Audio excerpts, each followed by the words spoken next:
Ghouls are the absolute bottom of the barrel in the monster forest. Day in and day out, they barely survive on rotten scraps, and if they bump into any other monster, well, they just get thrashed like a punching bag. But then, out of nowhere, these weaklings suddenly became terrifyingly strong. They started hunting down other races, clawing their way up to become the top predators of the food chain. What's even crazier is the reason behind it all: a human.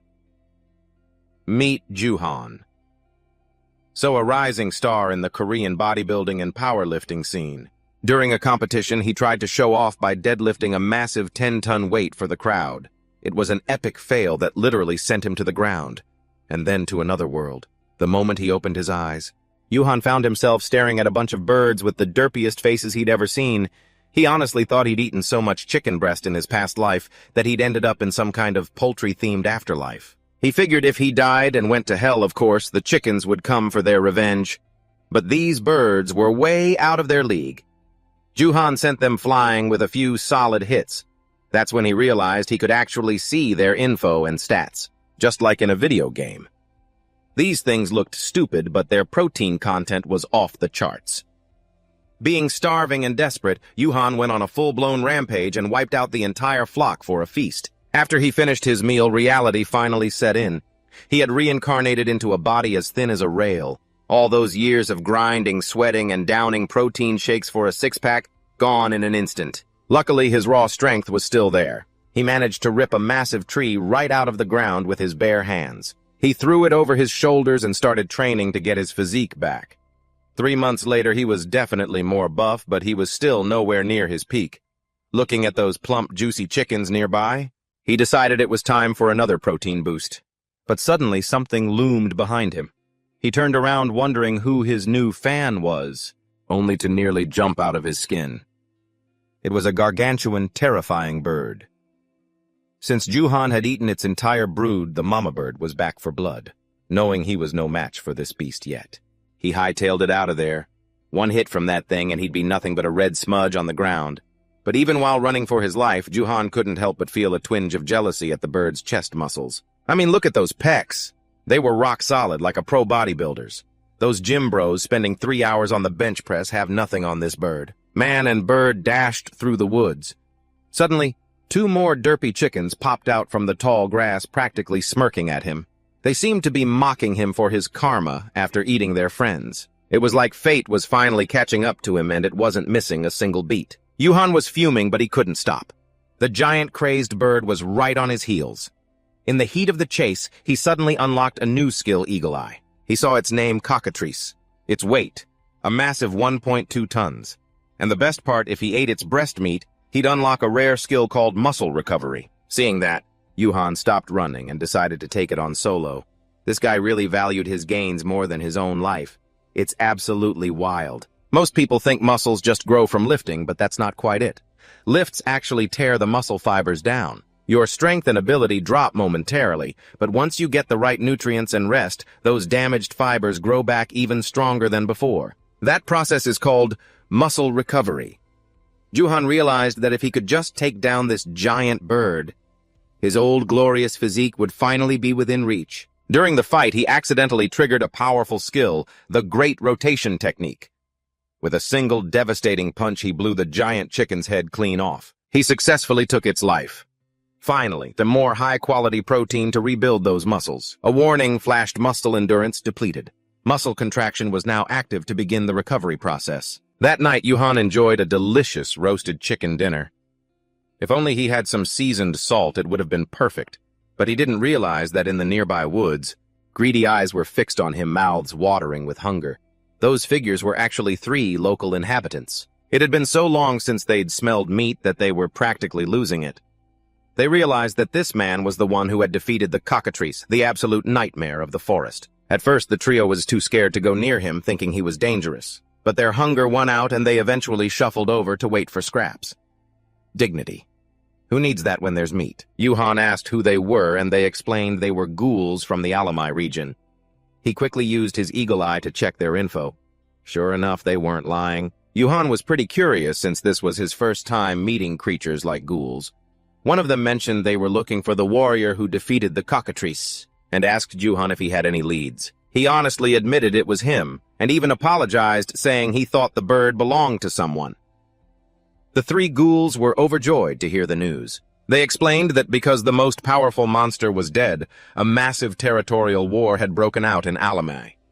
The cockatrice wasn't very smart, but man, it was aggressive when it came to protecting its turf. Their goal was to beg Juhan to help the ghoul tribe. However, he flat out refused. He was way too busy training to get his old body back. The three ghouls were crushed, but as they were leaving empty-handed, Juhan told them to take some chicken meat with them. After all, there was no way he could finish that mountain of meat all by himself. The ghouls were beyond grateful for his generosity. It had been ages since they'd tasted meat, so they were thrilled. One of them reached down to hoist up a huge slab of meat. But Juhan couldn't stand the sight of it. He stopped the guy immediately and started explaining that lifting heavy objects with bad form was a one-way ticket to a serious back injury. The ghoul just stared at him, completely lost. "Don't any of you know what a deadlift is?" Juhan asked. They just looked at each other and replied, "A what now? No wonder your limbs are as thin as twigs." Juhan sighed. He suddenly remembered something his elementary school PE teacher had once told him. "Juhan, only when you can teach someone else have you truly mastered it. If your gains ever plateau, try teaching someone the ropes. It might just be the spark you need. That will help him." Hanso felt the old master's words were reasonable, so he decided to help the three young goblins. The goblins transported the meat back to their village. Inside the goblin tribe's village, Hanso was being personally received by the Goblin King. The Goblin King thanked Hanso for providing food aid for the villagers, but while they were talking, he only paid attention to the man's bizarrely structured body. His arms and legs were stick-thin while his stomach was all fat. This was a clear sign of obesity, probably from a lazy, sedentary lifestyle. This guy must be a heavy drinker and a fan of greasy food, just like my old fat-bellied, big-mouthed boss. Skipping the greetings, Hanso told the Goblin King to get straight to the point. He asked him why he was summoned here.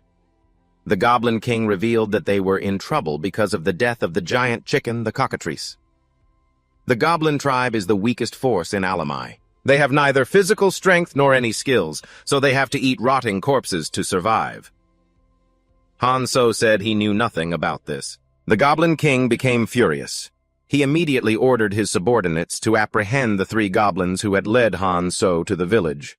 Very quickly, the three were tied up and brought before the Goblin King. He asked them, "You still don't know what you've done wrong?" Then he ordered his subordinate, "Bring that thing out here. One must be loyal to the strong. That is the law of the jungle that has existed for a very long time. So I wanted to lure the one who defeated the cockatrice and make him loyal to me. But you all dared to deceive me, then pay with your lives. Skill gravity mace double the power." Just as the Goblin King was about to punish the three Han, so blocked his mace with just his bare hand. Wasting other people's time and bullying the weak. Is this the culture of this village? I already activated my skill. Maybe I didn't use my strength correctly. Otherwise, how could a weak human possibly block my attack? The Goblin King thought Hanso was just lucky, so he started boasting to him. "I'll show you my real skill. My skill is Gravity Mace, and it can increase a weapon's weight 210 times. With the Goblin King's current mana, he could increase the mace's weight by 4 times. The mace weighs 32 kilograms times 4 is nearly 130 kilograms. Add the Goblin King's swing force and the destructive power, becomes even more terrifying." But Hanso just used his hand to block it, doing nothing, and the mace shattered before the king's terrified eyes. After that, Hanso easily subdued the Goblin King with just 2 fingers. With his weak point seized, he was too scared to move. While trying to look cool, Hanso didn't forget to flex, saying he only got this strong thanks to bodybuilding exercises. But the entire crowd had never heard of those exercises, so Hanso challenged the Goblin King to a deadlift to explain to the Goblin village what bodybuilding is. If Hanso loses, he will have to become the Goblin King's subordinate. Hanso reminded him not to forget to maintain proper posture, or he would injure his back. At that moment, the Goblin King suddenly flashed a sinister smile. It turned out he had another skill called Heavy Plank. It can reduce the weight of an object.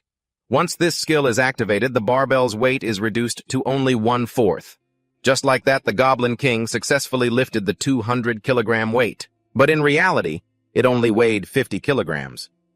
When it was Hanso's turn, he told everyone below to carefully observe his movements and posture before lifting. Hanso had to warm up to get his body heated. When the muscles are stretched, you won't get cramps during training. The deadlift, or the lift of death, is a full-body exercise where the lower body is used the most. The first move is to stand straight with your feet shoulder-width apart. Second, puff your chest out all the way and maintain a straight posture by putting the weight on your back. Next, find your center of gravity from the middle of your feet. Slowly lift the barbell up past your lower body and through your whole body. Finally, lift the weight to knee level. At this moment, the Goblin King secretly cheated, causing Hanzo's 200-kilogram barbell to be multiplied many times over. But no matter what tricks he used, Hanzo wasn't scared. Hanzo not only lifted the weight, but he also threw it into the air, leaving the villagers speechless. Seeing this sight, the entire village, including the Goblin King, immediately knelt down and begged him to be their boss. From that day on, Hanzo officially became the leader of the Goblin village. From the Goblin King, Hanzo learned a few more things. This place is a world completely different from Earth, but there are also legends about transmigrators. Those who come here can return to their original world. This world is called Lysa, and it has a strong belief in the concept of the big fish eating the small fish quite literally. The Goblin King's name is Gullo, so from now on I'll call him that. Gullo led Hanzo to the training grounds for the Goblin tribe's warriors. To call it a training ground is a bit of a stretch. In reality, this place was just an empty plot of land with absolutely nothing on it. Hanzo ordered everyone in the village to quickly gather at the training grounds. Although they didn't understand what their new leader wanted to do, they still obeyed, lining up neatly.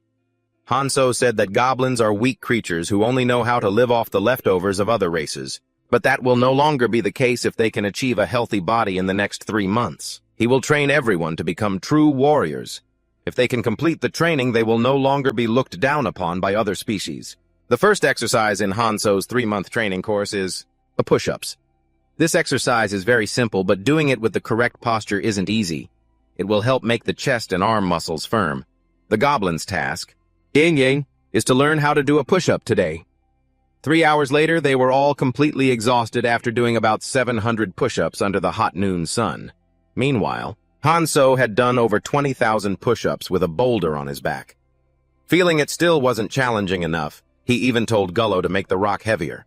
The goblins watching couldn't help but break into a cold sweat. They had no idea what their leader ate to be such a beast. By this point, everyone in the village was worn out. Some even said they'd rather have Gullo back as leader. Who could possibly endure this kind of torturous training? Hanzo overheard their chatter and became furious. It's because all of you have this pathetic, lazy attitude. That's why you're called the weakest. Are you really content with being called the weakest? This is the wilderness where only the strong survive. Do you intend to live as cowards, just running away while your friends and family are slaughtered? If you're just that kind of trash, then get out. I refuse to train you. But for those who dare to stay and continue doing push-ups, I will grant you the power to protect what's important. After Hanzo's speech knocked some sense into them, the ghoul village finally understood the importance of training. Everyone decided to stay and continue their training, not a single one left. No matter how exhausted they were, they still pushed themselves to complete the first training session. Sweat on the training ground means less blood on the battlefield. Hanzo had inspired everyone to become stronger. What makes a good trainer? It's not the one who knows the most about muscles, nor the one who has reached the limits of the body. The best trainer is the one who can reignite another's determination and will to fight in that very moment. Hanzo's eagle-eye skill also leveled up to level 2. Time flew by, and in the blink of an eye, 3 months had passed. On the trail leading to the ghoul village, a group of strangers appeared. They were the Lizardman tribe. Today, the Lizardmen had decided to conquer the ghoul village and turn it into a colony, but they didn't know that their movements had already been detected by Hanzo. He immediately ordered the ghoul warriors into their battle positions. This was their first battle after 3 months of training. At that moment, the Lizardmen entered the canyon. From above, countless boulders suddenly rained down, giving them no time to react. Very quickly, several of them were crushed by the rocks and seriously injured, unable to get up. Only now did they realize they had fallen into the ghouls' ambush. The young men of the village were no longer the weakest. Instead, each and every one of them was rippling with muscle. The Lizardman leader had to quickly come up with a counter-strategy, or else defeat would only be a matter of time. The leader sensed Gullo's mana, so he assumed that he was the leader of the ghouls.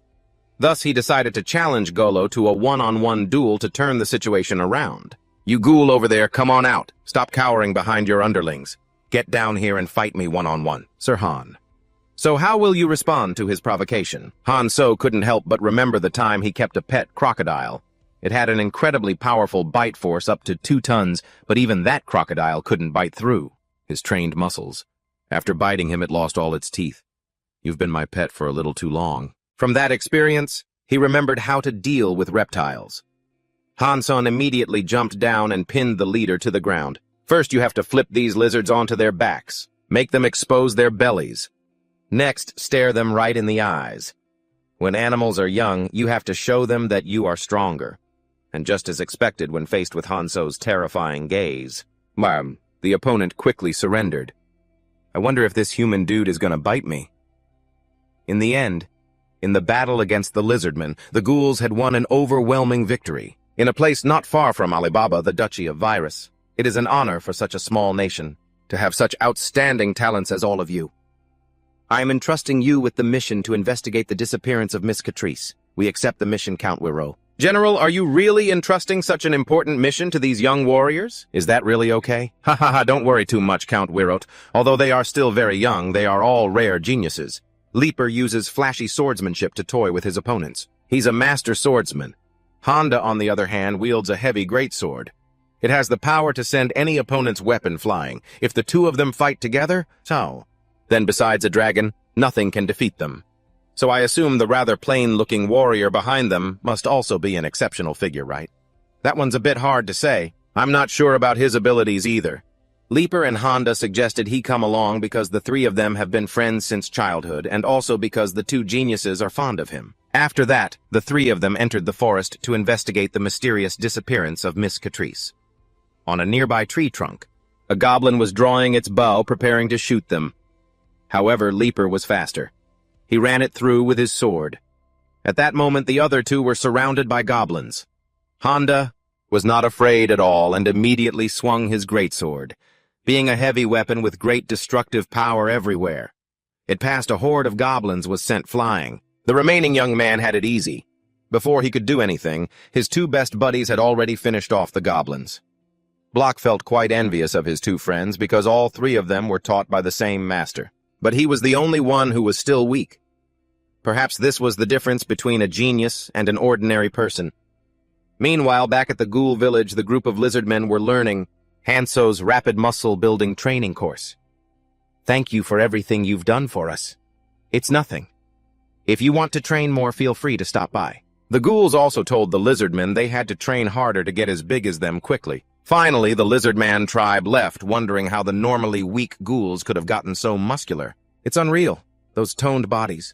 When I first saw them, I was really surprised myself. When you train, your muscles ache and then grow through recovery. However, if fatigue accumulates in the central nervous system, training performance will decrease, or it could cause injury. To prevent this from happening, resting to minimize fatigue after training is called deloading. By the time the ghouls reached their 9th week of training, they were also feeling tired, so Han So gave the whole village a day off from training. Unexpectedly, the next morning, the goblins' bodies had shown significant development. It wasn't just their muscles. Their height had also increased. Han So used his eagle-eye skill to assess the goblins and discovered their body fat was very low. Only 8%. Even he didn't expect that goblins could progress so quickly. Since there was nothing to play with and no slots to spin, the lizardmen had left. Han So told the village to get dinner ready. A young man asked him if they could go hunting by themselves today. It wasn't that they wanted to skip a training session or anything, but because they had never had the chance to face their prey head-on since Han So always did the hunting. Gula wondered if a brawny goblin, strongman, could defeat Han So. He bluntly declared, "You guys don't stand a chance. When it comes to weightlifting, I'll take on the whole village." After that, everyone started carrying their gear and set off to hunt. Even while walking, the goblins had to train their leg muscles on Han So's orders. Just then, a goblin suddenly twisted around while doing an exercise and injured his ankle. Seeing this, Han So immediately told everyone to stop so he could check the injury.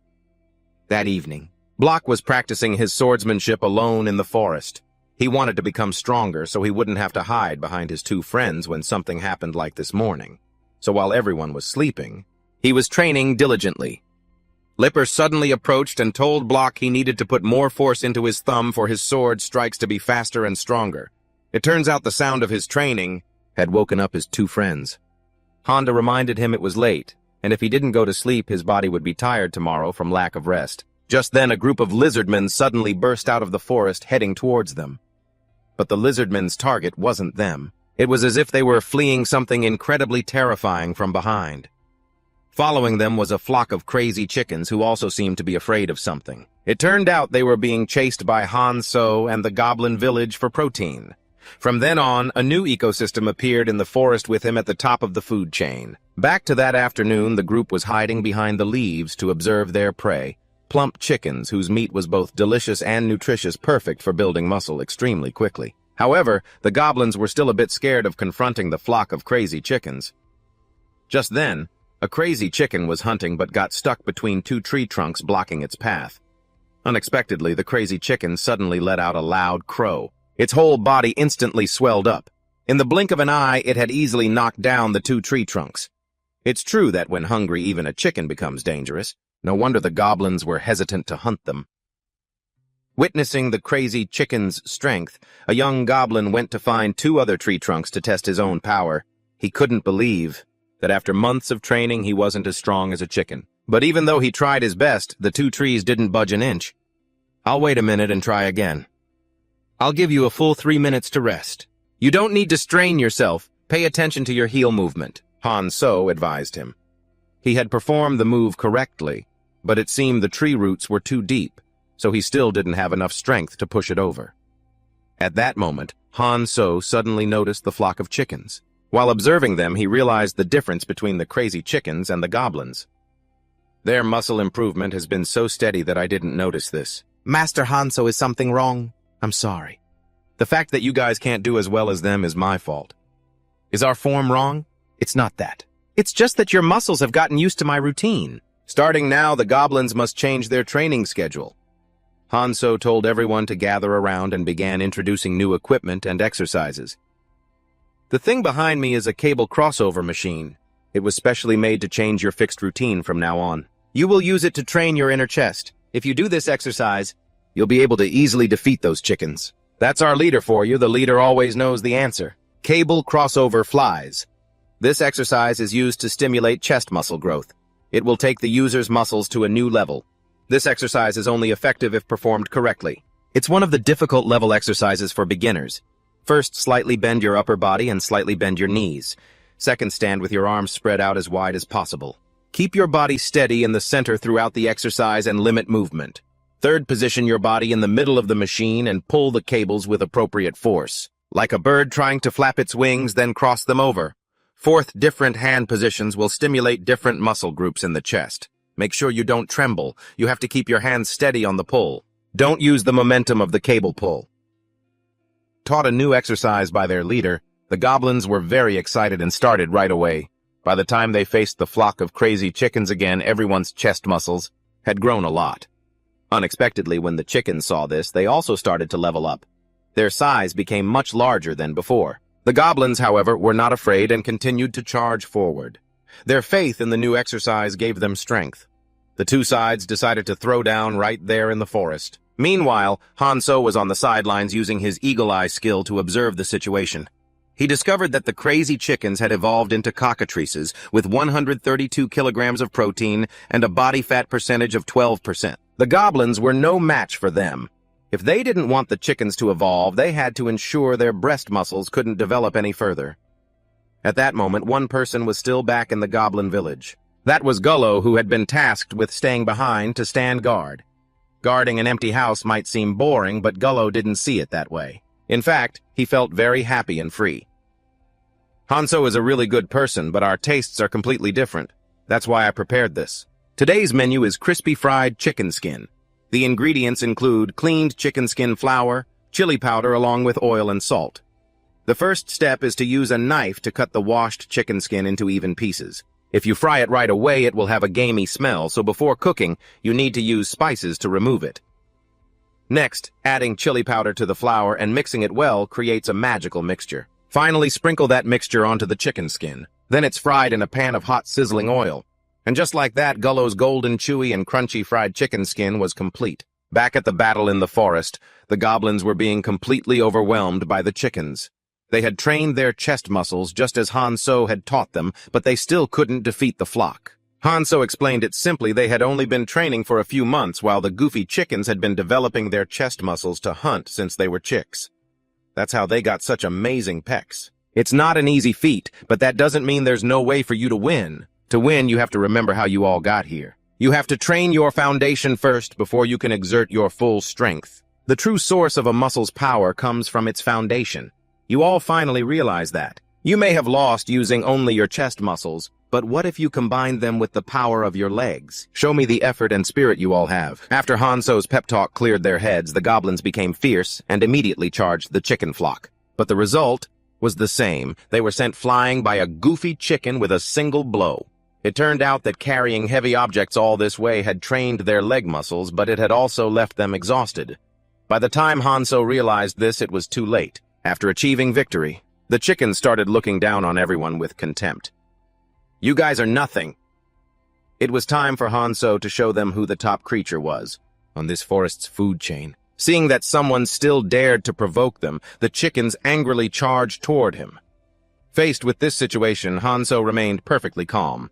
He simply held one hand out in front of him. As the goofy chickens charged forward, their lives suddenly flashed before their eyes in slow motion, from the moment they were just tiny newly hatched eggs to being a little older and taught by their parents how to hunt. As adults, they always had to compete with their own kind. That process helped their chest muscles develop to become incredibly powerful. But today, the opponent they faced was Hanso. The result was that he threw the entire flock into a pot with not a single one escaping.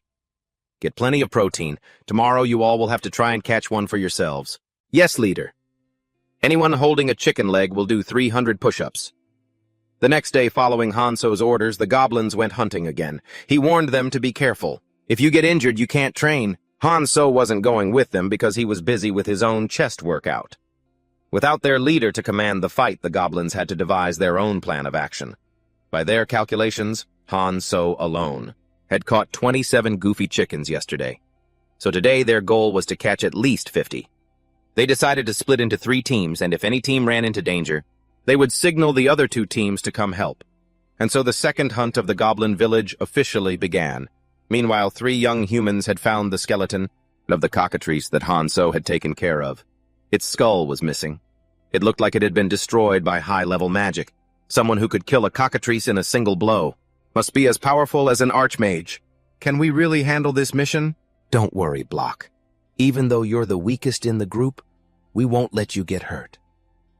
As the 3 of them were talking, they suddenly felt the ground tremble. It turned out to be a team of goblins rounding up chickens nearby. The goblins quickly spotted the 3 young humans, and the humans were equally surprised to see a group of strange monsters with 6-pack abs for the first time. Stop! Humans are a vicious and bloodthirsty species. We don't know how they'll behave. Making a reckless move could endanger everyone.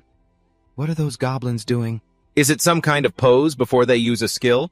Go get Team 1 and Team 2. We have to get the advantage in numbers. The goblins had figured out how to use their chest muscles to send signals to their allies. Unexpectedly, this action enraged the chickens. It inadvertently helped them level up. The goofy chickens evolved into cockatrice monsters, and their faces looked less goofy too.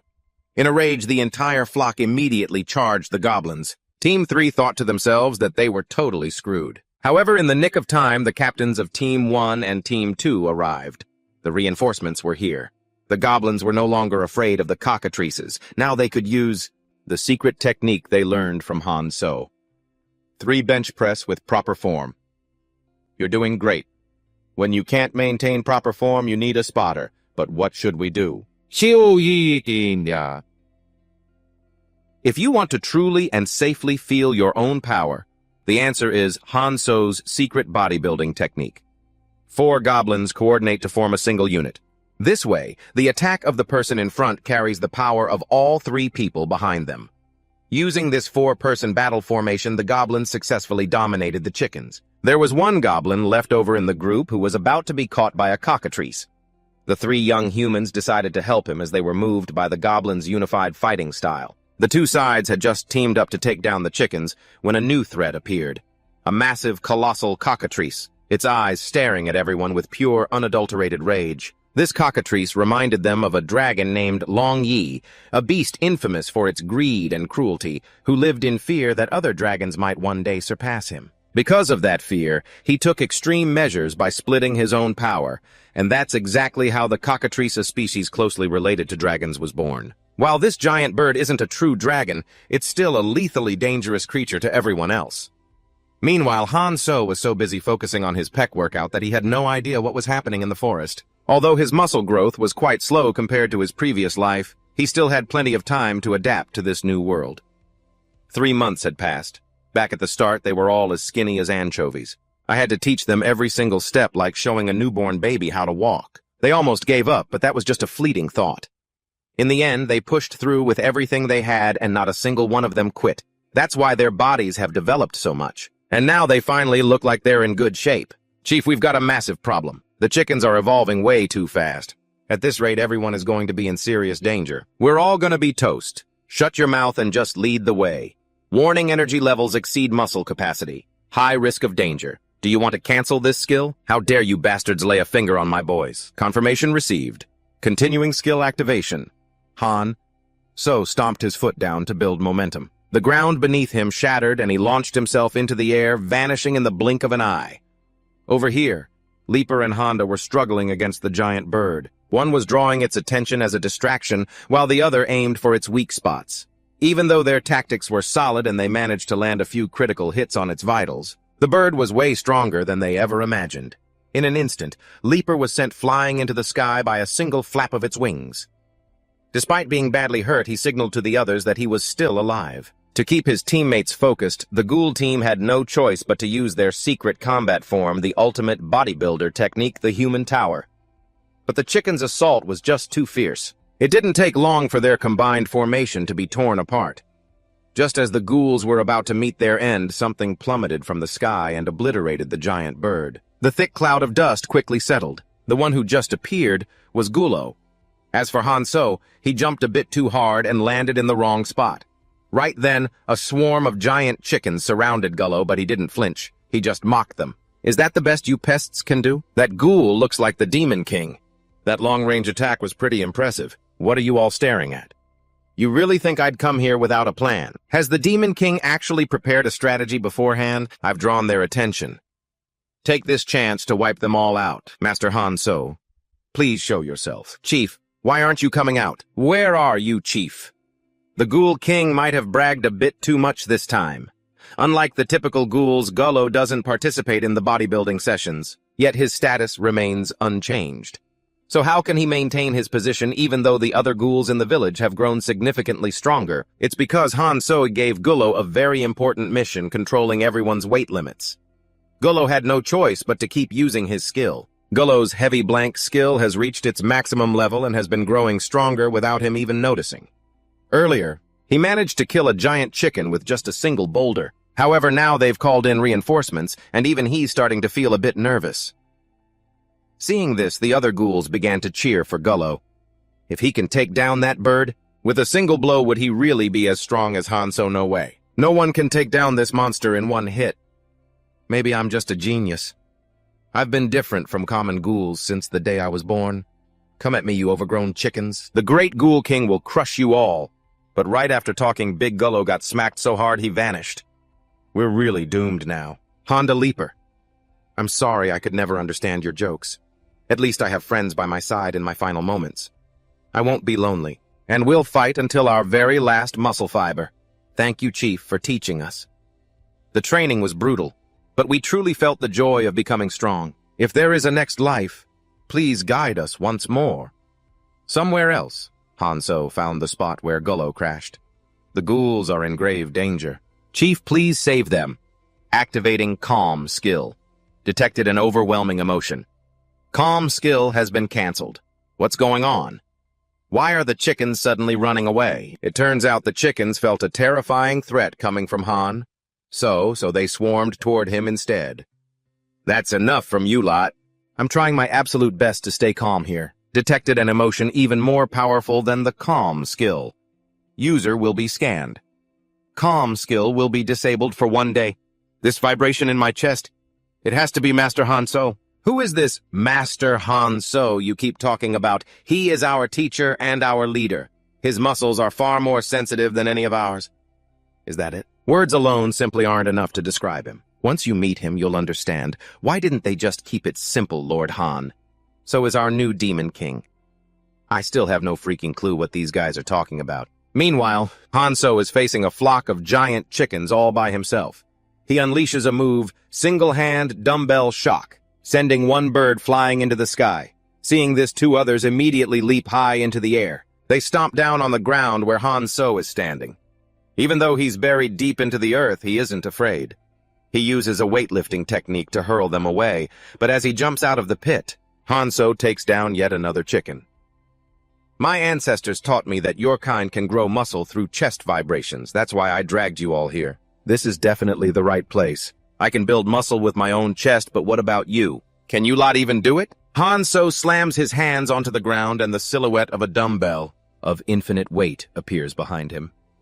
Hanso's muscles suddenly bulge as if he's turned into a giant. Then he unleashes his ultimate move, the divine squat strike. The dumb chickens get absolutely thrashed. Everyone arrives just in time to witness Hanso totally dominating the flock. So this is the Demon King those ghouls were talking about with power like this.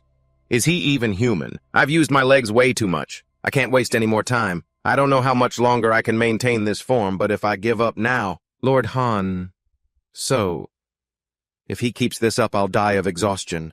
But it's better if I'm the only one who dies rather than the whole village. If I quit now, I won't be able to show my face again. I'm facing the former Demon King Gullo who volunteered to help me train. I have to finish this all in one shot. Dumbbell shock. Maximum weight. Activating super recovery skill. Muscles restored by 15%. Warning, limb muscles are in a pillar state. Every upper body muscle and limb muscle is extremely weak. Quickly relax your upper body muscles. Muscle damage risk detected. Requesting immediate upper body relaxation. Lord Han.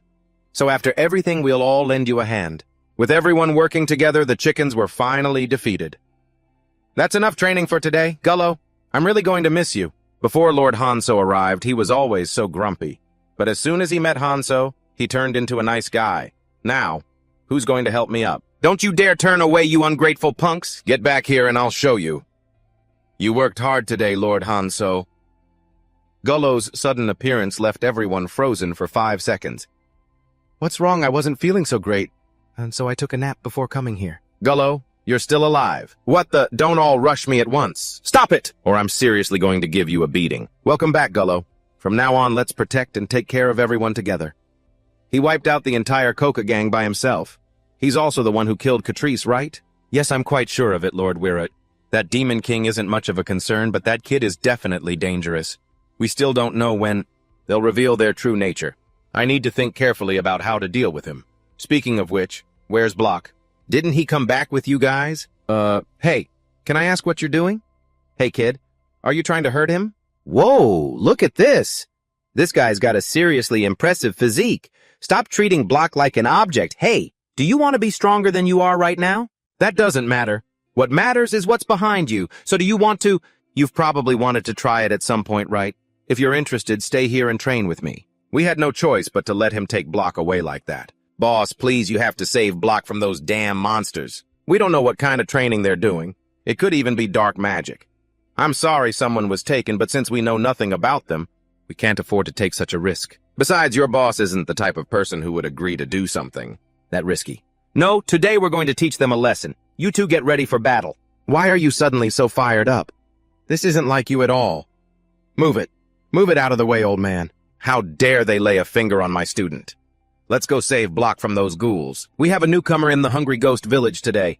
To get started, let's do some squats. Excuse me, what's a squat? I'll teach you. Come here. Squats are the best exercise to tone your body and also to build muscle.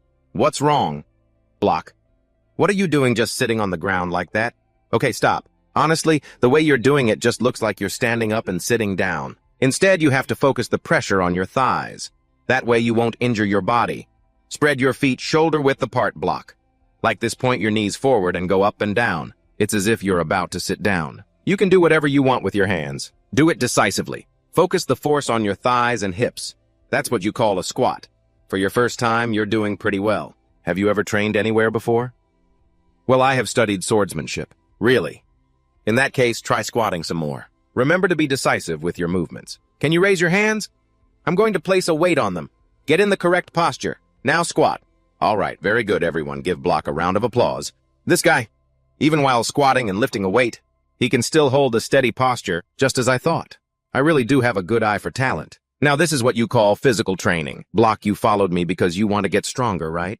Ah, well, yes. I want to be as strong as my friends. I'm just afraid you won't be able to do it. To be honest, I'm well aware that for someone like me, no matter how hard I try, I'll never be able to match up to someone with natural-born talent. But I'm still very grateful to you, Hanzo.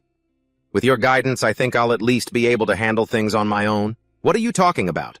You'll just become strong in a different way. Strong enough to protect your friends. Block, you have a lot of potential. This is the first time anyone has ever acknowledged my talent. Okay, don't cry, you'll lose all your muscle gains. Requirements met. The level 2 Eagle Eye skill has increased to level 3, Lord Han. So why did you bring chicks with you? We can hunt those chickens, but we can't just hunt them indiscriminately. Because if we do, there won't be any left. We should prevent that before they go extinct. Lord Han. So these chickens grow very fast, so there won't be any problem raising them. There aren't many monsters in Alamai capable of wiping them out, and right now we're stronger than those chicks.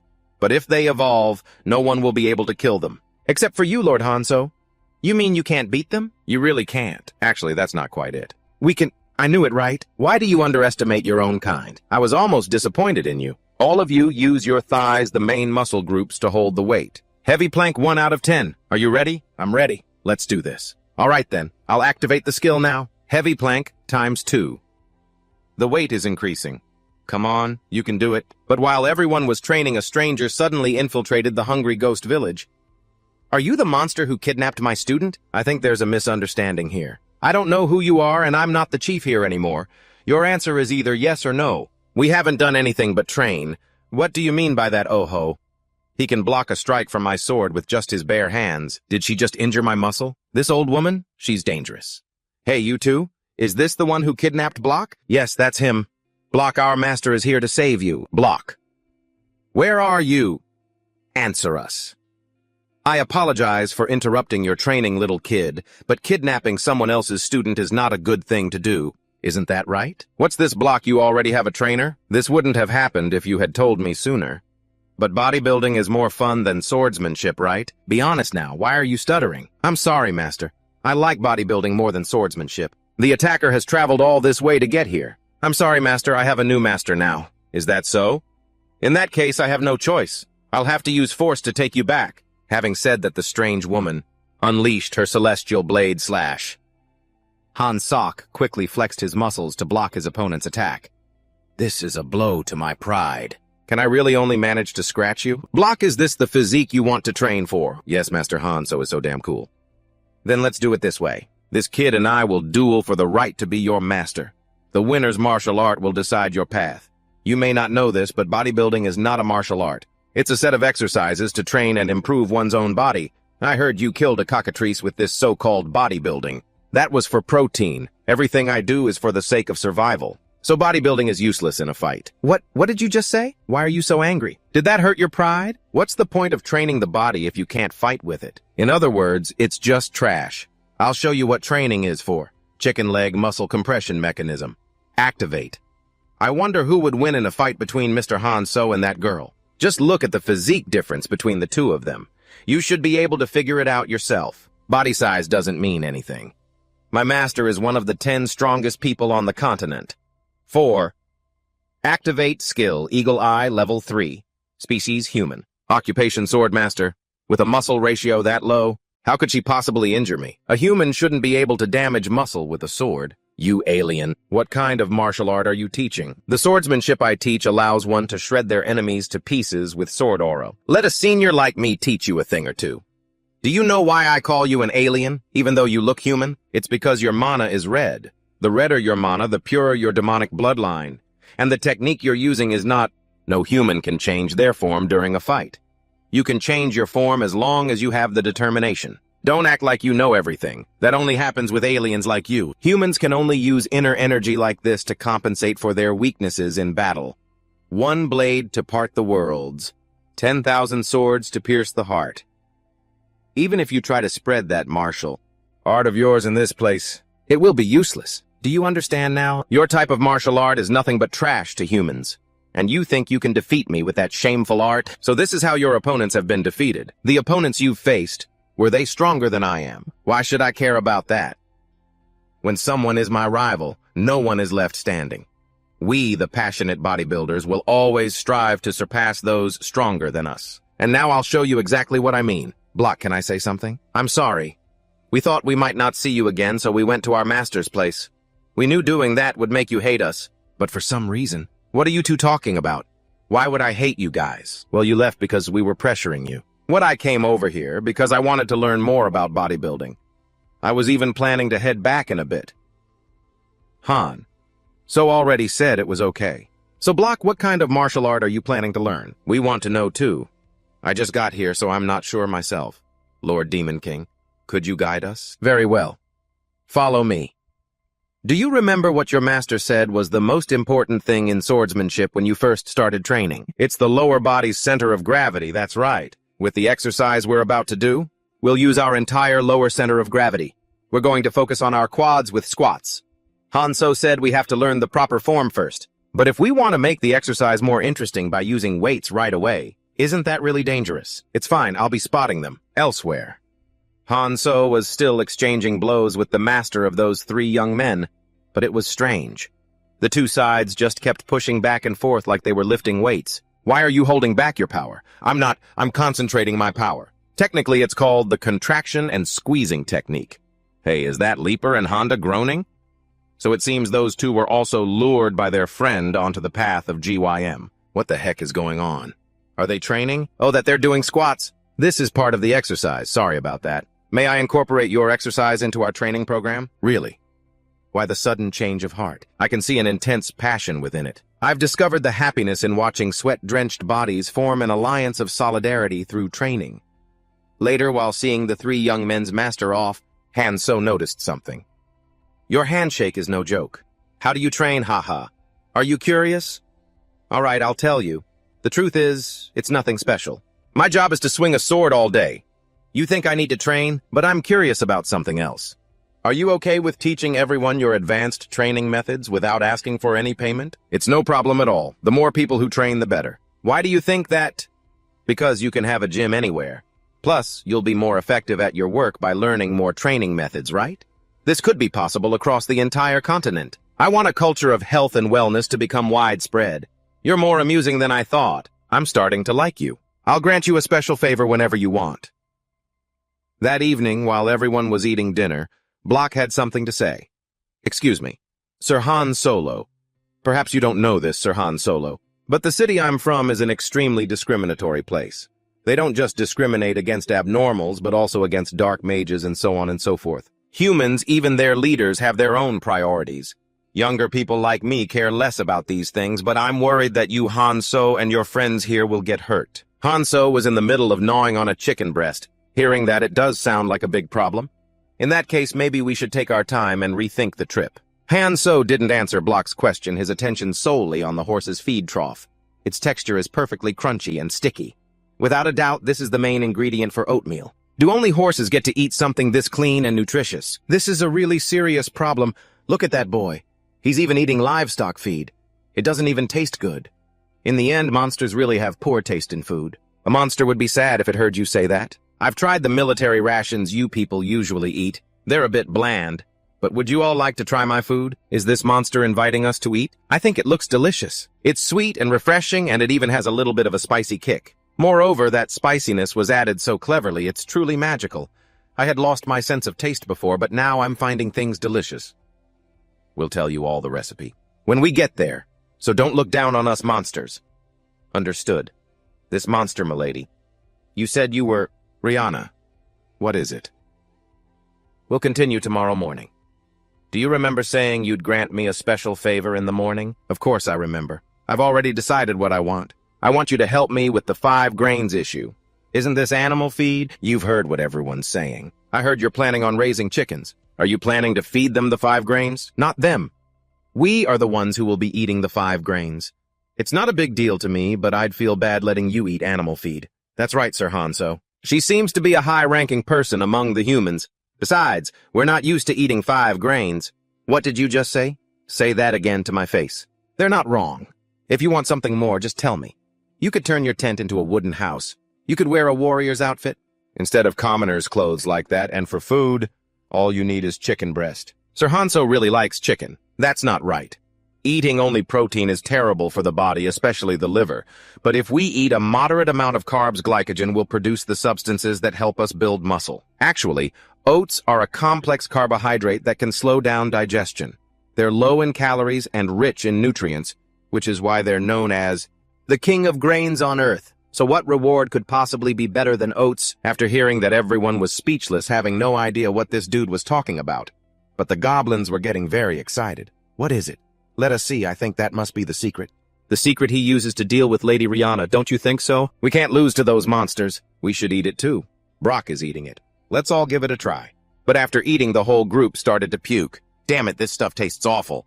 Brock spit it out. It's not good at all. Even the muscleheads are spitting it out. It tastes good and it's satisfying to chew. Don't you guys think so? He even has a talent for eating.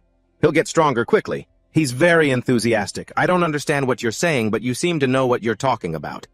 I will initiate the production process to meet your request. Are you serious, Rihanna? You're the best. At least we don't lose anything. General Rihanna is back. Open the city gates. Han. So do you remember what I told you? This is the country of eccentrics, the strongest nation on the continent. A nation of discrimination. The judgmental stares of the people here are making the goblins feel uncomfortable. What's wrong? Stand up straight. They're staring because you guys have great physiques. Really? Chief, I'm pretty sure that's not it. And so under the judgmental gaze of the crowd, the group started walking while confidently flexing their muscles. Why do I find myself liking these monsters? Meanwhile, at Wirrot Castle. So you've taught my soldiers how to train, and you've been feeding them animal fodder too. It's not animal feed, it's oats. Like oatmeal. What an insolent brat. My general proposed bringing these special monsters to the castle. If not for that proposal, I would not have allowed you to set foot in here. Even for a single step. Thank you for your generosity, my lord. Don't cause any trouble. Just teach our soldiers how to train, and then leave quietly. Once you've finished your work, if you would also like to learn, I can be your personal trainer. I have no need for that. Just do your job. What a shameless creature. The generals are truly too popular. This is worrisome. How can I change the attitude of the people? This is a good opportunity. Guards, bring the mercenary Tutula here. General, your guest is about to bare his fangs at you. Soldiers' training grounds. Everyone stop. Today we'll be having a special training session. The person standing next to me right now is the special trainer that General Rihanna brought to the castle. The Goblin Master, Juhan So Goblin Master. So isn't he a monster? Why is a monster our trainer? I know you don't like the new coach, but if you don't follow his orders, you can consider yourselves dismissed. Disobeying military law. Greetings, everyone. I am Duhan, so the special instructor who will be guiding your training today. I don't like the way you're all looking at me. So all of you get down on the ground. Why are you looking at me? Just do what Sir Hanso says. Get down and suck in your stomachs, you bastards. Aren't you going to do it? What are you guys doing? Hurry up. This is hilarious. Everyone. Are you really going to listen to that monster? Cadet, if you call Instructor Han. So a monster, that action will be considered an act of disrespect towards the general. Isn't that right, Instructor? You think an order from that monster is the same as an order from the general? Everyone stand up. Are you all really going to follow that monster's orders? Have some dignity as human beings. A military order is absolute. Is there a problem? There are plenty of problems. First, we humans do not take orders from monsters like you. Second, as for what you call training, we have no reason to train in anything other than swordsmanship. And the final problem is, we don't want to learn the training methods of uncivilized monsters. Wait a moment, Sir Hanso. I think I can resolve this. Regarding the first issue, he over there can instruct you on Sir Hanso's behalf. That way you won't have a problem anymore, right? As for the second issue, I don't know if swordsmanship training is more useful. Since we've never compared the two, how about we settle it with a duel? And as for the final issue, of being civilized or not, well then let's have a match and see, you humans. Are you guys ready? We're ready. You guys are unbelievable. Fine. I accept the challenge. Instructor, this is permitted, correct? I'm on the human side. Where's the other team? Heh heh heh. You foolish monsters. But I'm sorry, I'm no cadet. Let me show you the meaning of fear. the kind brought by the Tutula mercenaries personally requested by the Count himself. The battle begins. This dude had just rushed forward when he got knocked the hell out by the ghoul-like young man. Hey, are you okay? Is he dead? I see him twitching, so he's probably still alive. Don't be so rough. Are you showing off? I'm sorry, leader. Forget it, you didn't mean to. No need to apologize. Now, since you people have lost, you will obey my orders. Yes, instructor. But unexpectedly, that guy had already woken up and was secretly activating his power while the ghoul's back was turned. He suddenly lunged forward, intending a sneak attack from behind, but before his sword could even come down, Hanzo slapped him straight into a wall. The next day, Rihanna came to the training ground to visit everyone. Hanzo, how are you? He clearly used magic. I agree. I believe he used magic during the match, too. That's why you can't trust monsters. Instructor, I don't quite understand the situation here. Please explain what's happening. Yes, General. A battle broke out because a few of them refused to follow your orders. And our soldiers lost, but some of them claim the monsters used magic. Han? So did you really use magic in the fight? I wouldn't stoop to something like that.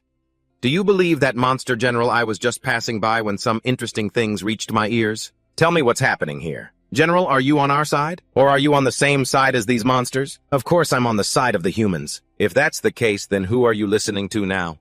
Are you here to train? Get off your horse first. Sir Hanzo, I don't think he came here just to train. General, I am very displeased. The guests you brought back are causing quite a few problems for our people. A soldier has been injured, and that is a very serious matter. How can a lord like myself simply turn a blind eye to this? As the Lord of the Virus Duchy, I hereby exile General Rihanna for 2 years. However, after seeing the terrifying killing intent in Rihanna's eyes, the Lord instantly chickened out and didn't dare say another word. My lord, that simply cannot happen. Please just let us go and kill those monsters. We beg you to withdraw that order. He nearly wet his pants right then and there. Mr. Han, so I'm so sorry for bringing you into this mess. I won't be able to look after you properly anymore. Don't worry about that. It's not like we're welcomed everywhere we go anyway. My lord, at the very least, can we let them stay here for 3 months as promised? Fine, I'll keep my word. The preparations are complete. Everyone shut up. How dare you talk back to your lord like that? Do you even deserve to call yourselves soldiers of this country after this? But General, I told you brats to be quiet. I thought you only discriminated against monsters. But it seems you've learned how to be mouthy with your superiors, too. Perhaps I should step back so these future seeds have a chance to grow.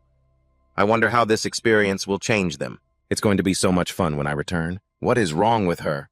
That laugh is creeping me out. That evening, the man who had picked a fight with Hanzo secretly left the city with his reward money. Just a little more of this and I'll have enough to never do this dirty work again. This bell looks just like a flower. Maybe I should open a flower shop.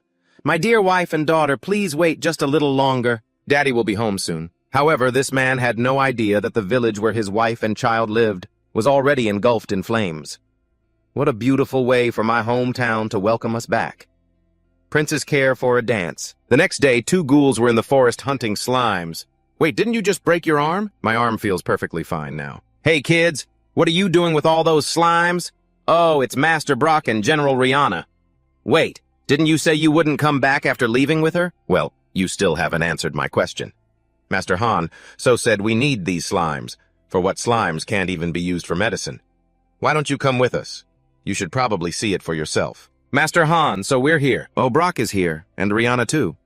I just stopped by to see everyone before I head out. I was also quite curious to see what you guys were planning to do next. Use your chest muscles to squeeze them into a corner. What on earth do you plan to do with those slimes? Watching my students on the training ground made me realize that standard muscle building or weightlifting isn't very effective for these kids. Training them like professional athletes would be much more useful, but we don't have enough equipment, so I had to make my own. Making equipment out of slimes. Is it like the scarecrows you use for speed slashing practice? No, it has nothing to do with swordsmanship. Bring a slime over here. First, once you have the slime, you do this. Take out this core. It will regenerate in a few days, so we can set it aside and do this. We create a hole in the middle of the slime once the regeneration stone is gone. These slime monsters are incredibly elastic. Next, we use our hands to stretch them out like this before they contract. And there you go, a training band. That's what the final shape looks like. Rihanna, I'm sure you didn't know this, but with this you can perform a wide variety of exercises. Their elasticity depends on their color, so we'll categorize them accordingly for different routines. Master Han, so... Thank you, and I'm sorry. Wait, sorry for what? I suppose you didn't know, but I once doubted you. I thought you were only pretending to be obsessed with training as a way to get close to humans. But you were truly sincere with us. I have truly failed as a teacher, being unable to stop the virus territory from becoming such an irrational place. That is why I've had to endure the Lord's nonsense for so long. But you're different. I truly believe you can change this country. Change it, huh? Let's see about that. That's my area of expertise, but not that kind of change. So it's like this. No, that's not it either. That's the change I was talking about. The monster coach. Let's see what he's going to teach us first. We didn't come all this way, just because we lost a battle or whatever. And don't you dare start with those weird exercises like lying flat on our stomachs, Sir Han. So can I leave these kids in your hands? Of course you can. The number of new members is growing once again. Meanwhile, things aren't just changing around Hanzo. Our enemies are immortal monsters. The terrifying thing about these zombies is that we'll turn into monsters ourselves if we're bitten. Exactly. Be careful not to let your horses get bitten, and you must watch yourselves as well. Warriors charge, attack them for me, Bedaman. No. Wait, if we show up now, we'll only put others in danger. Just wait a little longer, Bedoman. Those zombies are nothing more than props. The Duchy of Gokdu training camp. As I've said, the amount of stamina a person can use in a day is limited. That is exactly why we focus on training the essential muscle groups. Do you lot understand a single word, Sir Han? So just said, everyone start stretching with the bands to prepare for the bench press. No. Today we're doing CrossFit instead of bench presses. Sir, what on earth is CrossFit? CrossFit is a training method created by Greg Glassman. It's a way of training non-stop using high-efficiency, high-intensity exercises. This means it targets multiple muscle groups across the entire body. It requires us to work in a hexagonal formation if we team up and set our targets. It builds teamwork and fosters a sense of competition. I've already assigned the groups, so ask Gullo if you have any questions. Everyone give it your absolute best. It's to finish the workout. But during the training, Hanzo occasionally heard some strange noises. I've heard that sound several times now. What's that signal even for? Our Lord has been personally leading the charge against the zombies lately. Ever since they started appearing frequently in the villages surrounding the castle, they've been sending signals for backup. It seems the enemy is stronger than they anticipated. Hey, you lot. Your form is falling apart. Drop the weight and do it properly. Just as I thought, he doesn't care about the war at all. Number 4. According to our scouts, we've confirmed the enemy base is at the end of this road. This time, we will wipe them out and bring peace to our motherland. All troops advance. My lord, I'm afraid we've pushed too deep into the zombie horde. Zombies have no intelligence, so they shouldn't be able to use any tactics. All we need is raw power and numbers to crush them. Look, our men are advancing steadily. Don't slow down. Keep pushing forward. War is all about momentum. Don't you dare stop until the enemy is wiped out. Wait, has the mastermind behind all this finally shown himself? The enemy commander revealed himself quickly. It was Ben Gudo's old friend from years ago. Gudo was shocked to realize that even though 15 years had passed, Ben hadn't aged a single day. It turns out during all that time, Ben had been conducting research and experimenting on his own body. After injecting himself with vials of blue liquid, he transformed into a hideous giant monster. His strength and speed were pushed to the absolute limit. With just a few basic moves, Ben thrashed Gudo like a helpless child. He was completely outmatched. Ben mocked him, claiming that because Gudo only focused on sword training, that's why he's so pathetic and weak. As for him, he was using his research to push civilization to a new height. Meanwhile, Ben's experimental monsters were caught in a frenzied slaughter, butchering the soldiers. He confidently declared this was proof that his research was right. He believed the world would always have someone great who sacrificed for a cause. But that person doesn't live by the standards of ordinary people. Just as Ben was about to deal the finishing blow to Gudo, his subordinate Ivan leaped in just in time to block the attack. He screamed at the Lord and the soldiers to retreat immediately while he stayed behind to hold off Ben and his cronies. Taking that chance, Gudo managed to flee the battlefield on horseback, but his loyal subordinate met a heroic end under the fists of that brutal monster. Gudo pushed his horse to the limit, his breath coming in ragged, anxious gasps. Pant! Pant! This is bad. I'm not going to make it at this rate. Images of Ben and those terrifying monsters flashed incessantly through his mind, leaving him wondering, just how on earth could those things ever be defeated? Meanwhile, in another place, Hanson and his army of muscle-bound men were grinding through a grueling workout. He was tirelessly lifting massive stone weights while muttering to himself, counting the reps, 152,123, 152,124, 152,125. Hansun's face remained perfectly calm, even though he had already surpassed 150,000 repetitions. He kept counting. 152,138, 152,139, 152,140. Back with the retreating army, Gudo bellowed, demanding a report. Is there no one left to report on the state of the army? Lumi immediately stepped forward. This is Lumi, captain of the 20th squad. Gudo barked, give me the report. Lumi recited the haunting numbers. Out of 400 soldiers, 347 are either dead or infected. 27 are wounded. There are only 26 able-bodied men left. Hearing this, Guido was stunned. He calculated that there were only about 100 reserve troops left in the city, most of them trainees or wounded. He shouted angrily, "Damn it! How are we supposed to wage a war with only 126 people?" Lumi suggested calling General Leon back, but Guido immediately dismissed the idea. Believing it was too late for reinforcements, Lumi then proposed a bold idea. Then what if we borrow the power of the monsters stationed in the city? Guido asked in surprise. The monsters. Lumi explained that their leader Hansen was once as powerful as General Leon. Since the army was providing them with food and shelter, they could use that as leverage. To demand that they go into battle? Guido nodded, pleased with the plan to use monsters to subdue monsters. He made up his mind, good, let's do it that way.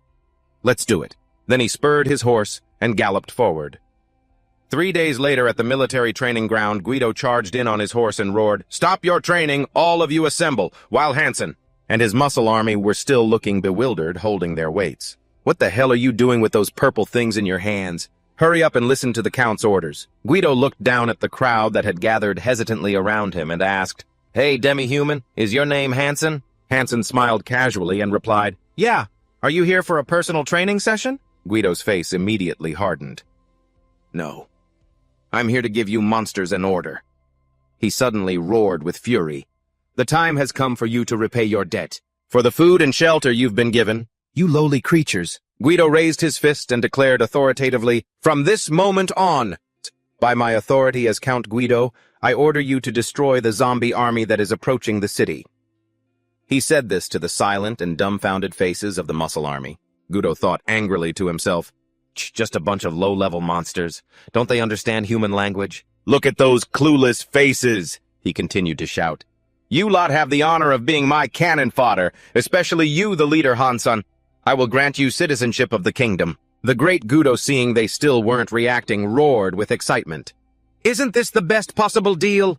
"Go ahead, feel free to show off that so-called freakish physique of yours." Suddenly Hansun shouted, striking a front double bicep pose, less about war, more about flexing. Instantly the army of muscle confidently flexed in unison, showing off their bulging muscles. Witnessing this bizarre scene, Guido could only cry out in exasperation, "What in the world are you doing?" Hansun, still looking smug, explained that this was bodybuilding, a concept within the vast realm of the gym. Pointing to his comrades, Hansun affirmed that showing off their physiques was exactly what he was talking about. However, Guido had completely lost his patience. He roared, "There's no time for chit-chat. If you don't obey my orders immediately." Guido threatened that if they got injured or died, it would all be over. That remark seemed to hit Hansun's sore spot. He immediately unleashed a burning killing intent, his eyes glowing red as he growled, "You won't be able to hit the gym anymore, you fool. If I lose my gains, are you going to take responsibility?" Faced with the suffocating pressure and the giant phantom appearing behind Hansun, Guido's face went pale sweat pouring down. He stammered, I don't understand what you're saying, but it seems I have to apologize." The Count was completely overwhelmed. He quickly bowed his head. "No, I'm sorry." The horrifying pressure made Guido want to vomit. He meekly corrected himself, "I was wrong. Please, forgive me. Stop flexing, you're scaring me." Seeing that the other party had learned his lesson, Hansun gave a slight nod, accepting the apology. Guido didn't dare to linger. He quickly spurred his horse and left with Lumi. Hansun immediately got back to training, enthusiastically shouting, "All right, break's over. Let's start again from number 1, on the other side." Lumi asked Guido worriedly if they should try to persuade them one more time, but he flatly refused, saying that he never expected anything from those monsters in the first place. Guido ordered for General Ox to be summoned immediately. To Lumi's surprise, Guido asserted that while Ox's personality was a bit bad, his strength was undeniable. He's completely on par with General Leon. The two of them silently rode forward. Gudo ordered all forces to gather before the city gate, determined to show the zombies the power of humanity. Outside the walls, the horde of undead shrieked ceaselessly, pressing closer. On the ramparts stood General Ox with his imposing build and distinctive nose ring. He was ready for battle. Gudo watched nervously from the side as he saw a sea of zombies flooding towards them like a torrent. Suddenly, General Ox roared, "Halt!" He yelled towards the enemy, "I've received reports that you have an intelligent leader." Ox continued, proposing, "Don't you intend to talk?" From the distance, Ben and his giant minions shambled forward. Gudo was stunned to recognize Ben's presence. He was casually picking his ear as he walked, a look of complete contempt on his face. "I was in the middle of cleaning my ear. What's with all the yelling?" From his high perch, Ox declared authoritatively, "Although your monster army is numerous, breaking through these strong city walls is impossible." He issued a challenge. "Therefore let me, the representative of the Gudo kingdom, and you, the representative of you monsters, settle this. How about we decide the outcome of this war with a one-on-one duel?" Ben burst out laughing, full of excitement. "Now that sounds interesting. I accept your offer." Seeing the enemy had taken the bait, Ox smirked triumphantly and suddenly leaped straight from the city wall, creating a massive impact as he landed. Amidst the cloud of dust, Ox growled, "So who's stepping forward?" Immediately, a giant muscular monster with its face hidden by a black mask stepped forward. It let out a resounding roar and began to flex, showing off its intimidating, rippling muscles. Ox looked at the massive opponent before him and remarked, "Decent size." He immediately rushed forward, intending to see what it was really made of. After a huge collision, Ox smirked. "Tough, aren't you?" He continued to channel his strength, unleashing a flurry of consecutive punches. The monster's flesh rippled continuously under the force of the blows. Suddenly, the monster spat a volley of blackish liquid from its mouth. Ox quickly flipped away to dodge it, thinking to himself, "As expected, a skill I need to avoid." Looking at the pool of corrosive liquid on the ground, Ox said sarcastically, "What's with this rotting corpse? I've never seen an undead like you." The monster trembled, the only thoughts in its head being, "Dangerous, too strong." It immediately turned and fled for its life. Ox shouted in surprise, "Trying to run!" He pursued it relentlessly, roaring, "Not a chance! This only ends when one of us is dead!" Ox quickly closed the distance and grabbed the monster from behind. Gudo shouted a warning, "General, watch your side!" Ox just managed to lean away narrowly, avoiding the attack. Ox roared in fury, "How dare you interfere in a sacred duel!" He immediately poured power into his legs and charged straight at the interloper. Suddenly, a thunderous punch landed square in his face, sending Ox flying. He coughed up blood in pain. Cough Ben appeared with a maniacal laugh. "Sacred? Who cares about that? Winning is all that matters, right?" He laughed while flexing a giant, muscular arm covered in thick, bulging veins. Ben looked at Ox with ice-cold eyes and asked, "Do you know why I accepted this duel?" He stated in a low voice, "Because you are the only variable left in this country." The sickening thuds of bone-crushing blows echoed one after another, signaling a horrific end as everyone watched the strongest general being brutally tortured. Gudo and Lumi stood frozen in terror, their faces pale at the sight of Ben's extreme cruelty. General Ock lay gasping on the ground, his body mangled beyond recognition. He whispered in utter desperation, "Please, please, have mercy. Spare me." Ben mocked him. "You want me to spare your life? Fine then. I'll let you live, of course." To the general's absolute bewilderment, the monster used his terrifying strength to hurl him high into the sky. General Ock plummeted from midair, his face twisted in shock at the sudden attack. He screamed in despair as he realized he was falling right into the center of thousands of enemies. A horde of zombies was howling below. A thunderous crash was followed by the gruesome sounds of flesh being torn apart amidst a sea of deformed monsters. From within the crowd, a creature with long white hair and a scraggly beard emerged listlessly. It was the once mighty General Ock, now completely transformed. Witnessing this nightmare, Gudo stammered in shock, "It's over. We're totally screwed. My top-tier recruit, he's a zombie now." Ben watched with a triumphant smirk and began to taunt him. "Hey, Gudo, why don't you just give up? Hand over the city quietly and I'll spare your life." Gudo roared back in a fit of rage. "Don't talk nonsense. Do you really think I'd hand the kingdom of Gudo over to a monster who's abandoned his humanity like you?" Ben let out a sinister laugh. "Fine then. I guess negotiations have failed. I never planned on letting you live anyway. His face instantly turned cold as Ben signaled his undead army to advance. The frenzied corpses and charged toward the city gates like an unstoppable flood. Gudo panicked and screamed orders to his soldiers, "Archers fire! Fire your arrows now!" However, the soldiers on the wall could only tremble, replying helplessly, "But we've never used a bow before. How are we even supposed to aim?" This army's reliability was truly something else. Witnessing the pathetic state of his army, Gudo reached his breaking point. He slammed his fist against the wall and cursed, "Damn it!" Lumi rushed over, asking anxiously, "Count, what should we do?" Gudo stood still, sweat pouring down his face. He whispered in total agonizing despair, I don't know." Lumi looked at him with wide, questioning eyes. Gudo suddenly snapped and screamed in her face, "I told you I don't know either." The Count completely lost his will to fight. He turned and bolted toward the inner city, leaving Lumi shouting after him in shock. Gudo ran like a madman through the streets. Abandoning everything behind him, his mind was filled with the bitter, mocking voices from his past. "Gudo the coward!" The laughter of children still haunted him. Gudo is a coward. Even those close to him used to look at him with disdain, saying, "Gudo running away is just what a coward does. The young master is too spineless, that's why he failed." Another acquaintance mocked him. "Isn't running away your only specialty? Following you while you're running away is the safest place to be." The image of a woman being captured crying out, "Gudo, save me," stabbed into his heart like a knife. Gudo ran and sobbed in bitter resentment. "I'm tired. I'm so tired," he wailed in despair, wondering if anyone truly understood the crushing weight of responsibility, or if they had ever walked in his shoes. Though he was a cowardly leader who couldn't carry the burden deep down, he still desperately wanted to protect those who mattered. Gudo used every ounce of strength to throw open the doors in front of him. He screamed through his tears, "Of course I want to! Please, someone save me." The demon Count collapsed, sobbing, "Big brother, help me." Gudo apologized repeatedly. "I was wrong. Gym is the truth. Lifting is life." All while Hansen and his muscular squad watched indifferently. Gudo pleaded piteously, "You can kill me if you want, but please, save my people, save my soldiers, save this country." He buried his face in the ground, weeping loudly, surrounded by the muscle army. Gudo kept bowing his head. "Please save me. Hick, please, I'm begging you. Hick."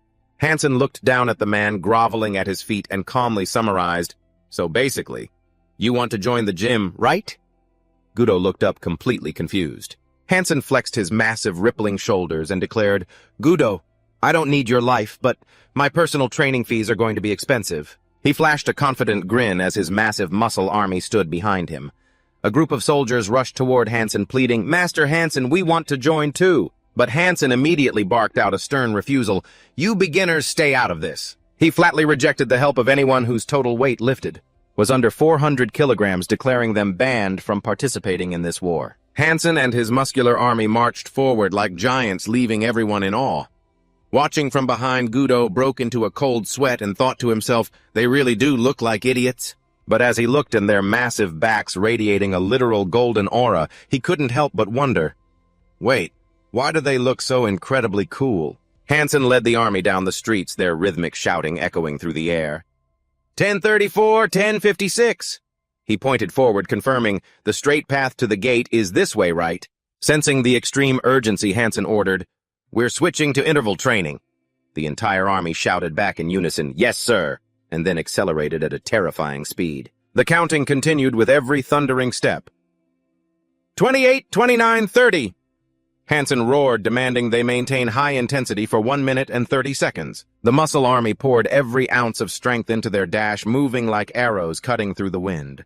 Even as they panted with their tongues out, drenched in sweat and gasping for air, they didn't slow down for a second. People on the sidelines could only gasp in amazement. They're insanely fast. The muscle army charged ahead, and leaving nothing but clouds of dust in their wake. Amidst the ruins, a mother clutched her small child as they were surrounded by bloodthirsty zombies. The child screamed in pure terror. "Mommy!" Suddenly, a crushing blow of 1,000 pounds struck, accompanied by a roar of "Press!" that pulverized the monsters in an instant. The child watched in awe as their saviors finally appeared. Reassuring his mother, he said, It's okay, Mom. Those big brothers just saved us. These heroes are a little bit strange. The mother stood in shock watching Hansen and his army of muscles as they ran past, completely focused on counting their reps. 10, 67. The boy excitedly asked, Mom, if I learn swordsmanship, can I become that strong too? The mother watched those moving masses of muscle breaking out in a cold sweat as she replied, Sweetie, that's not exactly swordsmanship once the war is over. Let's go ask them what kind of technique that is okay. In front of the city gates, chaos reigned as a sea of the undead launched a frenzied assault. At that moment, Hansen's level 3 Eagle Eye skill was officially activated, allowing him to see everything clearly. Looking at the screaming zombies, Hansen wondered, Zombies, why do they keep screaming while they charge like that? He clicked his tongue and commented like a pro. These guys are just skin and bones. They've clearly never heard of whey protein. One of the team members struggled to explain. Sir, they are called zombies. Seeing his subordinate hunched over in exhaustion, Hansen immediately barked, Hey, even when you're resting, keep your back straight, or you'll ruin your spine. He really is the most dedicated personal trainer in the universe. The man quickly obeyed and continued explaining that these zombies have no intelligence, only a predatory instinct to eat, and that they are essentially walking and corpses. Hearing this, Hansen's face lit up with relief. Oh, thank goodness. Then I don't have to feel guilty about taking them out. The man next to him asked cheerfully, Master Hansen, what's the plan now? Watching the zombies swarm toward the gate, Hansen nonchalantly made a shocking suggestion. How about we use our pec muscles to just push them all away? Faced with the group's stunned silence, Hansen snapped, What's with those faces, huh? The man frantically waved his hands in fear. No, forgive me, that's a brilliant plan. Hansen laughed heartily. That's more like it. He immediately turned to ask for their opinion. In that case, regarding the command of this operation, would you mind if I took charge? Impressed by Hansen's determination, they replied, Just go for it. Orders were barked out immediately. A member of the muscle army shouted, Everyone scatter Team 1 and Team 2 spread out through the village. Protect the citizens. He continued coordinating the forces. Team 3 and Team 4 get up on the walls. The members worked in perfect harmony, supporting the soldiers and fighting back the undead. Team 5 assist Master Hansen in pushing the zombies back from the walls, right at the gate. Hansen was using his terrifying physical strength to single-handedly push back a sea of encroaching zombies. Witnessing this unbelievable sight, everyone around could only gape in shock. Whoa, is that even humanly possible? However, the situation remained critical. Gudo roared an order, Seal the gate quickly. He analyzed the situation anxiously. Even if Master Hansen pushes them back, if any slip through the cracks, the village is doomed. Gudo continued to urge them in desperation. So, please block the city gate. Hearing this, Lumi shouted back, Lord Count, the gate has been completely destroyed. She pointed toward the wide-open entrance where Hansen was straining to hold the line. There's no door left to block the way. Gudo gasped in horror. How can this be? Just then a confident voice rang out. I knew this would happen. Heavy footsteps that shook the earth approached. Together they were carrying a massive dumbbell-shaped metal block, with Hansen engraved on it. Gudo was stunned to recognize a familiar face. That weak little boy from back then grew into this monster. Lumi couldn't believe her eyes either. How are they even lifting that thing? Amidst the chaotic battlefield, Hansen was nonchalantly doing walking lunges. A member struggling to carry the weight shouted, Brock, you go on ahead. The swordsman, drenched in sweat and breathing heavily, asked in bewilderment, What is going on here? He gritted his teeth in pain. My quads are completely burned out. I can't move my legs anymore. Don't give up, Senior. I know you can do it. A member of the muscle army spoke up. I know you're always thinking about your seniors' bodies, but if you overtrain past your limits, you're going to get injured. He replied tremulously, Don't save me. I'd rather die than be forced to take a rest day. With that, he collapsed to the ground in utter helplessness. Witnessing this, Guro cried out in agony, Senior, it shouldn't be like this! Guro gritted his teeth. How can the rest of them even lift this thing? His vision was blurring from exhaustion. But the sight of Hansen holding back the zombie horde at the Gru City gate all by himself made his eyes snap open. He could barely even lift his eyelids. Another member rushed over to help Gru, shouting orders to coordinate their forces. Team 5, cover Team Ketobeo. Team Ketobeo, move up and block the gate. A giant kettlebell glowing with a brilliant purple energy began to move toward the entrance. With heavy footsteps, Guro let out a deafening roar. He put every ounce of his strength into pushing the metal block forward. From above, a voice urged them on, "Forward, Team Ketobeo." The entire army roared in unison, filled with determination. "We." The giant weight was brought right to where Hansen stood guard, ready to plug the gap in the gate. With all their faith and unyielding will, they roared, "We can do it." Guro gritted his teeth, sweat pouring down his face. His breathing grew heavy under the immense weight. They moved carefully, inch by inch, reminding each other, "Careful, careful," until the massive multi-ton weight was finally set in place, forming a solid shield against the sea of zombies on the other side. Seeing his subordinate's effort, Hansen gave a slight, satisfied smile. He looked at the exhausted Guro and said, "It's good that you appreciate your workout equipment. I approve." The praise from their leader was like a shot of adrenaline, making the muscle-bound brothers erupt with joy. "All right, the city wall is blocked. Team Ketobeo, take a rest." Instantly, another commander pointed forward and shouted, "Except for Teams 1 and 2, everyone else take over for Hansen Nim and push back those zombies." The muscle army charged out as one. Their thunderous footsteps echoed across the wall as they rushed down to join the fight. They plunged straight into the zombie horde, using pure physical strength to mow down the enemy. Their massive arms easily grabbed and shoved the monsters back, creating a solid wall of flesh. One warrior flexed as he held back the horde. He turned back and asked, "Am I doing this right?" Hansen calmly observed the battlefield, then offered a tip. "Put a little more power into your glutes.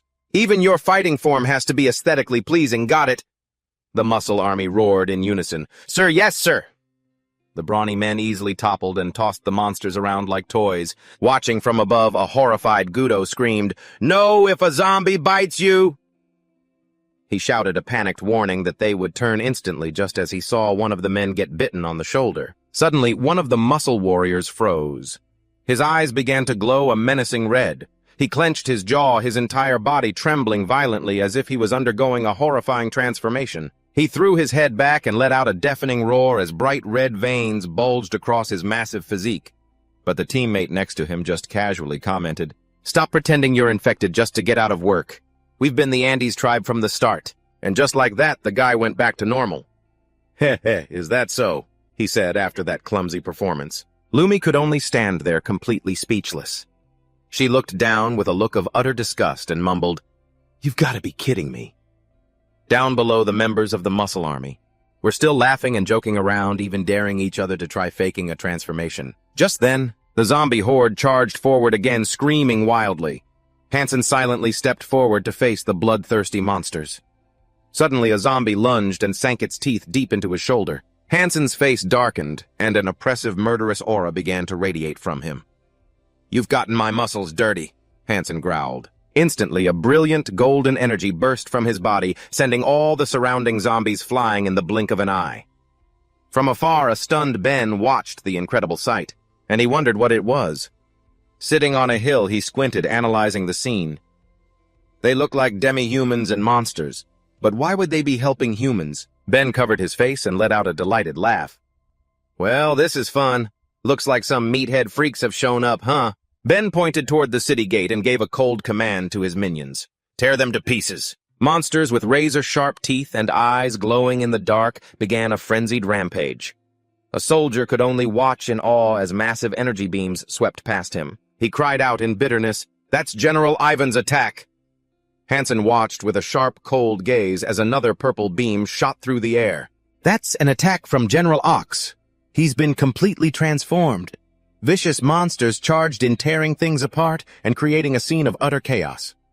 Gudo ran in a panic, shouting, "Clear a path, quick!" The moment he saw Hansen, he clung to the city wall and screamed, pointing, "Hansen Nim, that bastard is over there!" Gudo pointed toward a tree in the distance and declared with certainty, "That's him! He's the mastermind behind all this." However, surrounded by the muscle army, Hansen's line of sight was completely blocked. He couldn't see a thing. Gudo kept shouting directions. "Just go straight, keep going straight, and you'll get there." "There's a guy with blue hair over there." Hansen cracked a confident smile and replied, "Got it." He turned to his subordinates. "I'm going to give our blue-haired client a little consultation. You guys keep up your training on your own, you hear?" A member of the muscle army answered loud and clear, "Yes, sir, we can do it." Hansen's expression immediately turned grim. He clenched his fists, a fierce, murderous aura flaring around him as he muttered, "Good. In that case, Hansen then suddenly executed a reverse Peck deck fly with earth-shattering power. His arm swings created a flurry of afterimages at incredible speed, leaving a stunned Gudo to choke out the words. It's a miracle. A miracle is happening. An immense pressure wave from Hansen's movement obliterated the entire zombie legion and all the debris in an instant. It left behind a completely empty clearing to Gudo's absolute astonishment. In the distance, Ben sat casually under a tree with a mysterious figure. He clicked his tongue in disdain. This group or that group, they're all just a bunch of useless trash. Villains do love to preach, don't they? Ben looked anxious, sweat pouring down his face as he bit down on his glove and asked his companion, Isn't that right, Elise? Elise stood silently in the shadow of the tree. Giving only a slight nod, Ben looked clearly annoyed that an unexpected variable had forced him to show his face. He slowly stepped out from his hiding place, getting ready for battle. Hansen approached his two opponents, his rippling muscles bulging with every stride. The direct confrontation in the middle of the space-time battlefield became suffocatingly tense. Hansen flexed, showing off his massive back muscles as he walked with overwhelming power. Feeling the pressure, Ben immediately unleashed his dark power, transforming his body into a pitch-black monster. With glowing gold eyes and razor-sharp horns, Ben looked terrifying, but Hansen didn't flinch. He accelerated, pouring all his strength into his legs and lunging forward with a speed that tore through the wind. Then an earth-shaking collision erupted. At the center of the battlefield, the two grabbed each other using nothing but raw physical strength to try and overpower one another in a relentless struggle. Hansen's eyes burned with killing intent. Through the swirling red dust, his face showed his grim determination to crush his enemy. Facing him was Ben's distorted and hideous, monstrous face. Now a monster, Ben let out a maniacal grin. As they struggled in a suffocating contest of power, the ground beneath their feet began to crack open from the sheer pressure. Ben gritted his teeth as he tried to hold his ground, but he was completely overwhelmed by his opponent's extraordinary physical strength. Hansen roared in fury, "How dare you touch my VIP client? You're dead meat, you bastard!" With his massive hands, he crushed Ben's arm, rendering him completely helpless. Ben screamed in agony. Without giving him a moment to breathe, Hansen grabbed him and roared, "So it was you! The blue-haired brat who loves to interfere." Instantly, he hoisted the monster up and slammed him into the ground with the force of 1,000 tons. Ben's eyes bulged, and his mouth hung open in total shock and agonizing pain. Hansen followed up with a devastating strike, pinning Ben's head deep into the crater he'd just created. Stuck in the dirt, Ben wheezed in terror. "Ugh! What kind of power is this?" He tried to struggle and screamed, "Let go of me, you bastard!" Standing tall with glowing red eyes, Hansen asked coldly, "Are you done yet?" He looked down at his broken enemy and declared, "Now it's my turn." Hansen pinned Ben to the ground and activated a move called Mountain Climber. His repeated heavy stomps created terrifying explosions that tore the earth into a deep, long trench stretching into the distance. From afar, Elise watched the battle silently, her face completely void of emotion. Meanwhile, across the battlefield, the muscle army and the soldiers were frantically wiping out the remaining monsters. Powerful slashes and punches rang out continuously. They cleared away every trace of the Undead Legion. Observing from a distance, Elise assessed the situation, thinking, Ben is actually quite dangerous. Immediately, a cold order was issued, eliminate the danger. It quickly darted off at an incredible speed. Tearing through the forest at a terrifying pace to provide backup, it was suddenly stopped. A girl with long brown hair appeared out of nowhere, her sword blocking the killing machine's attack. The stranger asked coldly, "Who are you?" The girl replied boldly, "Look closely. I am of the Leon lineage. We aren't easy to push around." The harsh sound of clashing metal rang out again and again. The two engaged in a high-speed sword duel as a black wolf snarled nearby. The robot machine ordered its allies, "Go to Bendy before immediately accelerating and tearing through the wind." Lai smirked mockingly. "You think you can stop me with that level of swordsmanship?" The machine replied flatly, "Swordsmanship data loaded. Target has 0% chance of winning." It began spinning its blades at maximum speed, creating a fierce whirlwind of attacks that surrounded Lai. In another corner of the battlefield, a member of the muscle army with hands glowing a brilliant pink yelled, "Pull quickly!" The whole group poured their strength into stretching a massive energy rope. Attached to a purple weight, the rope was stretched to its limit. When the tension reached its peak, someone shouted, "Now let it go!" Release the weight. The massive amount of energy was launched at a terrifying speed. The skill-heavy plant 1 out of 10 was officially activated, turning the weight into a purple fireball. It soared across the sky. Below, both the kingdom's soldiers and the muscle army looked up in awe and terror as a purple glow suddenly covered everything. The sphere exploded into a barrage of deadly light rays that rained down.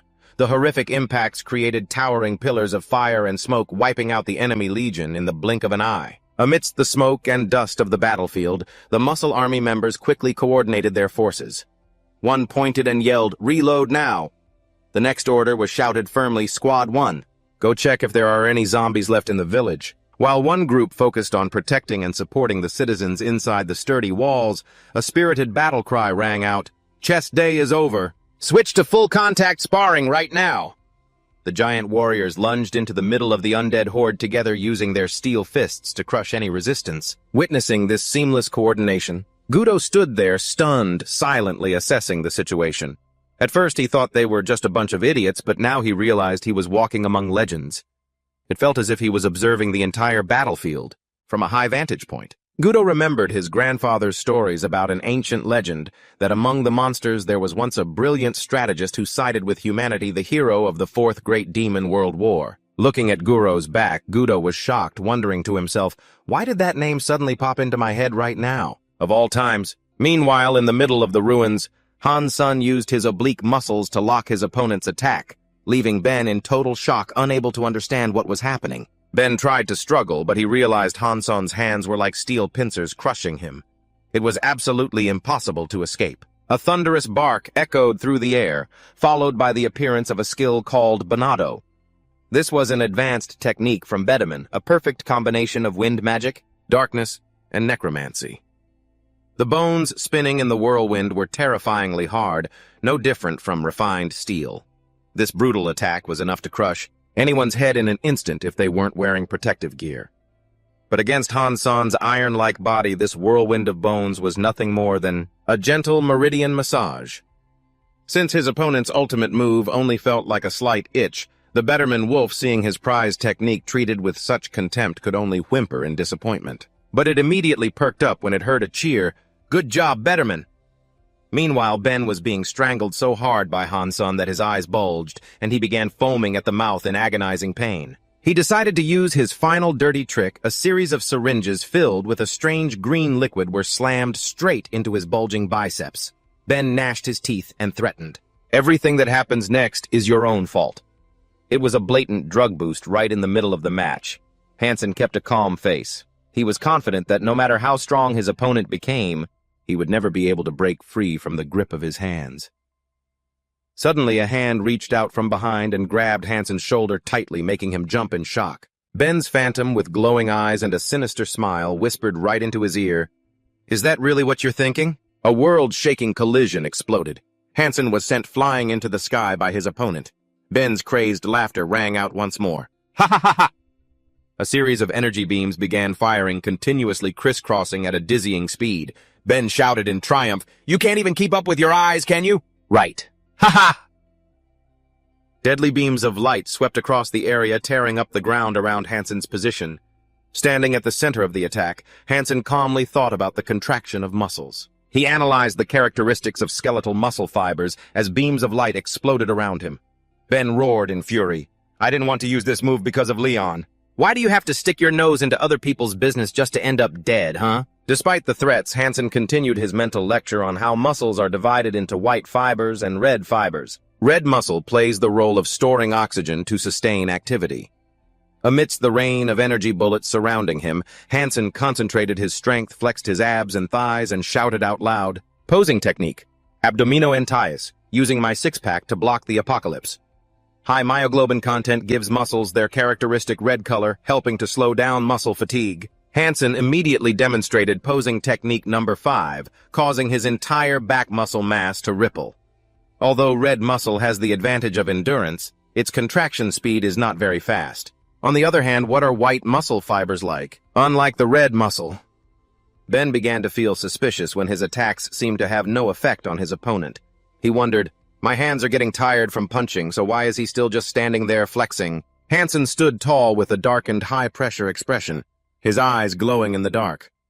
White muscle has low myoglobin content, causing physical strength to decline quickly, but in return, its contraction speed is completely superior.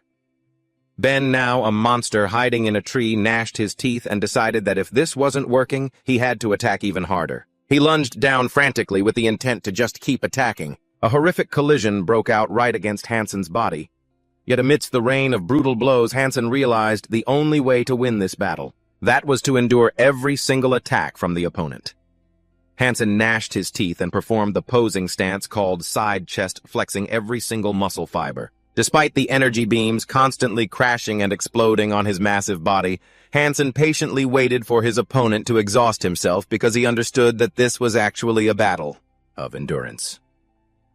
However, at this moment, Hansen still didn't know the truth. Ben's body was not created naturally.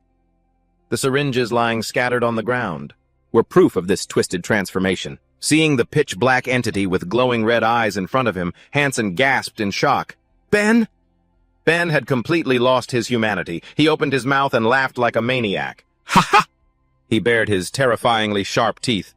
Hansen unleashed a powerful press strike, creating a world-shaking explosion that shattered the ground under thousands of pounds of pressure. Witnessing this unimaginable strength, Ben in his monster form was so shocked that his pupils contracted. He cried out in terror, "What kind of punch is that?" You just collapsed the whole map. Sweat poured down his distorted face as he gnashed his teeth, trying to resist in desperation. Realizing the gap was too large, Ben told himself he must absolutely avoid comparing raw strength directly with Hansen. Hansen smirked with a confident smile. He nonchalantly explained that no matter how superior a muscle fiber is controlling the nervous system, under extreme pressure is still an incredibly difficult task. Suddenly, Hansen's entire body glowed with a fiery red light as he strained to show off his rippling muscles, and he admitted that even he wasn't completely familiar with the constant changes in his body right now. Meanwhile, the enemy's blue light beams continued to zip around. Hansen at a dizzying speed, but he stood firm like a rock, and casually wondered when this agile guy would finally get tired. Meanwhile, at another corner of the battlefield, the giant monster Fahrenheit was frantically sweeping through the soldiers with powerful swings of its arms. The sounds of clashing metal rang out repeatedly. When it suddenly spun its arms like a giant propeller, it created a whirlwind that crushed and threw aside anything blocking the human army's path. The monster stepped loftily through the rubble, its glowing red eyes looking down at the defeated ones as it spoke with contempt. "Weak as snails, just a few spins and you're all gone." Faced with that horrific dominance, a young warrior still stood brave and firm. He faced death and calmly admitted, "I know we are weaker than you." But then his eyes suddenly became sharp and cold. He gripped his sword tightly and shouted with determination, "But the power of our friendship is different!" The young man shouted with confidence, "I am much stronger than someone like you." Immediately, a powerful aura of battle and blue sword intent radiated from the blade. He flashed a smug smile, but that smile was quickly extinguished as his face changed with shock. A massive impact sent him flying, accompanied by a painful scream. "You amateur swordsman, watch me perform this pink blade dance!" Immediately, a mad demon fast blade battle technique with a brilliant purple hue was unleashed. The monster casually commented, too slow to the opponent's shock. The giant blade sliced through the air and lunged down. Due to the extreme acceleration, the attack couldn't be stopped and struck directly at the person lying on the ground. The blade stopped just inches from Rapier's face. He whispered, asking, "Am I strong?" A cold voice replied, "Weak." A giant black shadow with glowing red eyes emitted an overwhelming aura that covered the scene. But before the monster could do anything, it was sent flying. Everyone on the battlefield was dazed, not understanding what was happening. Hansen trudged out from the dust. He casually spat and commented, "You've been training pretty hard too, huh? Are we going to a fight or just hitting the gym, bro?" The scene shifts to a tiny village on a remote frontier nestled peacefully between steep cliffs and a winding river. A man in a cloak frantically rushes up the stairs, repeatedly screaming the general's name with a look of pure panic. He uses every bit of strength he has left to slam open the door to the room ahead. Seeing the man barge in, the general, showing off her toned physique, sits calmly at the dining table and nonchalantly asks, "Barging into a lady's room without knocking? That's a bit rude, don't you think?" She doesn't miss the chance to tease him, leaving the village chief frozen in shock. Drenched in sweat, the village chief screams that there's no time for games and breaks the shocking news of what's happening in the White Kingdom. General Leon tells him to calm down and mocks the fact that he's only 40 years old, yet already out of breath like that. The village chief slams his hand on the table and howls, "A horde of zombies is attacking the White Kingdom." He pleads, "We truly need your power." Hearing this, General Leon bursts into a loud laugh. She casually remarks that the army should be able to handle something like that on their own. She goes back to eating, but the moment the chief reveals the one behind the zombies, Ben Leon's movements instantly freeze. Her eyes turn ice cold as she repeats the name Ben. Leon lets out a faint, dry smirk, showing off her powerful, muscular back. Ha ha ha ha. The female general's hearty laughter echoes throughout the room. The mustachioed officer beside her, dripping with sweat, anxiously exclaims, "General, now is not the time to be laughing." Leon gives a cryptic smile. "If I don't laugh now, then when?" "Poor Ben, he's really kicked a hornet's nest this time." Facing her bewildered subordinates, Leon holds up two fingers and declares that the White Kingdom currently has two unbreakable shields. First, a reliable ally named Hansen, the man who uses his extraordinary physical strength to crush enemies with a single devastating punch. And the second shield is her beloved niece, the continent's #1 hope. Lai glides with terrifying speed, instantly shifting into a predator's crunch stance. Her glowing golden eyes flash with a sharp, dangerous intensity. The Li technique was born during the continent's dark ages.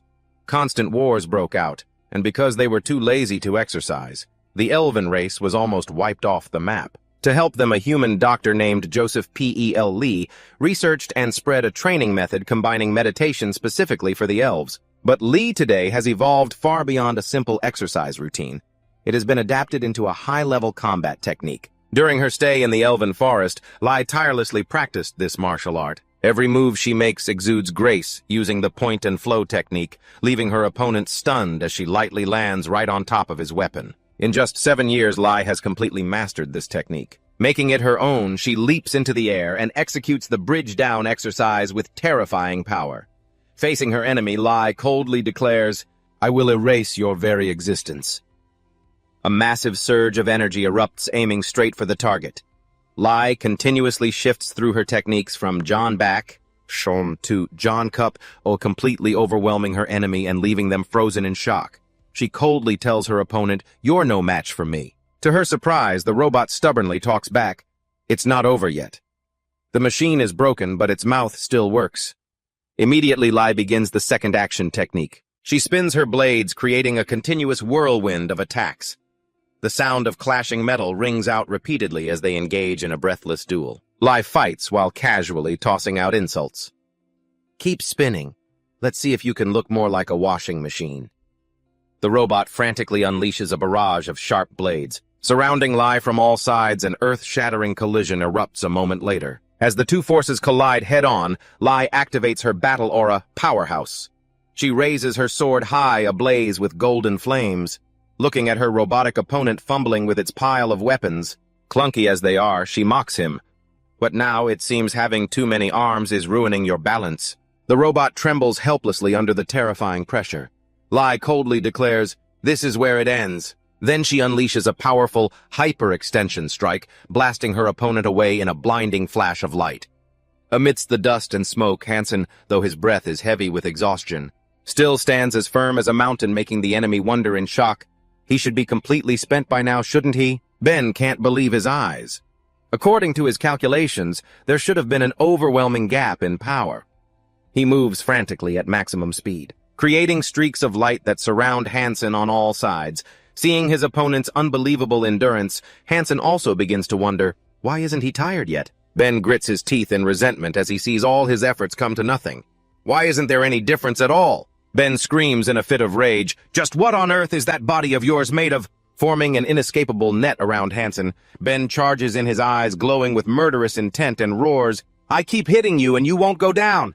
Are you a man or are you made of iron?" Hansen immediately fires back, "That's exactly what I was going to ask you." Ben attacks madly, revealing that the drug he just took was specially formulated to target Leon, granting him a massive source of dark energy. Ben claims his current power has reached a level that can rival an ancient dragon. He dives straight down like an arrow, aiming for Hansen, but Hansen only gives a defiant roar. "Maybe it's just because I've trained harder than you. Ben writhes in agony as the drug's side effects kick in. He wheezes, "Side effects already. Quick, give me the neutralizer." The consequences of using bootleg steroids?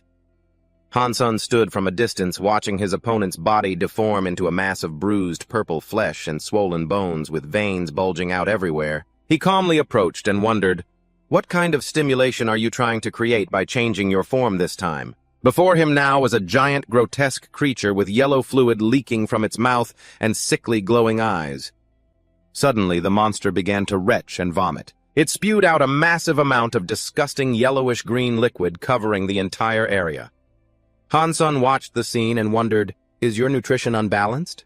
Or did you get gout?" A system notification immediately popped up confirming that wasn't it. From within the pile of slime, Ben's gaunt, exhausted figure emerged looking completely drained. He trembled, his mind filled with a desperate plea. "Hurry! Inject me! Wait, why am I even fighting that monster?" He looked up at Hansun with eyes filled with yellow tears and feebly suggested, "Hey, let's just stop this." Ben continued to wail in despair. "Fighting is so exhausting. Why don't we go grab some coffee instead?" Especially in a beautiful world like this. Hansun crossed his arms, his face darkening with intense pressure, as he snapped back, "I don't want to fight either, but you're the one who started all of this." His aura began to erupt. Hansun gritted his teeth and roared, "Do you have any idea how many beginners couldn't go to the gym because of you?" The greatest crime. Banning the gym. Facing Hansun's terrifying expression, Ben was scared to death. He wailed and begged, "I'm sorry, I was wrong. Why did I even do these things? Please stop looking at me with that scary face." Ben collapsed in the middle of the puddle of slime, sobbing and mumbling, I just wanted to save Elise." Hansun silently approached, repeating the name with suspicion. "Elise?" Ben feebly confirmed, "Not Elise." In his memory, the haunting image of a black crow perched on a wooden post returned. It was a nightmare. Elise was dead. She had been tied tightly to a high pole while the crowd watched with indifference. The endless pain of loss had turned into a burning fire of hatred. Ben roared, "Revenge! I came here for revenge!" His face contorted with a crazed smile, his hands trembling as he held up a syringe filled with a glowing blue liquid and muttered, "This drug is very painful. It drives my mind into madness. That's the problem." He screamed with rage at his opponent. "Just a little more, and I would have softened up and forgiven you." Without a moment of hesitation, Ben plunged the needle into his chest, forcing the entire dangerous serum into his body. He gritted his teeth with determination. "I'll take this last dose and then send you on your way." Ben's body exploded with a heaven-shaking dark energy, transforming him into a giant monster with sharp teeth and glowing red eyes full of killing intent. "I will end this once and for all." A blinding flash of light suddenly erupted in the deep forest, creating a massive, shocking explosion that left everyone stunned. Covering their eyes amidst that light, the silhouette of Elise suddenly appeared floating, making Ben freeze as he choked out, Elise." The story travels back in time, 32 years ago in the county of Gudo. Under the sunlight, a young man was diligently practicing swordsmanship with a wooden dummy. The rhythmic sounds of impact echoed. That was Gudo, 57 years old, while his best friend Ben sat relaxing on a bench with a book in his hand. "Gudo, why are our people so weak at magic?" Gudo swung his sword with decisive strokes. He replied grumpily, "Am I supposed to know about stuff like that too?" Ben smiled gently. He reminded him that since Gudo was the successor to the county, he needed to understand these things. Even though Gudo said he didn't want to hear it, he understood his friend's personality well, so he grumbled while practicing. "Even if I say I'm not listening, you'll say it anyway." After a session of intense practice, Gudo stopped leaning against his wooden sword and panting, "Phew, okay, fine. Tell me." Ben excitedly agreed. He began to explain that unlike battle spirit, magic is something extremely delicate. The stronger the emotional shift, the smoother the flow of mana becomes. He held up the book, Principles of Magic, and pointed out the core issue: the people of Gudo County were always restricted by rigid rules and cared too much about how others saw them. This led to the suppression of personal emotions. This suppression acted like ropes binding them, preventing mana from circulating and the magic core from expanding. However, the 57-year-old Gudo firmly stated that magic is a witch's curse. Exploring one's own physical strength was the true spirit and identity of the people here. Ben teased, "Oh, that sounded just like a dusty old politician." Gudo immediately got angry and threatened, "Do you want to die?" Ben sat down hugging his book and muttering. Instead of studying useless things like magic, he looked at the wooden sword on the ground and suggested, "It's been a while since we sparred. What do you say?" Gudo smiled and agreed. "Sure, let's see me warm up a bit." Trash talkers usually get served. The match began with continuous clashes of wooden swords as both charged at each other dramatically. The final score was announced with a huge gap, 123 to 43. Just then, a girl appeared and called out loudly, "Master Leon!" She approached and began to scold Ben. "You're always so impatient. With talent like yours, why are you like this?" Ben silently walked away, scratching his head and muttering, "This sword-swinging game is so dull, I'm going to go study." The female master smiled and explained, "That's only because you haven't reached that level yet. You have no idea how interesting it is." She turned her gaze toward Gudo and advised, "Look at Gudo and learn from him. See how much joy he's having." As she spoke, she lightly punched Gudo's chest to encourage him. However, Gudo thought to himself, "I don't find swordsmanship interesting at all." Ben looked back at his master and insisted, "I'm just practicing for fun. I know I'm only mediocre." While Gudo was still in shock, the master pressed him, "What did you just say?"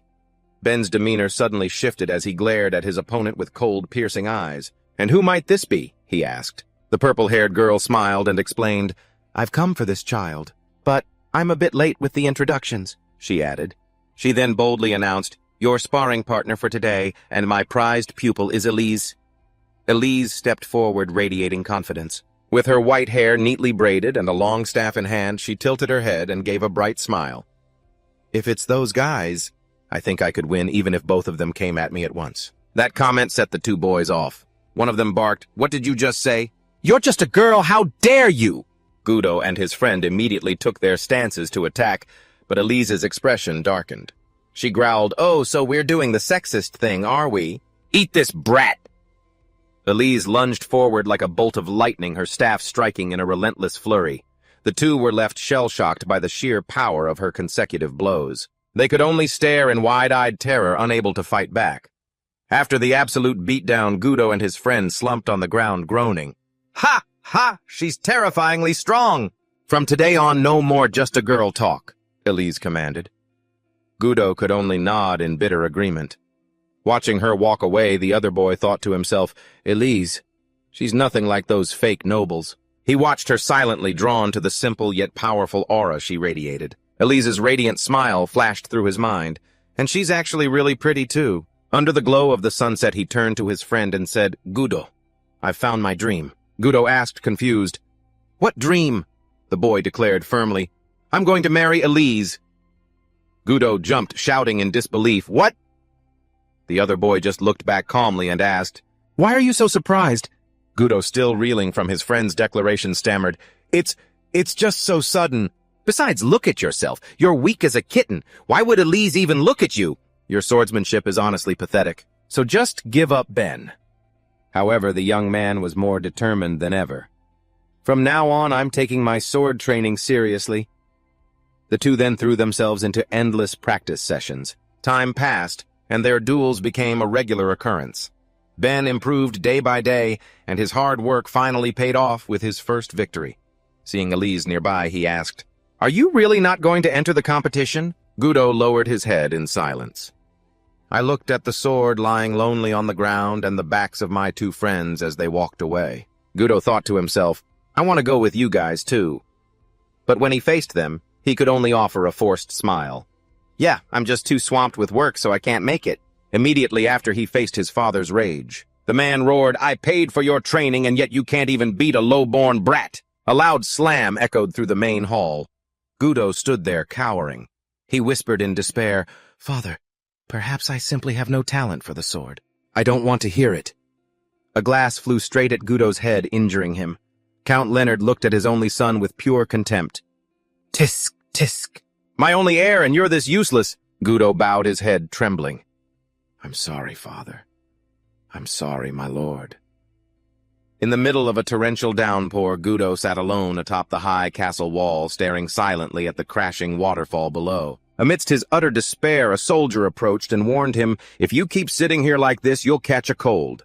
"Lord Gudo," Gudo replied tiredly, "I'm fine, leave me." Suddenly, Elise rushed up from behind, grabbed him tightly by the neck and yelled, "What do you mean you're fine? Nothing about this is fine." Gudo gasped. "Elise," she snapped back. "You look like you're about to drop dead and you're telling me you're fine. What is wrong with you?" Without another word, Elise began dragging Gudo along. "You really don't know how to enjoy life, do you? Now come with me." The young master could only stumble after her helpless. He watched Elizabeth as she beamed with joy in the middle of the city. Gudo wondered to himself, how can she always be smiling like that, watching her excitedly try on new dresses? Gudo blushed. Is meeting me really that exciting for her? She's definitely into me, right? That Ben guy doesn't stand a chance, he told himself with newfound resolve. If that's the case, I'll love her more than anyone else in the world. At the military training grounds, Gudo happened to overhear some soldiers gossiping. "Did you hear the news? Ben confessed his feelings to Elise and she turned him down flat," another soldier asked in surprise. "Wait, weren't those two dating?" Hearing that Ben had been dumped left Gudo stunned, but a spark of hope ignited in his chest. "So, that means I still have a chance." He was convinced Elise felt the same way about him. He began sprinting wildly through the streets, screaming in his heart, "Elise, I like you. No, I love you." Gudo didn't care about anything else. He told himself that despite his father's oppression, and even if he had to give up his family name, love had completely taken over his mind. With his thoughts only on the girl he loved, he vowed, "I'll only look at you. I'm going to make you happy." Gudo finally stopped in front of a room. He was panting heavily from the run and the nerves. He reached out to pull back the curtain, his heart thumping against his ribs as he prepared to face the girl of his dreams. Gudo swallowed hard, filled with tension. He peeked inside, but the sight before him left him completely frozen. Gudo's face was contorted with horror as tears began to stream. Tears rolled down his cheeks as he rasped Ben's name, remembering that night under the starlit sky. Ben had been desperately clutching Elise's hand, pleading with her, "Elise, why are you rejecting me? You said you had feelings for me too." He desperately recounted his efforts. "I hit the gym until I was out of breath just for those six-pack abs you liked. How could you dump me?" Ben looked at Elise with pleading eyes. "Please don't do this. Please think it over one more time." Suddenly, Ben's eyes widened in utter shock as a brilliant blue glow began to envelop Elise's body. She hovered in midair, radiating a massive surge of magical energy. She began to pour her heart out. "I've possessed a body overflowing with mana since the day I was born." Elise looked at her glowing hands and explained that if too much mana accumulates, it will destroy her very physical form. Therefore, she was forced to find secluded places just to release it. Elise's face clouded over as she thought of the future. "Right now I'm secretly releasing my mana to avoid the public eye, but one day this will be exposed." She looked at Ben with a distant gaze and gave a bitter smile. "I still don't have the courage to turn the person I cherish into an accomplice." Ignoring the danger, Ben suddenly rushed forward and pulled Elise into a tight embrace right in the middle of the exploding energy. Elise screamed in panic, "Careful, you'll get shocked. Why are you hugging me?" But as the kingdom's sole magic scholar, Ben held his beloved firmly. His eyes blazed with resolve. "From this moment on, your problem is something only I can solve." Ben held Elise close and solemnly vowed, "I swear I'll spend my whole life loving you." Amidst the shimmering light of love and magic, Ben whispered her name, Elise. Behind the ajar door, Gudo witnessed the entire scene with a broken heart. Tears of agony streamed down his face, which was twisted in despair. He gritted his teeth, enduring the surge of resentment as he watched the girl he loved in the arms of another. Gudo rasped Elise's name in vain. While Ben secretly vowed to do whatever it took to protect the only girl in his life, his memories were filled with beautiful days spent with Elise, and the little dog always full of laughter. But for Gudo, those were long nights drowned in alcohol, hiding behind trees just to watch Elise release her mana in loneliness. Witnessing the one he secretly loved being happy with someone else, Gudo could only bury his face and sob over an old photograph. However, that happiness was short-lived when Elise unexpectedly coughed up blood, staining her hands red. The female lead was enduring such intense pain. Ben rushed to her side in a panic. "Elise, are you all right?" Amidst the heavy coughing and the sound of dogs barking, Elise tried to reassure him, "I'm okay. My mana has spiked a bit lately, so this only happens once in a while." She even forced a playful smile, teasing Ben about losing at swordsmanship to lighten the mood. But Ben's face was filled with nothing but utter shock and terror. The fear of losing his beloved drove Ben to lock himself in the laboratory. He told himself, seeing you collapse feels like my whole world is crumbling. Ben was determined to keep his promise to protect her. I won't leave this place until I find a way. I think it's time to fulfill my promise to you. He implored Elise to endure just a little longer until the day he returned with a life-saving cure. Ben began researching a physical enhancement compound that he had just discovered. He hoped it would give him the chance to treat her so they could be together forever. But the price was brutal as terrifying mutant creatures began to emerge from those mad experiments. Back in the present, Gudo stumbled toward Elise with a bottle of wine, prompting her to ask, "Gudo, why is the smell of alcohol so strong even over here?" In his drunken stupor, Gudo howled with resentment. "Didn't you used to like me too? We were so good together, we were happy." Facing that madness, Elise remained calm and bluntly replied, "I never had romantic feelings for you. I'm sorry if I misled you, but let's set that aside." A brilliant blue mana began to envelop her body as she posed a harsh question. "Gudo, even assuming we were together, could you truly love someone who is forced to use magic and become a sinner like me?" Elise looked at Gudo with eyes full of disappointment. She bitterly blamed him for knowing her situation full well but deliberately pretending not to. Gudo, still holding the bottle, his face drenched in sweat, screamed in frustration. "It's because I was a coward back then. I only have the courage to say this now because I'm drunk." He tried to continue, but a sob and overwhelming fear took over his mind. The Count could only gape and wail in despair. Seeing that his cowardice hadn't changed one bit, Elizabeth whispered a brief apology and turned to walk away, leaving Gudo behind, painfully covering his face in shame. It seemed he was still very much afraid. Elise's words pierced Gudo's heart, and old memories came flooding back. Those were the days of a scorching drought. The earth was cracked and the people had fallen into utter misery. An angry crowd carrying torches and farm tools gathered at the city gates. They screamed, "Lord, come out and perform a ritual to call for rain for the people." Looking down at the furious crowd from the high walls, Gudo's father coldly told his son, "Look closely at what we call the commoners." He nonchalantly admitted that while it would be good if it rained, he wasn't a god and couldn't just perform a spell to make it happen. Gudo could only bow his head helplessly and ask his father what they should do in this situation. Instead of being worried, the old lord asked his son in return if he thought those people truly hated them. They don't. What they need right now is someone to vent their anger on, someone they can dump all the responsibility onto, the lord said, gritting his teeth. Clenching his fist with a sinister intent, he flashed a ghastly smile and revealed that he had found someone to take the heat for him. When Gudo tremblingly asked who it was, his father suddenly widened his eyes, cackled maniacally, and spat out the name, "It's Elise, the very girl you confessed to." Gudo was utterly stunned. He stood there frozen as his father placed a hand on his shoulder, mockingly thanking him, saying that his useless son had finally been of some use to him. Once Count Leonard coldly told his son, "Thank you, my boy, for snitching. You've given me the perfect scapegoat." Gudo was in shock, trying to protest, "No, that can't be. Father, how could you do this to the person I love?" Instantly, a thunderous slap sent Gudo crashing to the ground. The Count roared, "You fool, you are the one who will rule this country one day. How can you let personal feelings cloud your judgment?" The Count pointed his finger threateningly. "If I left things to you, you'd ruin everything," he bellowed, commanding the soldiers.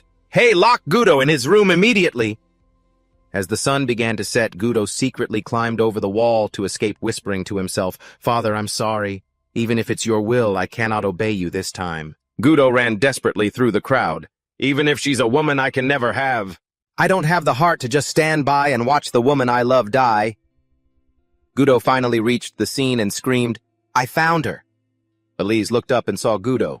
Elise, held captive by the soldiers, cried out in despair. "Gudo, save me!" Murmurs began to rise from the aggressive crowd. "Is that Lord Gudo? Is he an accomplice of the witch?" Rage erupted as they shouted, "Even if he's the Count's son, if he's an accomplice, he must be punished. That's right. We have to wipe out the whole lot of them." Under the terrifying pressure and the burning glares of the mob, Gudo felt a surge of fear. He pulled his hood down low to hide his face. The most cowardly supporting male lead in history ignored the cries of his name behind him. He turned and ran for his life, leaving Elise behind. She watched him go with eyes full of sorrow and utter despair. Amidst the circle of executioners, Ben held Elise's lifeless body. He screamed in agonizing pain at the loss of his beloved. Broken keepsakes fell like the pieces of his shattered heart. Back to reality. Ben, in his monstrous form, continued to howl in madness. No, Elise! Hansen, with his massive godlike physique, lunged forward like an arrow. Ben roared with murderous intent. "Get lost, you bastard!" Hansen didn't flinch. He channeled all his strength into his arm and unleashed a strike. Ben howled in a frenzied panic. "Let go!" he begged in pain. "Let go of me! Let me go!" But Hansen coldly pressed on. He left his enemy completely unable to resist, pinned to the ground. Hansen clenched his giant fist, preparing for the next cable workout. A glow ignited in his eyes within the darkness as he activated the pullover technique, delivering a powerful overhead smash that shattered the ground, giving his opponent zero chance to breathe. Hansen performed the cable pushdown exercise with terrifying intensity, 15 reps per set for 10 consecutive sets without a single second of rest. Hammer-like blows rained down one after another. The scene turned into a gruesome sight. After finishing the punishment, Hansen stood there looking at his battle-stained hands. He casually brushed off his shoulder. His face returned to a calm expression as he muttered to himself, "Now then, time to go wipe out the rest of the zombies." In the distance, a massive vortex of energy called the Boninato suddenly erupted. It swept up everything in its path as a mysterious creature watched from the shadows. Hansen looked toward the horizon with an annoyed look and grumbled, "That dog is at it again." He looked up at the sky. He asked nonchalantly, "Are you planning to take your family with you?" Hansen gave a slight smile and remarked, "Well, that's almost cute." Instantly, tornadoes of bone and debris began to soar into the air. Lai stood tall with her fiery red hair facing the roaring storms. Hearing a bark, she coldly turned her head and declared, "Just take them away. I don't care about losers." Witnessing the scene, Gudo screamed in a panic, "No, stop, you can't let Ben leave like this." He yelled frantically in despair, "He'll come back for revenge. Lai, go after him. Finish him off. No! It's about him and me." Lai whispered Count Gudo's name, then suddenly drew her sword and lunged forward. She roared with bloodlust, "I'm going to kill you!" Gudo watched the approaching figure in a daze, worrying, "Wait, why does it look like she's charging straight at me?" Ignoring the shocked onlookers, she closed in with a face full of pure rage and screamed at Gudo, "Talk! How dare you lay a finger on my man!" Gudo turned and ran for his life, screaming. He ordered his soldiers, "Stop her! Stop Lai at once!" A blonde girl standing nearby could only sigh in disappointment as she watched the Count's back. "That guy is running away again." Suddenly, 2 members of the muscle army appeared, swinging their swords to block the path. They tried to reason with her junior sister. "Lai, stop this. You really should stop." Lai didn't hesitate. She leaped over their heads and asserted, "You seniors can't stop me." Even though she knew the risks, she didn't slow down at all. There are times when one is forced to act. She moved into a tabletop position to maintain perfect balance in midair. Then she lowered her center of gravity with a stacking test spin technique, focusing all her energy into her legs before performing an explosive extension. Lai glided forward as smoothly as a river. The block was left stunned, frozen by her unbelievable speed. She pointed her sword straight ahead, declaring firmly that no one was allowed to touch Count Lai. The enemy could only let out a cry. Full of pain, Lai performed a graceful mid-air flip to escape the encirclement. Block quietly approached, his voice deep as he asked his junior sister to stop. Seeing a familiar face, Lai stopped in surprise. "Senior Block." She sheathed her sword and stood tall, scanning the man before her. "You've actually gotten handsome. Those muscles are looking pretty thick, too. However..."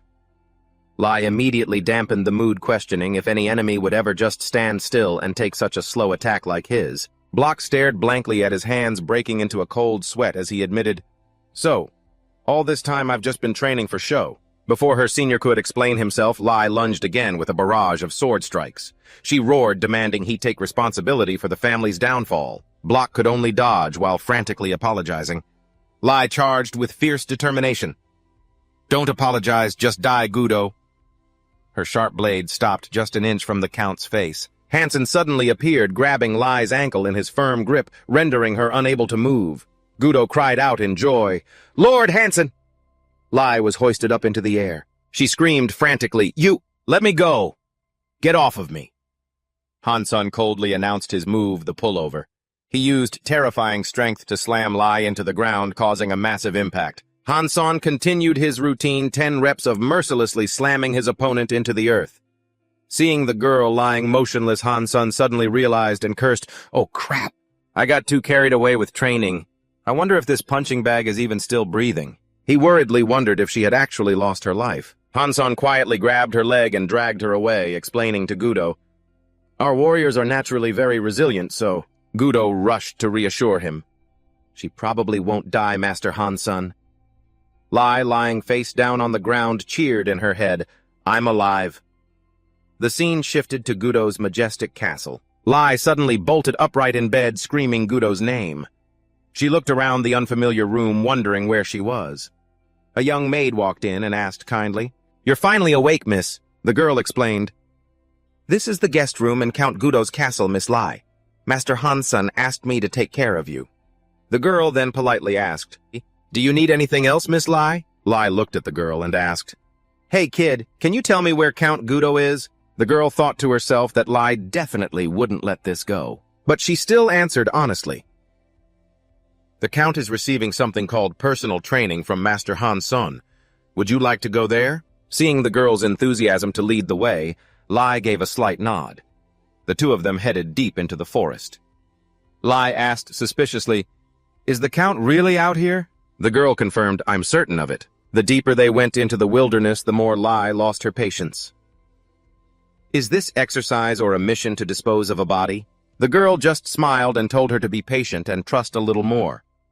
Lai secretly blamed herself for being so naive to believe that someone who just tried to murder the Lord would be allowed to meet him. Suddenly, the girl cheered, "Found them! There's Master Hanson!" Lai was stunned to find they really had arrived. She saw Hanson's silhouette and rushed over. Before her eyes, Gudo was crawling on the ground, gasping for air in agony.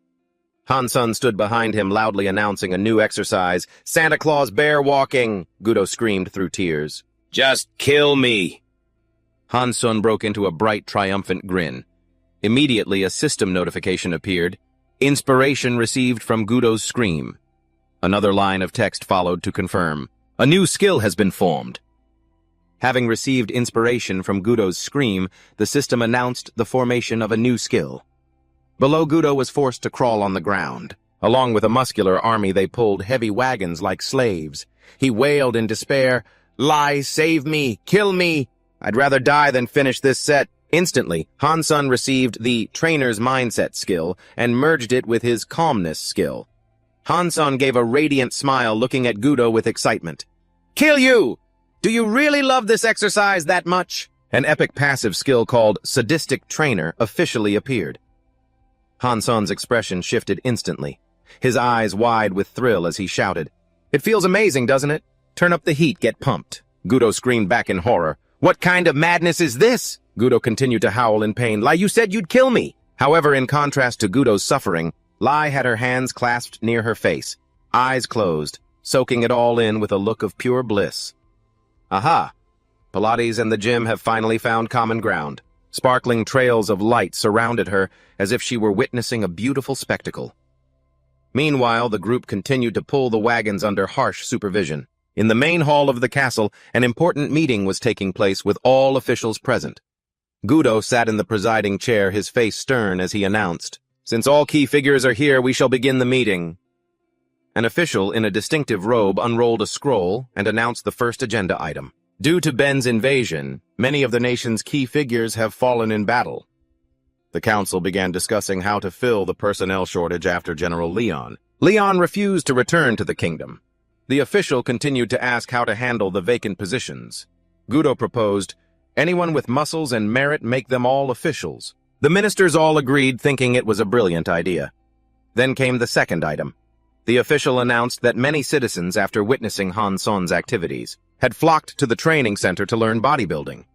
Thus, a new force called the Bodybuilding Swordsman Army was officially established, a massive legion of warriors. With bulging muscles and sturdy helmets, they swung their swords in unison, shouting a powerful slogan.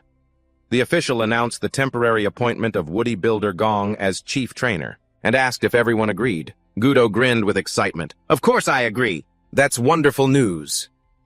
He turned to express deep gratitude to Hanson for supporting the national defense, but Hanson suddenly raised a hand to stop him. "Money can wait. It's time to train." He silently turned his back and walked away. He ignored the bewildered count who was anxiously chasing after him, repeatedly asking, "Wait, Hanson, is there something making you uncomfortable?" In front of the Count was Hansen's enormous, intimidating back with its rippling muscles. After a powerful impact, Hansen suddenly smashed through the castle wall. Gudo stumbled backward in terror. He cried out helplessly, "What is it this time?" Gudo trembled. "Was there something about the proposal that you didn't like?" Hansen's face was now burning with killing intent. Behind him, the army of muscles had already lined up, ready to begin their training. Seeing how tense the situation was, an official hastily whispered to the soldier next to him. "Clear everything out, Hansen. Nim is getting even angrier." Hansen looked directly at everyone present in the meeting room and asked, "Do you all want to join the personal training session too?" Gudo collapsed into his chair. He whimpered, moaning in despair. "Sob, I'm always the only one left to endure this torturous training." Gudo immediately clasped his hands together with a grave expression and ordered his ministers, "We will conduct this meeting as quickly as possible. Summarize all proposals and report at top speed." Witnessing their lord's decisiveness, a member of the muscle army was moved to tears and cheered, "The Count is amazing." Immediately, a flustered official ran in with a scroll reporting the next development on the plan for the third route. In the main hall, Lai was facing judgment for the crime of attempting to assassinate the Count. But thanks to Gudo's mercy, her punishment had been reduced. However, she was still stripped of her citizenship in the kingdom. Looking straight at Lai, Gudo said in a low voice, "Lai, I know you still hold a grudge against me." He suddenly made a shocking proposal. "So if this doesn't sit well with you, I will grant you the right to kill me." The statement left all the soldiers around them completely stunned. Gudo began to tremble violently. He screamed in desperation, "No, you should kill me!" But Lai simply flashed a radiant, satisfied smile and replied, "I refuse." Gudo collapsed, clutching his chest and sobbing. "Lai, please kill me so I don't have to do PT with Hansen." He screamed madly, begging for anyone to step forward and judge him. Just then, Hansen suddenly appeared from behind and announced the good news. "Hey, you don't have to be the Count anymore. From now on, it's 24/7 of nothing but weights." The others were startled with terror. Hansen's excitement was obvious. "Sounds good to me." The mustached ministers began to whisper amongst themselves. "Is he planning to hand the country over to us? Or maybe we should take this opportunity to make our move. The Count's power is weak now. I think we can do it. I never thought becoming a lord could be this easy." Witnessing this, Hansen was once again moved to tears. "I can't believe you all think so deeply about the gym-goers of this country. I'm so touched." Hansen immediately tore off his shirt, flexing and showing off his rippling muscles as he declared, "I'm so happy right now, whoever becomes the Count, I'll personally help them improve their physical fitness." When the reward was more terrifying than the punishment, they hurriedly changed their tune, laughing cheerfully and praising Gudo to the skies. "Oh, thank goodness Count Gudo was born for this job. I'm very satisfied with my current position. The person most suited for the title of Count can of course only be Lord Gudo." After the meeting, Count Gudo promised to create any training equipment that Hansen requested. Everyone gathered back in the main hall to continue discussing the kingdom's next affairs. Although the kingdom had agreed to help, the training equipment that Hansen desired was beyond the technical capabilities of the White Kingdom. It was said that only the Earth Spirit King Behemoth could craft them. But the tricky problem was that no one knew where this king was. Just then, Lai suddenly spoke up. "Even spirits respect my Pilates." She explained that thanks to her time living with the elves and learning Pilates, she could communicate with spirits. Overjoyed, Hansen immediately grabbed her hand and pleaded, "Thank goodness, please take me to Behemoth." Lai looked at him with a serious gaze and stated her condition. "It won't be difficult. In return, will you help me get my revenge?" Hearing this, Gudo turned pale, fearing she was targeting him. But Lai immediately clarified, "No, not the Count." Her real targets were the ones who had slaughtered Vai, her clan, a dark sorcerers organization called the Illuminati. Meanwhile, in a dark cave, a henchman was screaming in fear, "There are too many variables!" He trembled, promising, "I won't make a mistake next time." A little girl with orange hair and a twisted smile immediately mocked him. He is very disappointed in you, Ben." A round monster next to her also made a sarcastic remark about his origins. The orange-haired girl muttered coldly, "It really would be better without Elise, wouldn't it?" Suddenly, a giant arm with glowing green veins swung a massive death scythe, bringing a thunderous blow down upon them. Witnessing the surprise attack, and the faces of those in the cave contorted in terror. A massive explosion erupted at the cave entrance, marked by a red triangle symbol sending rocks and debris flying. The loud noise startled a flock of black crows which scattered in panic throughout the dark forest. Below the entrance, a warning sign with a skull on it lay on the ground. A pair of heavy boots stepped on the weeds. A determined voice rang out. "You hide yourselves too well. It took me forever to find a place to do my squats. My target is right in front of me, the Illuminati." A female warrior with an extremely muscular physique and short red hair flashed a confident smile. Her hand gripped the hilt of her sword, ready for a purge. Witnessing that scene, Ben screamed maniacally in a fit of absolute rage. "I'll kill you!" Watching the destruction from a distance, a girl in a blue dress covered her mouth and giggled with amusement. "You're so cute when you're mad. Let me add a little more fuel to the fire, shall I?" The monster Fahrenheit beside her also let out excited screeches. Suddenly, the girl's gaze turned sharp. She muttered, "All right, I've made my decision." The girl lifted the hem of her dress, her crimson eyes revealing a cruel ruthlessness as she declared, "Eliminate Elise." At the same time, Ben frantically jammed green vials into his intensely flexing biceps, causing glowing green veins to spread across his body. Dark power erupted. He transformed into a terrifying entity with blazing golden eyes in the darkness as a pitch-black figure emerged from a crack in the ground with that sinister smile. At this point, this can be considered a betrayal, right? The shadow monster immediately chimed in, "A betrayal." Betrayal.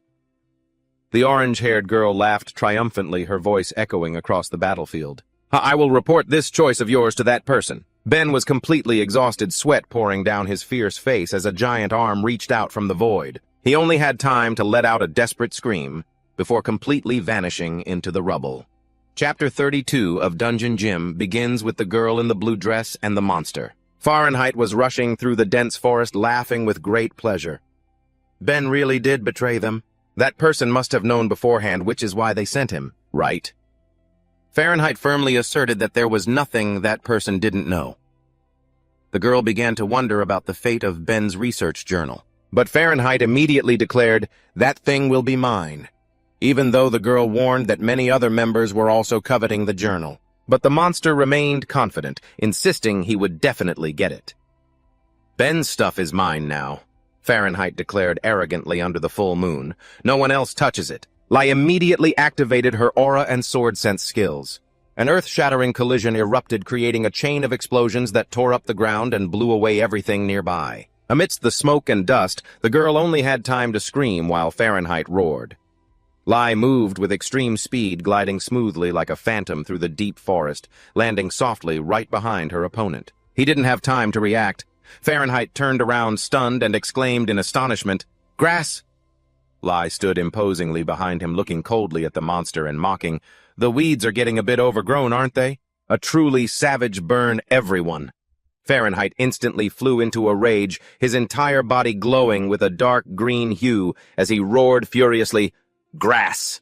He activated his skill song of the rotting forest. He unleashed a brilliant green energy that enveloped the entire battlefield. Fahrenheit swung his scythe, creating swirling waves of magic that relentlessly pursued Lai among the trees. Ancient tree trunks were chopped down one after another by the monster's brutal power. He continued to unleash his move's symphony of rotting wood, transforming into a terrifying, colossal entity. Lai was forced to pour all her strength into her legs to constantly evade the devastating attack descending from above as the giant monster swung its glowing green scythe in pursuit. But Lai had already activated her aura, which radiated a golden light to protect herself. While fighting, she casually explained, "Let Big Sis teach you how to pull weeds." "The proper traditional way," Lai asserted in a low voice that to finish this ritual, she wouldn't hold back at all. Fahrenheit's face contorted in terror as he saw Lai closing in with a fiery fighting spirit right before his eyes. Lai declared she was still an old-fashioned person. Then she immediately activated her aura and her ultimate swordsmanship technique.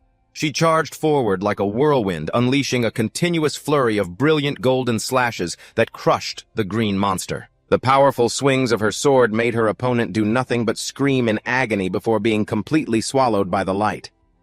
Meanwhile, Gudo was diligently using his sword to clear the bushes along the road.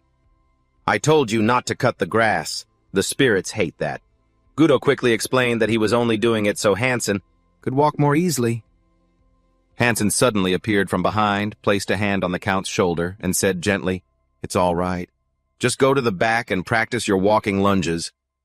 Even in the forest, he couldn't escape the workout routine. Gudo immediately obeyed.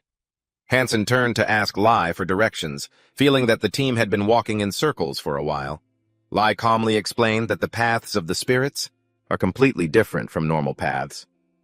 After walking a bit further, Lai stopped and pointed, confirming here. Hansen tested the ground with a bounce and remarked, "Ground this soft. It'd be a crime not to do squats." He immediately shouted an order for the whole team to perform 20 squats on the spot. Lai began to perform the breath of less technique. She closed her eyes, calmly regulating her breathing amidst the peaceful space. Hansen's rhythmic counting rang out loud and clear, 1, 2, 3, and 4, 5, 6, 7. In her state of stillness, Lai could clearly sense the birds chirping on the branches and the sound of leaves rustling in the wind. Even the subtle movement of buds beginning to bloom did not escape her senses at that very moment. The path of the spirits officially appeared, emitting a brilliant multicolored light that tore through the forest mist. Lai pointed, confirming, here. Immediately, a brilliant, magical light flared up, opening a gateway for the group. Meanwhile, Hansen, never forgetting his training duties, looked over at the flustered Count. Hansen reminded him, "Now, we did agree not to shout slogans in the end, but everyone heard Gudo yell, didn't they? Weak, and still loves to draw attention." Gudo could only stand, frozen sweat dripping from embarrassment. Hansen continued to press on. "This time, everyone focus. We're doing 40 reps. How many reps?" The muscle squad responded in unison with great vigor. 40 reps. Still not satisfied with the volume, Hansen roared. "That's too quiet. Increase it to 60 reps. How many reps?" The entire squad opened their mouths and roared like thunder. 60 reps! Hansen smiled with satisfaction. Good. 60 it is. Immediately, a terrifying force pulled the entire group into a vortex. Lai reminded them, "Relax and let the wind carry your bodies." They fell freely through a mystical space filled with brilliant rose petals. "This is the spirit realm, the place where the earth spirits live." She announced loudly, "This is the land of Mother Gaia." Gaia appeared with a majestic and harsh beauty, a place with erupting volcanoes, glowing red lava, and islands floating among the clouds. A member of the muscle squad had just exclaimed in amazement, "Sir Hansen, this place is truly..." when suddenly he was crushed to the ground by an incredibly strong invisible pressure. A series of sickening crunches echoed as members of the muscle squad were slammed face first into the sand one by one. Unable to move, one of them groaned helplessly. "Sir, this weight is too heavy. I can't take it." Hansen nodded slightly, confirming, "You're right, it is." But instead of worrying, he looked incredibly excited. While performing heavy squats, he cheered, "Isn't this the best place to do squats?" Watching the giant stone pillars tremble with every breath, Han-sun excitedly thought to himself, "I can't believe there's such a top-notch in-house gym here. In the eyes of a PT, everywhere is a gym." A line of text appeared, warning of an entity named Behemoth. Heavy footsteps shook the ground, followed by red eyes. They glowed menacingly from the giant stone guardians. Han-sun looked towards the brightly lit palace, his own eyes shining with determination. "I can't wait to meet him." Before them stood a stone monster. The giant loomed, guarding the dungeon entrance. A massive stone fist slowly rose, preparing to smash down like a thunderbolt. The giant fist slammed down, crushing the ground. It sent the muscle squad fleeing in panic. But Han-sun didn't dodge at all. He braced himself, using his bare hands to support the immense weight pressing down on his shoulders. Witnessing that breathtaking scene, the team members shouted worriedly, "Han-sun, are you okay?" Immediately, a series of other stone guardians also raised their fists in unison, ready to attack. A barrage of stone fists rained down, burying Han-sun under the rubble. He let out a resounding roar, but instead of pain, Han-sun seemed extremely excited. "When the pressure increases like this, it's amazing, with explosive power." Han-sun roared loudly and threw all the stone guardians around him like debris. A terrifying collision occurred, kicking up a thick cloud of dust. The members of the muscle squad could only stare, calling his name in extreme worry. The ground began to tremble violently from a series of rhythmic thuds, making everyone wonder if it was an earthquake or not. One member noticed something unusual and screamed, "Run for it! The muscle master is about to explode!" Han-sun stood tall, his eyes blazing as his muscles began to contract, creating suffocating pressure. He declared authoritatively, "Increase weight." The power radiating from him made even Gudo and the others flee for their lives in terror. At that moment, the skill, Heavy Blend times 10, was officially activated. Han-san was straining to perform heavy squats, with a giant mass of purple energy pressing down on his shoulders. He slowly counted the rhythm, 1, 2, 3, 4, 5, 6, 7, 8, 9. Witnessing this strange sight, the red-haired girl with them asked in bewilderment, "What is he doing?" A member of the muscle squad calmly replied, "Today is Han-san's leg day, the most terrifying day for any gym-goer." Seeing the girl's confusion about the concept of leg day, another guy quickly explained, "It means it's the day to train the lower body. The seniors here aren't very good at explaining things, so please bear with them." Suddenly, a voice like booming thunder echoed from above. "Have some interesting little ants crawled all the way here?" The whole group looked up in astonishment at the violently churning sky. The authoritative voice continued to declare, "I am Behemoth, Master of Thorns in this spirit realm." From between the clouds, a majestic volcanic island appeared with great solemnity. Behemoth roared, "What is your purpose for coming here, despite the suffocating pressure from the Spirit King?" Han-san remained focused on his exercise and shouted, 15! He was completely absorbed in counting his reps. As soon as he finished his set, Han-san quietly stood up and sauntered off. To Behemoth's bewilderment, the Spirit King could only mutter in disbelief as he watched Han-san walk straight towards the seashore to everyone's astonishment. Han-san bent down and began to drink the seawater with relish. Behemoth, infuriated, roared, "Hey, I asked you what your purpose for coming here is, damn it!" Han-san ignored him and continued to drink refreshingly. At that moment, he had only one thought in his head. Seawater is nature's way. Drink up, brothers. Han-san stood up. His body drenched, his rippling muscles glistening in the sun. He noted to himself that although seawater usually contains a lot of sodium and isn't good for hydration, the water here tasted very sweet and pure. He told himself he'd worry about the sodium later. Seeing this, the muscle squad excitedly asked, "So in short, drinking this water will help our muscles grow?" Immediately, the entire squad cheered in unison, "Whoa, muscle growth! Everyone get in the water!" Behemoth was completely speechless at the chaotic scene. What the hell are these guys doing? The entire muscle squad frantically rushed into the sea, drinking the water and shouting with excitement. After quenching his thirst, Han-san wiped his mouth and said casually, "That was great. Now let's talk." This action was like adding fuel to the fire. Behemoth roared in absolute fury. "How dare you drink water while in conversation with me, Behemoth? What a shameless and ridiculous bunch!" The Spirit King declared there was nothing more to say to these disrespectful intruders. A series of giant stone guardians with sharp glowing red eyes appeared in unison. Behemoth roared, "I will teach you, rabble, a lesson in manners from the ground up." Behemoth bellowed arrogantly, declaring, "This place is a living maze. Without the guidance of the spirit's intruders, can't even find the entrance, let alone escape." He challenged Han-san's group to get past the moving stone walls and the army of stone guardians waiting inside to reach the volcano in the distance. Behemoth sneered, "Let's see if you can even find your way in." Faced with the challenge, Lai immediately got into position. She channeled power into her legs and launched herself into the air with the bridge choke exercise technique, intending to cross the maze from above. However, Behemoth immediately moved to stop her. "It's useless." Gravity intensification. A sudden immense pressure weighed down on Lai, startling her.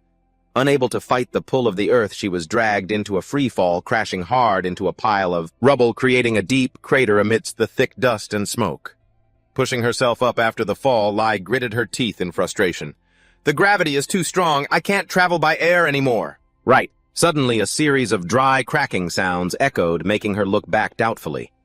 Behind her, the muscle squad was starting to take action. They counted in unison 1, 2, 3, 4, huge arms with rippling muscles stretched out. The count echoed throughout the maze. 6, 7, 8. With each count, the ground trembled violently under their extraordinary physical power, working out their arms while clearing the way. Witnessing that scene, Behemoth laughed with great contempt. "You fools! This is the domain of the earth spirits, a land of gravity and minerals." He asserted these walls, it wasn't something that could be broken by mere mortal hands, but the countdown didn't stop at 90. Han-san suddenly stepped forward on the 12th count. He channeled all his strength into his hands and pressed against the rock wall.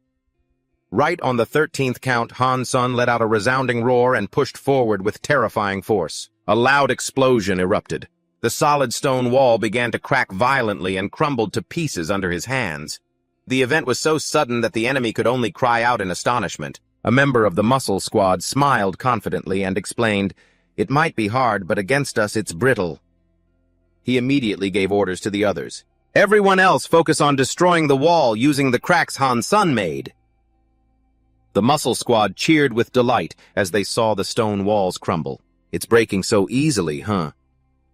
But their joy was short-lived as a colossal entity emerged from behind the thick dust. The muscle squad wondered in shock what to do about these golems. They possessed menacing, glowing red eyes. Immediately, the skills Aura Blade and 9 ambush swords activated. A brilliant golden streak of light tore through the air, rushing straight toward the enemy. Lai swung his sword, launching a lightning-fast thrust precisely into the glowing red eye, the stone monster's fatal weak point. Lai flipped gracefully in midair and explained to his teammates, "Just aim for the eyes and stab, it'll be over in a second." Immediately after, the giant golem collapsed to the ground. The muscle squad felt their strength renewed. They furiously charged, attacking the remaining golems with powerful punches. Amidst the chaotic battlefield, a furious roar echoed, "You bastards!" An earth-shattering explosion erupted from the distant volcano, sending towering columns of fire and smoke into the sky. Standing before that majestic sight, Han Sun remained calm and wondered, "Is this where Behemoth is?" Lai pointed forward and confirmed, "Yeah, the spirit said we have to lift that thing. Only then can we meet him." Before them was a giant stone platform blocking the path with 10 long iron bars running straight up to the ceiling, staring at its immense mass. Everyone wondered how they could possibly lift it. Han Sun casually made a violent suggestion, "How about we just destroy it? 17 years old and already so hot-headed." Immediately, a member of the muscle squad frantically stopped him. "Han Sun-nim, wait! There's a rope connected over there." At that moment, a flashback began. It had been exactly 11 months since Han Sun left Earth for this world. Despite his guardian-like physique, Han Sun was actually only 17 years old, an age still filled with many inner thoughts. A team member pointed to the cave ceiling, wondering, "There's something strange hanging from the ceiling." Lai squinted to get a better look and realized it was a pulley. "But why is it down here?" All this time, Han Sun had tried to hide his intense homesickness deep within his heart. But when he saw a familiar object from his home right before his eyes, he couldn't help but be stunned. Han Sun stood frozen to the spot, his eyes wide as he stared intently at the object. The emotions he had suppressed for so long suddenly burst forth and tears streamed down the muscular leader's face. It was a nostalgic piece of equipment he never expected to see again in this place. In the middle of the dark cave, a piece of workout equipment appeared gleaming like a priceless treasure. Han Sun whispered its name, choked with emotion. "Oh, my long-lost brother, my long-lost bucket." The lat pull-down machine is a piece of training equipment developed in the 1960s. In 1967, American trainer Andrew Memo realized the movement of grabbing an iron bar and leaning back was very similar to the lying lat pull-down exercise. From that, he created a machine to perform this movement safely and more effectively. To this day, this equipment has been improved with many different styles and designs. Seeing the familiar machine, Han Sun was moved to tears. Wiping his eyes, he mumbled, "A lat pull-down machine," then told himself, "Stop it, you'll cry away your gains." The muscle squad looked at each other bewildered, asking, "What's a lat pull-down machine?" On the other side, Gudo was trembling with fear.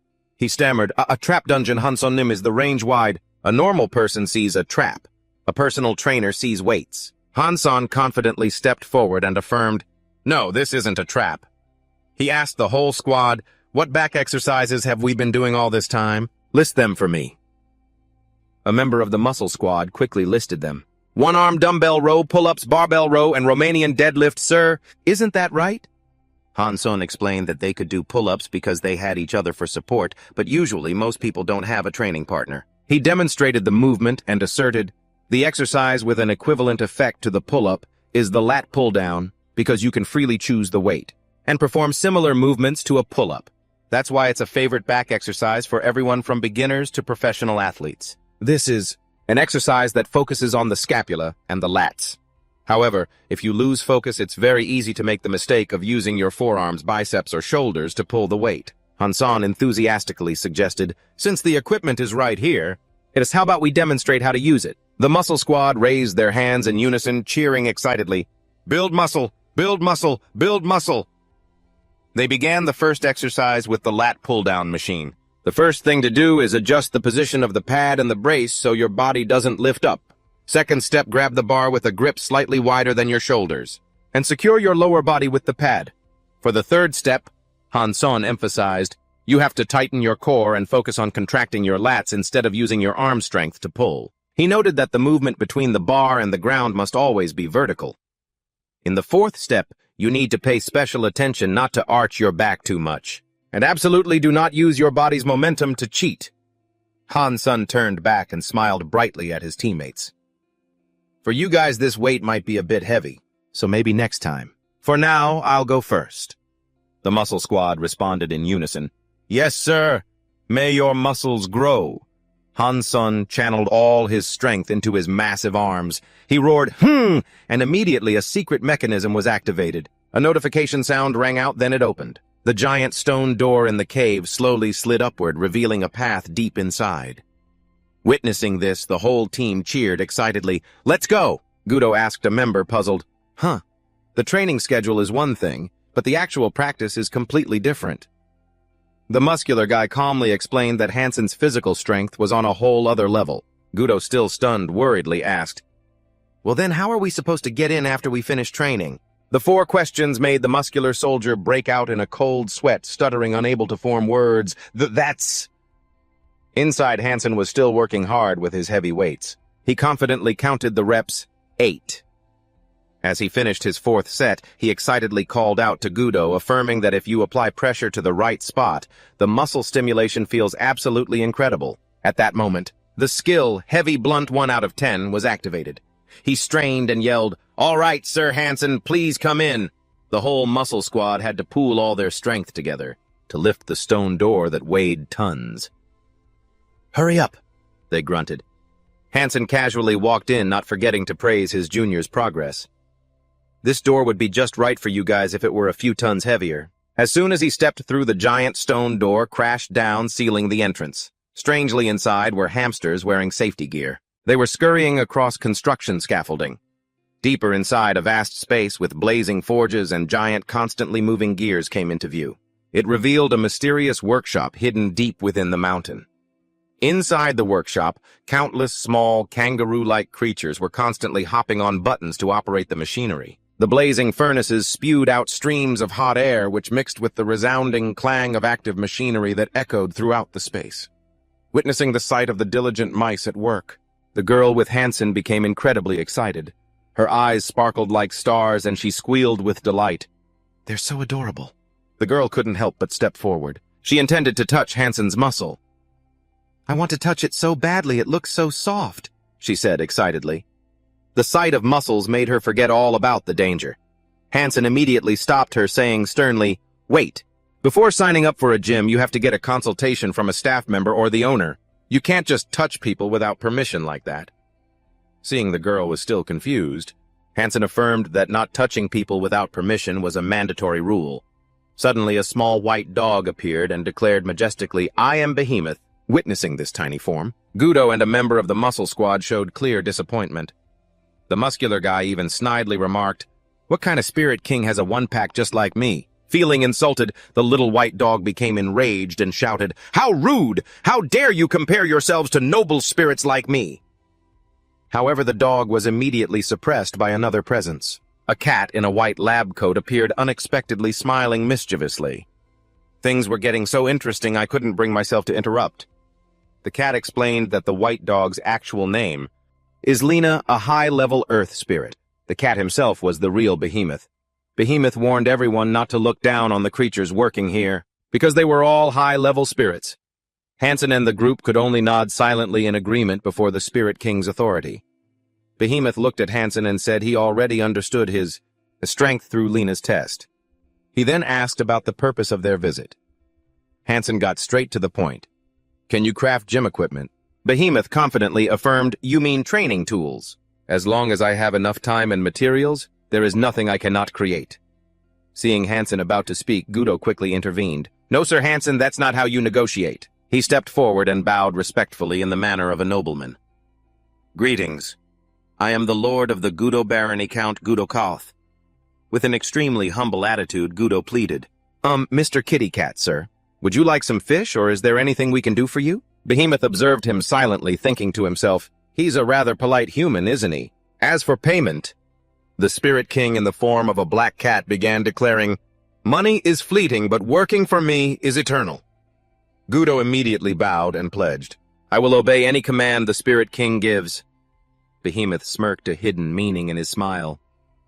Is that so? He began to tell a story about a vile sorcerer who had recently appeared and polluted this land. The atmosphere suddenly turned grim with the mournful caws of crows echoing through the dark forest. Behemoth said this person was so strong that all the champions he had sent had completely lost contact. The death warning signs standing alone in the deep forest were a testament to his danger. Behemoth clasped his paws and stated his condition. If you can defeat that vile sorcerer and purify the land, I will help you. Hearing this, Hansen gave an enthusiastic smile. Sounds good. Do we have a guide? The Spirit King explained that he had only sent mid-level spirits before, but this time, I want to get the most accurate assessment of the situation. Behemoth pointed and commanded, high-level spirit Lena, you will go with them. Hearing her name, Lena jumped in shock. She quickly tried to find an excuse. Sir Behemoth, I still have to manage and supervise this place. However, Behemoth immediately became furious, baring his teeth and letting out a thunderous roar. You think I don't know that all you do all day is sleep and sneak snacks? Now get going, he bellowed. The earth-shattering roar made everyone, including Hansen and Gudo, scream in terror. Meanwhile, in another dense forest, General Leon was fleeing in a hurry. She muttered, I knew I shouldn't have stirred up this hornet's nest. Seeing the dense horde of shadow monsters ahead, she wondered in shock. There are already this many of them waiting here. Leon gritted her teeth and took a stance as the insane laughter of the monsters began to surround her. From the darkness, bloodthirsty screams rang out. Swordmaster Leon, get her! The horde of monsters, shaped like clowns and figures in black robes, frantically chased after them, chanting with zealous fervor for Oculus so dedicated to their jobs. Leon abruptly changed direction, muttering about the laws of nature as she glided away. The ecosystem is inherently intertwined. Even bees have those who only want to take the honey. You know. Instantly, she swung her sword in a beautiful arc, knocking away the approaching monsters.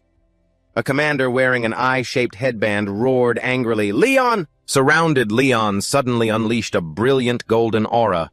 She poured all her strength into her Tucson sword technique as a small insect flew across the night sky, as if signaling a terrifying change. The dark mage, drenched in sweat, looked up in shock and uttered, What is that? He trembled as he realized the horrifying truth. She wasn't supposed to be this strong, was she? High in the sky, hundreds of brilliant golden swords suddenly appeared, filling the entire space, preparing to rain down like a destructive shower of light. A giant pillar of light suddenly erupted, tearing through the night and sending a panicked flock of birds scattering from the forest. The story continues with the mascot Lena busy gnawing on some rocks. She boasted smugly to Hansen, If you want to know the past, just watch your big sis gnaw on these rocks. Hansen, while doing squats, marveled at this miraculous ability. Suddenly, Lena's eyes went wide with shock, causing Hansen to quickly ask if she saw something unusual. But it was all a trick as she exclaimed that the rock was just too delicious. Hansen and his companion could only stand there speechless. Lena cleared her throat and explained that it was just a joke as these minerals were too new, so the memories she could get were very brief. She snapped at them to stop looking at her like some kind of glutton, then immediately ordered the group to find and dig up the oldest-looking minerals in the area. The muscle-bound squad quickly approached the giant boulders. One member carefully double-checked, So we just need to bring them back. All right. The group began to huff and puff, digging around a large rock. Hansen stood behind with his arms crossed, wondering what on earth his underlings were trying to do. The sincere, muscular guys explained that they were trying to create a handle so Hansen could lift the boulder more easily. Hansen mumbled to himself, thinking about the handle. Then he slowly reached out his massive hand. Hansen pressed his fingertips firmly into the hard rock's surface. He took a deep breath and squeezed with terrifying strength, causing the rock to start cracking violently under his grip. 2. Hansen sunk his fingers deep into the hard rock. He calmly instructed, Just grip it like you're doing a lat pull-down with a foam handle, boys. The muscular disciples standing nearby could only gasp in amazement, Whoa! Immediately, Hansen performed a one-arm dumbbell row with the giant boulder using only one hand. He continuously changed his posture and rapidly counted the reps. 1, 2, 3, 4, 5, 6, 7, 8 switch hands. Seeing this, Block stepped up to a large boulder and asked, "You mean you're talking about this?" He began to expertly perform a snatch deadlift followed by a sequence of coordinated movements from a snatch pull and snatch balance to an overhead squat. Block channeled his strength, hoisting the boulder over his head, then slammed it hard onto the ground, creating a massive tremor. Standing amidst the cloud of dust, Block confidently declared, "Complete." Hansen gave a satisfied smile and an encouraging thumbs up. "That's our Block. Your form has gotten a lot better." 4. The students wiped their sweat, smiling brightly as they replied, "At this level, it's just a piece of cake. Easy." The intense training atmosphere spread everywhere. The muscle-bound army diligently carried and lifted heavy rocks. The sound of counting echoed throughout the area. 1, 2, 3, 4. 4. The other members were not to be outdone. They used ropes to tie up giant boulders to train their endurance, shouting 5, 6, 7, 8 amidst the commotion. The spirit Lena stood silently holding a small stone. She looked at the wreckage around her and thought to herself, "I told them to find ancient stones, and they turned it into a gym." Lena quietly put the stone in her mouth and crushed it. Then she suddenly froze, her face filled with astonishment. "This is an egg!" Below, a simple wooden bridge led the way into a deep cave in the heart of the Rocky Mountain. Inside the dark chamber, a man wearing a bird-beak mask and red glasses was sitting opposite a formidable partner. He began with a persuasive tone, "We at Oculus hold your abilities in very high regard, Toad." He continued to explain that turning this place into a dungeon consumed a lot of resources. As he spoke, the bird-masked man lifted his teacup and took a sip. But he immediately spat out the entire liquid and screamed in horror, "Damn you! How dare you bring poison to the negotiation table!" From the shadows, a long tongue darted out and licked its lips, followed by a guttural voice. "Poison. It has a proper name. It's called whiskey. Toad." The one who had just appeared was none other than Toad, a powerful Toadman leader. He was smoking a cigar, holding a bottle of liquor, and nonchalantly asserted, "Don't call it poison. This is the finest stuff, so deal with it."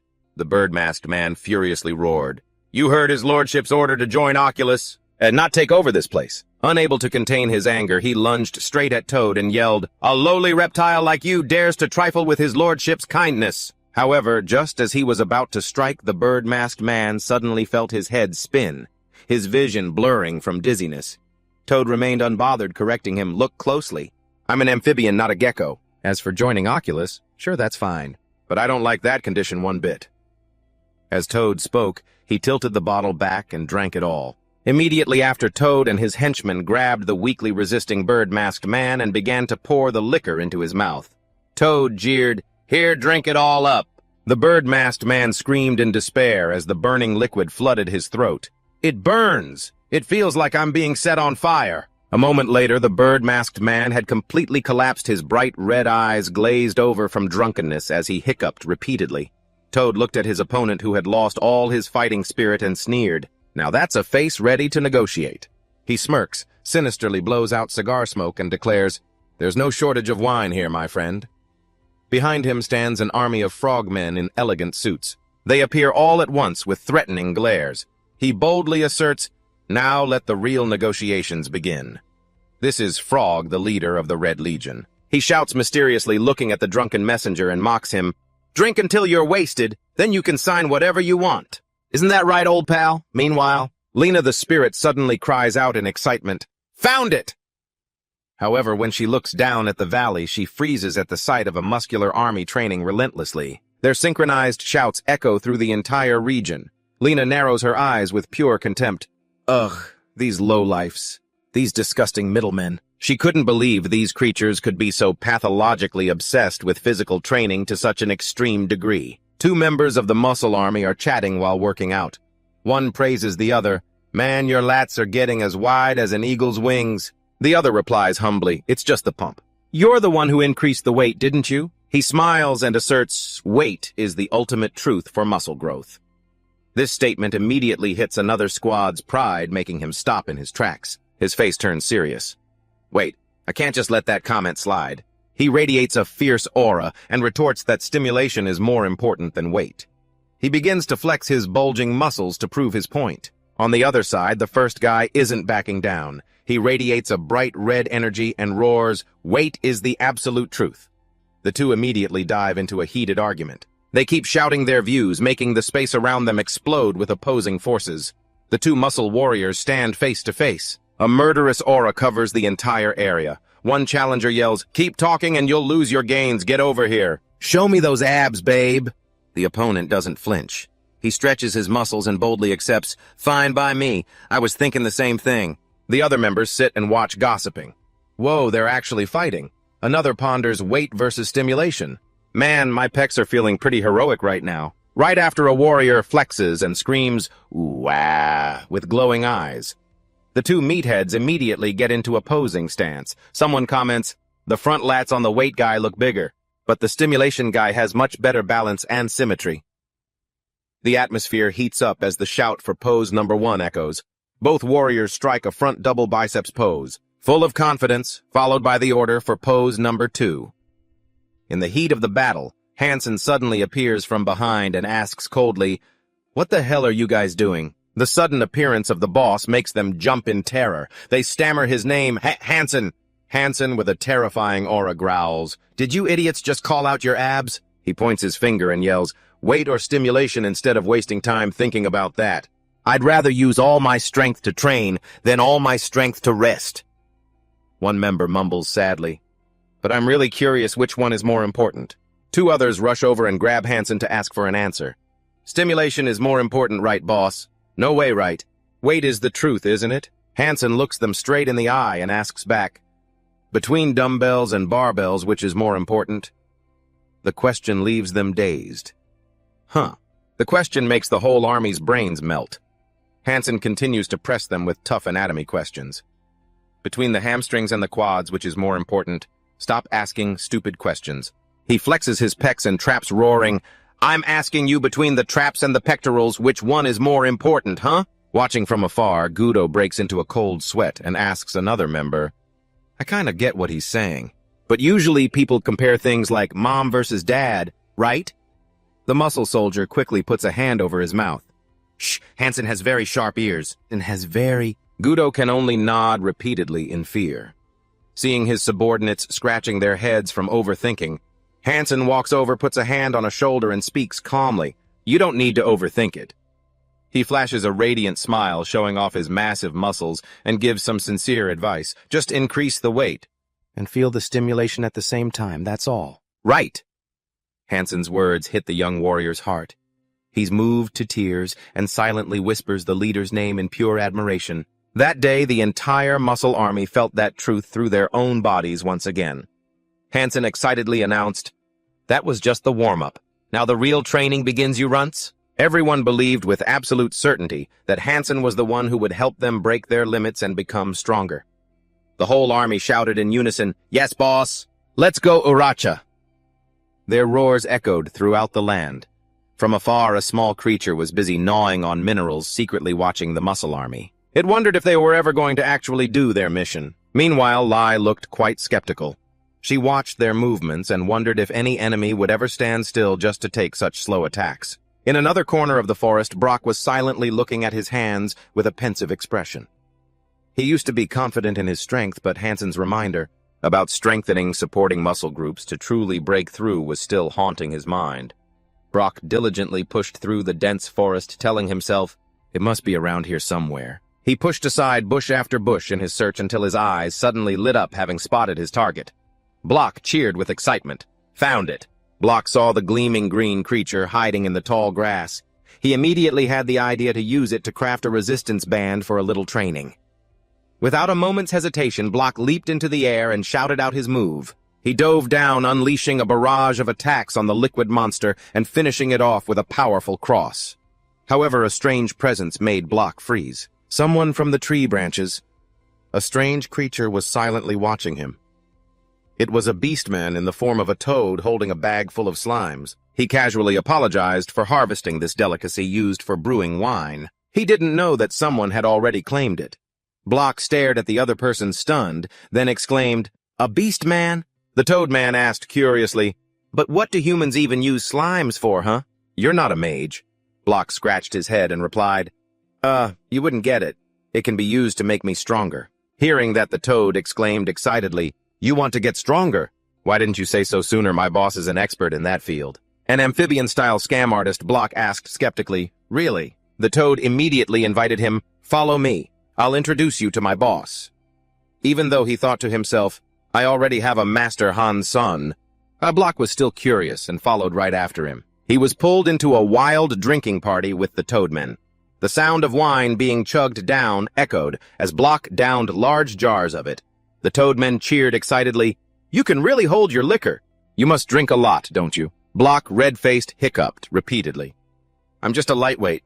You guys are pushing me too hard. In his drunken stupor, he drowsily asked, So when, do I get stronger, A Toad man with a monocle leaned his face close to Block's and smirked deviously. Aren't you getting stronger right this very moment? The Toad man roared, the wine's kicking in. You're getting visibly stronger. His head was spinning. Block stumbled amidst the empty bottles scattered on the table. Block whispered in his drunken state, This isn't good. I can't drink anymore. He collapsed onto the table completely unconscious. The Toad man with the monocle looked at the prey that had fallen into his trap. A cunning smile spread across his face, revealing a set of pearly white teeth, and he declared, Oh dear customer, I'm going to charge you a very, very high price for this round of drinks. In the darkness, Block woke up with a parched throat. He whispered, So thirsty, so thirsty. He looked around confused and wondered, Where am I? A splitting headache hit him, making Block groan, Ugh, my head hurts so much. When he came to his senses, he was horrified to realize he was in a massive, dark cave. He tried to struggle but realized he was stuck, trapped in a sticky green liquid on the cliff wall. Its stickiness and elasticity were so strong that he couldn't break free at all. Suddenly, a deep, raspy voice echoed from the darkness.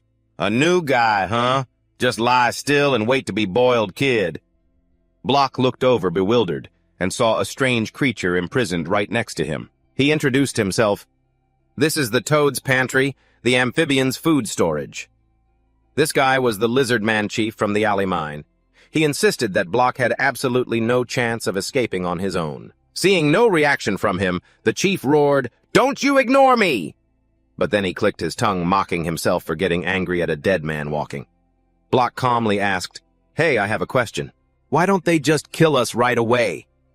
The lizard man chief explained that it was all for the purpose of creating a dungeon. To Block's confusion, he explained that it's a dark land where monsters endlessly multiply. A gloomy tower with eerie blue flames appeared in the heart of the deep cavern, signaling an evil existence. In reality, you can't create monsters indefinitely. To run the dungeon, they're forced to steal energy from living creatures. This is the basic principle for creating a core that can store and maintain that energy source. That's why the amphibians stockpile living creatures in their food pantry. And so this has become the power bank for this whole cave. Thousands of people are imprisoned along the towering cliff walls in utter despair. Block was stuck fast in the thick green slime. He asked wearily, Is there no way to escape? The lizardman chief imprisoned right beside him replied coldly, As you can see, the probability is 0. He advised Block not to waste his energy struggling. The more you move, the faster your energy gets absorbed. Then he asked mockingly, Do you want to die sooner? Block closed his eyes, helpless. He silently blamed himself. In the end, this only happened because I was too weak. He whispered his final apologies. Master, I'm sorry, I didn't get to lift heavier. As soon as he heard that name, the lizard man's expression changed instantly. Beads of cold sweat dripped down in terror. Hansen, don't tell me you're talking about you, Hansen, the wolf lord of the alley mine. Block confused confirmed, yeah, that's him. How do you know? Immediately the chief started screaming like a madman. Ha ha, I have to get out. I have to get out of this place right now. He thrashed around wildly, trying to escape the very slime he had just claimed was inescapable. Witnessing this sudden change, why bother asking? Didn't you say that the more one struggles, the faster they die? But the lizard man had completely lost his mind. Out of sheer terror, a horrific memory flashed through his head the time Hansen used him as a weight for push-ups. Back then, Hansen was just casually laughing and chatting. All right, push-ups in the field. Let's start over from number 1, just thinking of that scene. The lizardman leader wailed through his tears. What kind of freakish nightmare is this? He gasped, screaming in utter despair that he would rather die right now. Meanwhile, back in the city, Hansen looked around and wondered, where did Block go? A member of the Muscle Army reported that Block had left his resistance bands behind and went out early to hunt slimes. Hansen felt a bit worried because Block hadn't told him.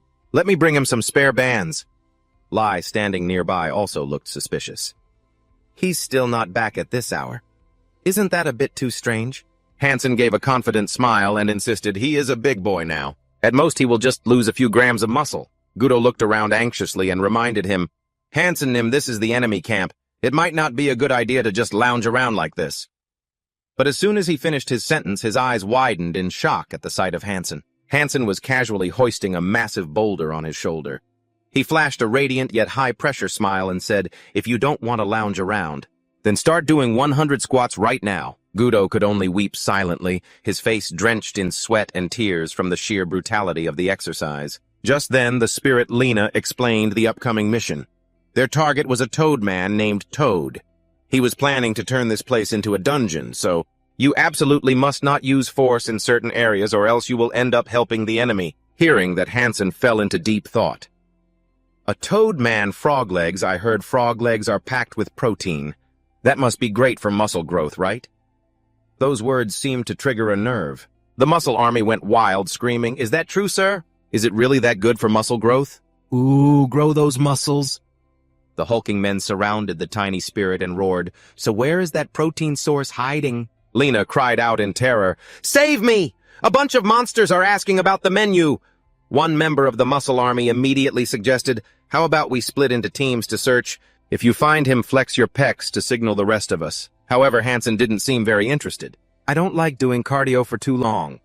Seeing a chance to escape the torturous workout, Gudo immediately beamed and volunteered, "Hansen, leave the searching to a professional like me. Please let me handle this." Even though his legs were shaking violently from exhaustion, he still tried to beg for the mission. Hansen looked at Gudo with a knowing gaze and asked, "So have you finished those 100 reps yet?" Gudo kept a forced smile on his face and confessed, "Not yet, sir." Hansen's expression immediately turned terrifyingly bright as he gently ordered, "Finish them all before you can leave. Old and stuck with a strict teacher." The poor Count could only remain silent, tears streaming down his miserable face as he softly whispered his obedience. In utter despair, the Toadman Toad hummed a song while dragging a massive sack. He wove through narrow rock crevices in the cave, heading deep into a vast chamber. There stood a giant red jar.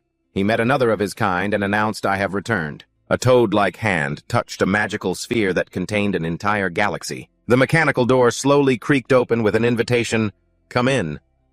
The Toadman lifted the glowing matter and muttered, "I will soon create many more friends for you." He poured all that light into a deep pit and commanded, "Grow up and become the ultimate nourishment for this dungeon." Down below, the imprisoned lizard-man leader was horrified to realize the presence of predators. "It's over! The big boss worms are here!" Giant worms began crawling all over the ground. Heading toward those who were trapped, the bloodthirsty worms closed in on the rock wall where the lizard-man leader was stuck, baring their sharp teeth ready to strike. Meanwhile, at Hansen's camp, a member of the Muscle Army asked worriedly while eating, "Hansen Nimblock didn't bring any chicken breast with him. Will his protein intake be okay?" Hansen casually chewed a piece of bread and affirmed Block he will be just fine, because he was born with a special blessing. Seeing the confused faces of his subordinates regarding Block's special power, Hansen explained that in reality Block's sense of taste was the worst in the entire world. When the others suggested that might be a flaw, Hansen laughed and replied, "If you can't taste anything, then every single dish is basically chicken breast." Right then, in the pitch-black dungeon, Block's power suddenly erupted, his eyes glowing bright. Instead of being afraid, he opened his mouth wide and began devouring the very monsters that were trying to attack him. A horrific truth was revealed except for his own parents. In this world, there was absolutely nothing that Block could not eat. Block greedily devoured the monster meat, slimy fluid dripping from the corners of his mouth. With eyes burning with desire, he roared in excitement, "Next! Who's next?" Squelching, chewing sounds echoed through the silence. Block was pinned to the cliff face by a layer of sticky green slime, and right below his feet were dozens of giant worms squirming with their maws agape as they watched the horrific scene. The lizard man imprisoned next to him cried out in horror, "Ugh, you can actually eat that thing!" "So gross." Contrary to the others' disgust, Block seemed incredibly refreshed. He could feel energy spreading through every cell. "This worm juice is actually sweet. My muscles feel totally pumped." His face lit up with satisfaction as if he'd just savored a gourmet meal. Block began to flex, pouring all his strength into his muscles to break free from the restraints. Despite the lizard man's insistence. I told you it's impossible to escape. Block didn't give up. His eyes suddenly began to glow with an intimidating purple light. A loud blast echoed, ripping the slime apart.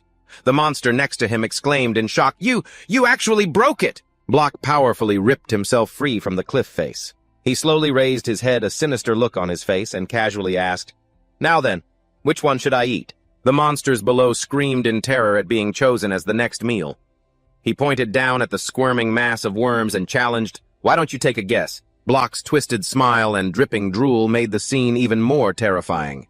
Meanwhile, in a sun-drenched forest, the muscle army was hustling through their training run. A curious member asked, Goronum, is there any benefit to us if we conquer a dungeon? He stated firmly, Conquering a dungeon always comes with a reward. Just trust me. Hansen explained that a dungeon is essentially an automated system capable of accumulating power. Once it's established, its energy absorption range expands and its absorption rate increases, granting its master a recognized personal territory. A member of the muscle army asked while running, But why don't humans build dungeons? Gudo, panting, explained, That's because humans don't know how much energy is needed to create them. He emphasized, Human society already runs on taxes. If their bioenergy were drained on top of that, it would undoubtedly lead to chaos. Gudo clutched his head, stressed. Maintaining a dungeon is a daunting task for an average population. The small spirit explained, If an environment appears to have no energy, then there are two possibilities. One, they are deliberately keeping the territory small to prevent outside intrusion. Lena continued the analysis. The second possibility is when that person has a goal, other than creating a dungeon. Gudo and the warriors looked visibly worried because in either case, turning this place into a dungeon would be extremely difficult. Lena wondered to herself, What are you planning to do? Meanwhile, in the enemy's lair, the toad man Cock was feasting heartily. He was drinking and singing with excitement, Ribbit, when he adjusted his monocle and asked with a suggestive tone, You know why people drink together, it makes it easier to deceive one another. He smugly declared, Alcohol makes it easier to become friends. Ribbit. He laughed loudly among his cheering lackeys. He figured that thanks to booze, they could get friendly with all kinds of people. The scene shifts to a chaotic tavern filled with all kinds of drunk monsters. Ribbit. He suddenly thrusts a contract in front of Block, coaxing, My dear friend, would you care to stamp your seal on this contract? By now, Block was completely out of it. He just stood there, stupefied, stammering incoherently with a dazed look on his face as a toad henchman poured more booze into his mouth. While urging, Drink up, Ribbit, Cock stood before the crowd of sluggish, drunken monsters and shouted commandingly, All right, it's time to make some liquor, everyone, to the workshop we go, Ribbit. The exhausted monsters trudged through a dark cave, their faces showing clear signs of being worn out. Suddenly, a horned monster began to lose his mind from alcohol withdrawal. He screamed in desperation, Gimme booze, booze! I'll destroy everything! Immediately, Cock smashed a bottle over the deranged monster's head. The blow injured him severely. Looking at the collapsed figure, he said, This one's broken. Ribbit, take him to the poison pit quickly. Cock then led the excitedly croaking toadman and announced, All right, to make your work easier, we're going to go dig up some peat, the main ingredient for smoky whiskey. Ribbit. One of the toads holding a shovel started demonstrating for the others. You have to do it like this. Ribbit, put your whole body into it, Ribbit. This is the old toad's mandatory cardio session, fellas. Amidst the dusty construction site, Hansen suddenly appeared and turned the hard labor into a high-intensity training session. He carried carts overflowing with stone and hauled giant boulders, all to the echoing Ribbit chants of the miners. Hansen himself dug with his shovel at a terrifying speed. He commented enthusiastically, My lats are starting to feel a good burn, the biggest gym rat miner in history. He even flashed a confident smile and wondered to himself, Maybe I should engage my pectoralis major for the push. Witnessing this extraordinary strength, and two of the toadmen looked at each other in bewilderment and whispered, Could he be a friend? Ribbit, the other one nodded. A friend, you say? Looks like it. Ribbit. Hansen clapped his hands, signaling to the surrounding toadmen, Break time is over. Let's get to the next set. The entire group of toadmen threw themselves frantically into their work under his direction. Hansen, while flexing and posing, urged them on. If you dig the peat without tensing on the eccentric movement, you're using bad form. Swept up in Hansen's enthusiasm, the Toadmen all began to dig furiously with thunderous shouts.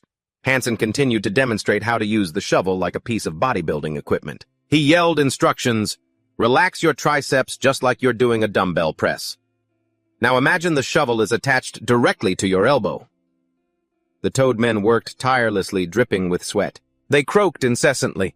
"Ribbit! Ribbit! Huh, Ribbit!"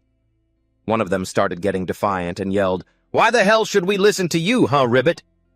Seeing the defiance, Hansen picked up his shovel with a stern expression and reminded him, "You should never disrespect your workout equipment." He flashed a hauntingly bright smile and asked the group, "Shall we start over from the beginning?" The Toadmen began buzzing with chatter, claiming, "Hanson isn't your friend. You're not our friend, Croak. We only got confused because you look like a total psycho, Croak." Hearing this, Hanson asked blankly, "What are you talking about? Didn't we just agree to be workout buddies?" Those words were the last straw. The Toadmen flew into a rage, screaming, "What kind of crazy training is this?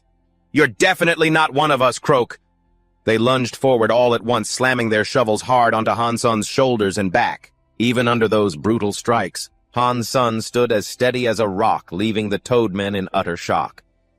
He quietly turned around and gave them a reminder.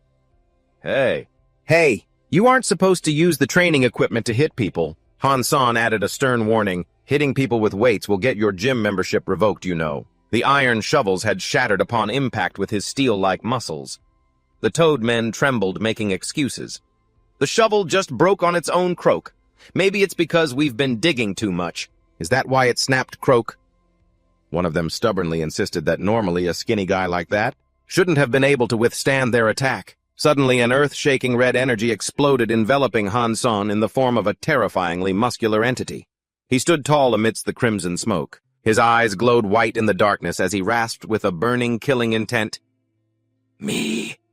A suffocating pressure filled the air as Hanson growled, "Did I hear you wrong?" His massive frame radiated an overwhelming power that completely suppressed them, leaving the tiny Toadmen trembling in absolute terror.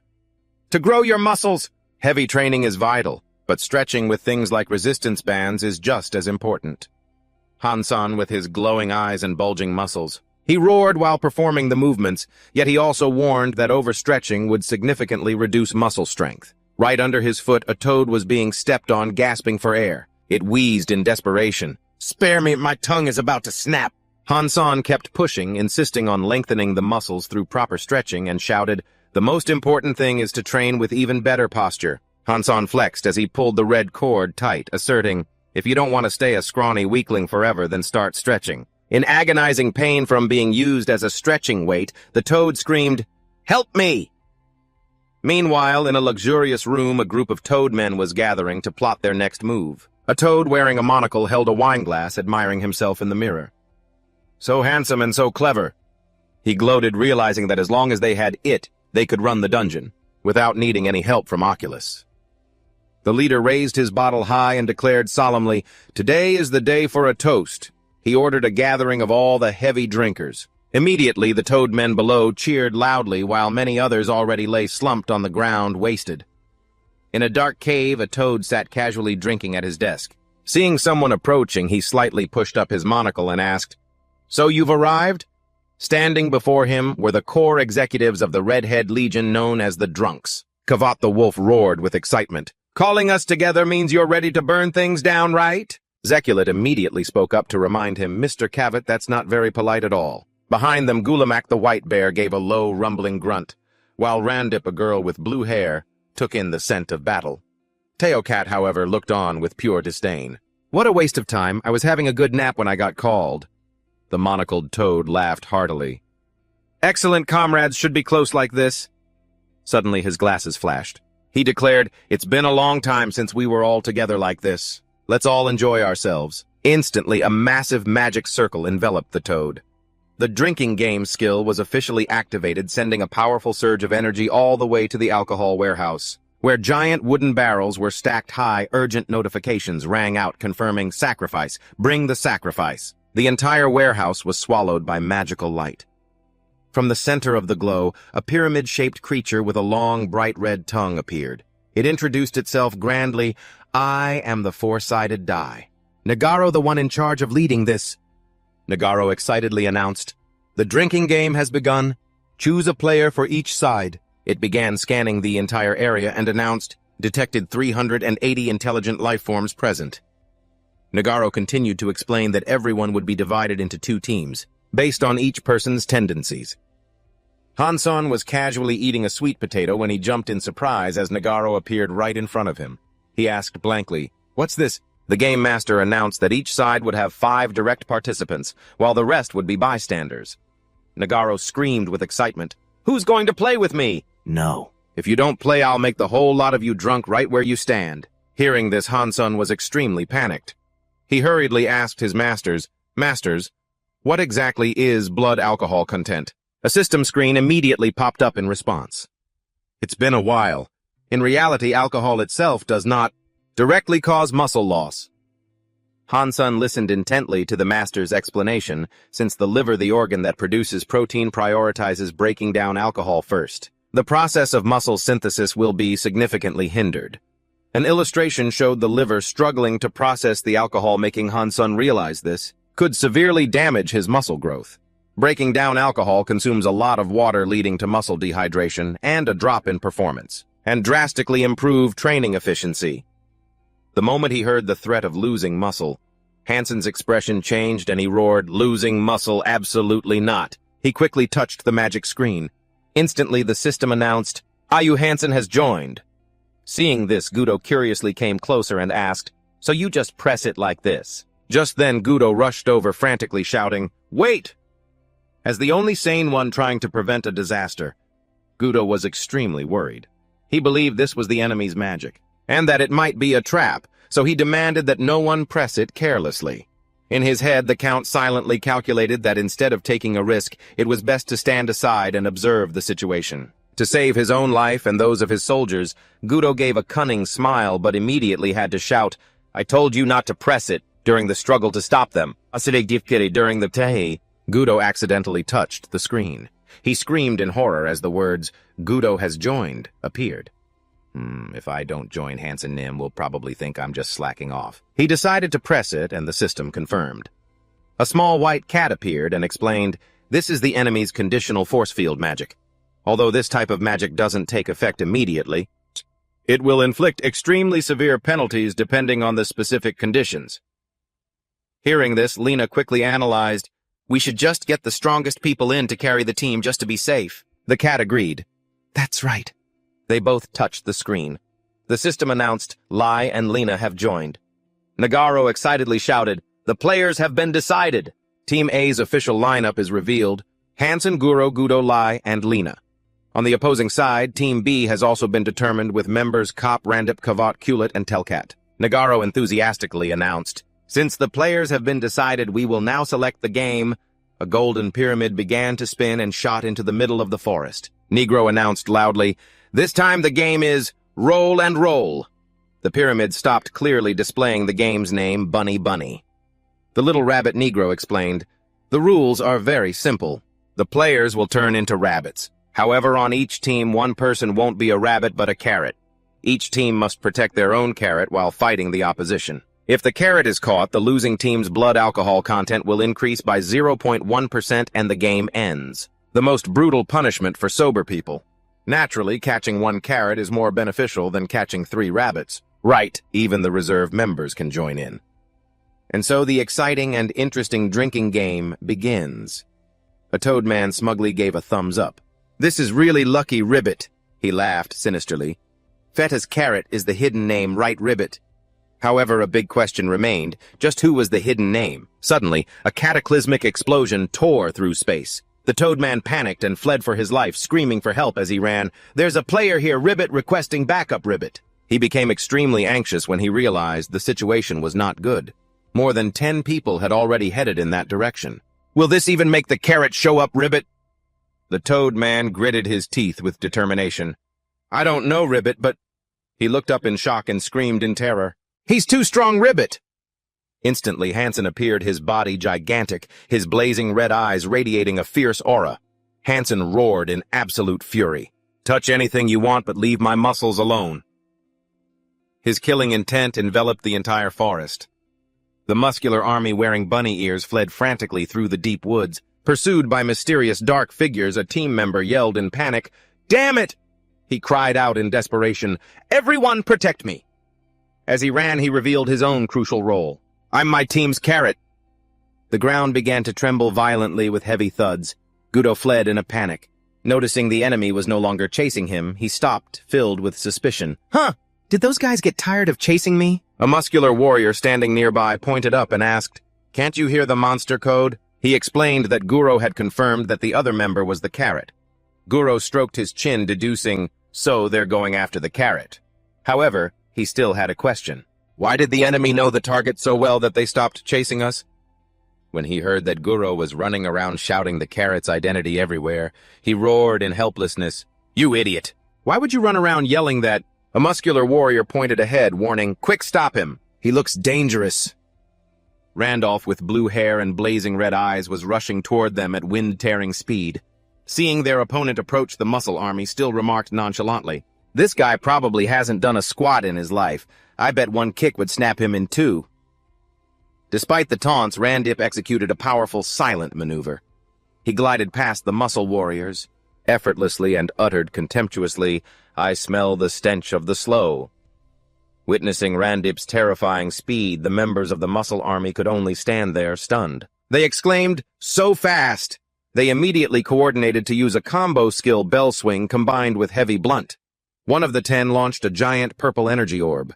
Towards his opponent, Randip casually glided away. He dodged the attack and sneered, "If you can't even hit me with that, this is over." But after days of relentless searching from inside the machinery pipes to the dense forests in the dead of night, they found absolutely nothing. Not a single trace of the old man. It was as if he had evaporated from the prison without leaving a single clue behind. Amidst the crimson sunset reflecting on the sea, an officer stood frozen in shock when he saw a figure standing defiantly by the shore. Because they had so much faith in the prison's security, they never suspected the possibility that he could leave the island. A terrified scream rang out in horror. It's the gay demon."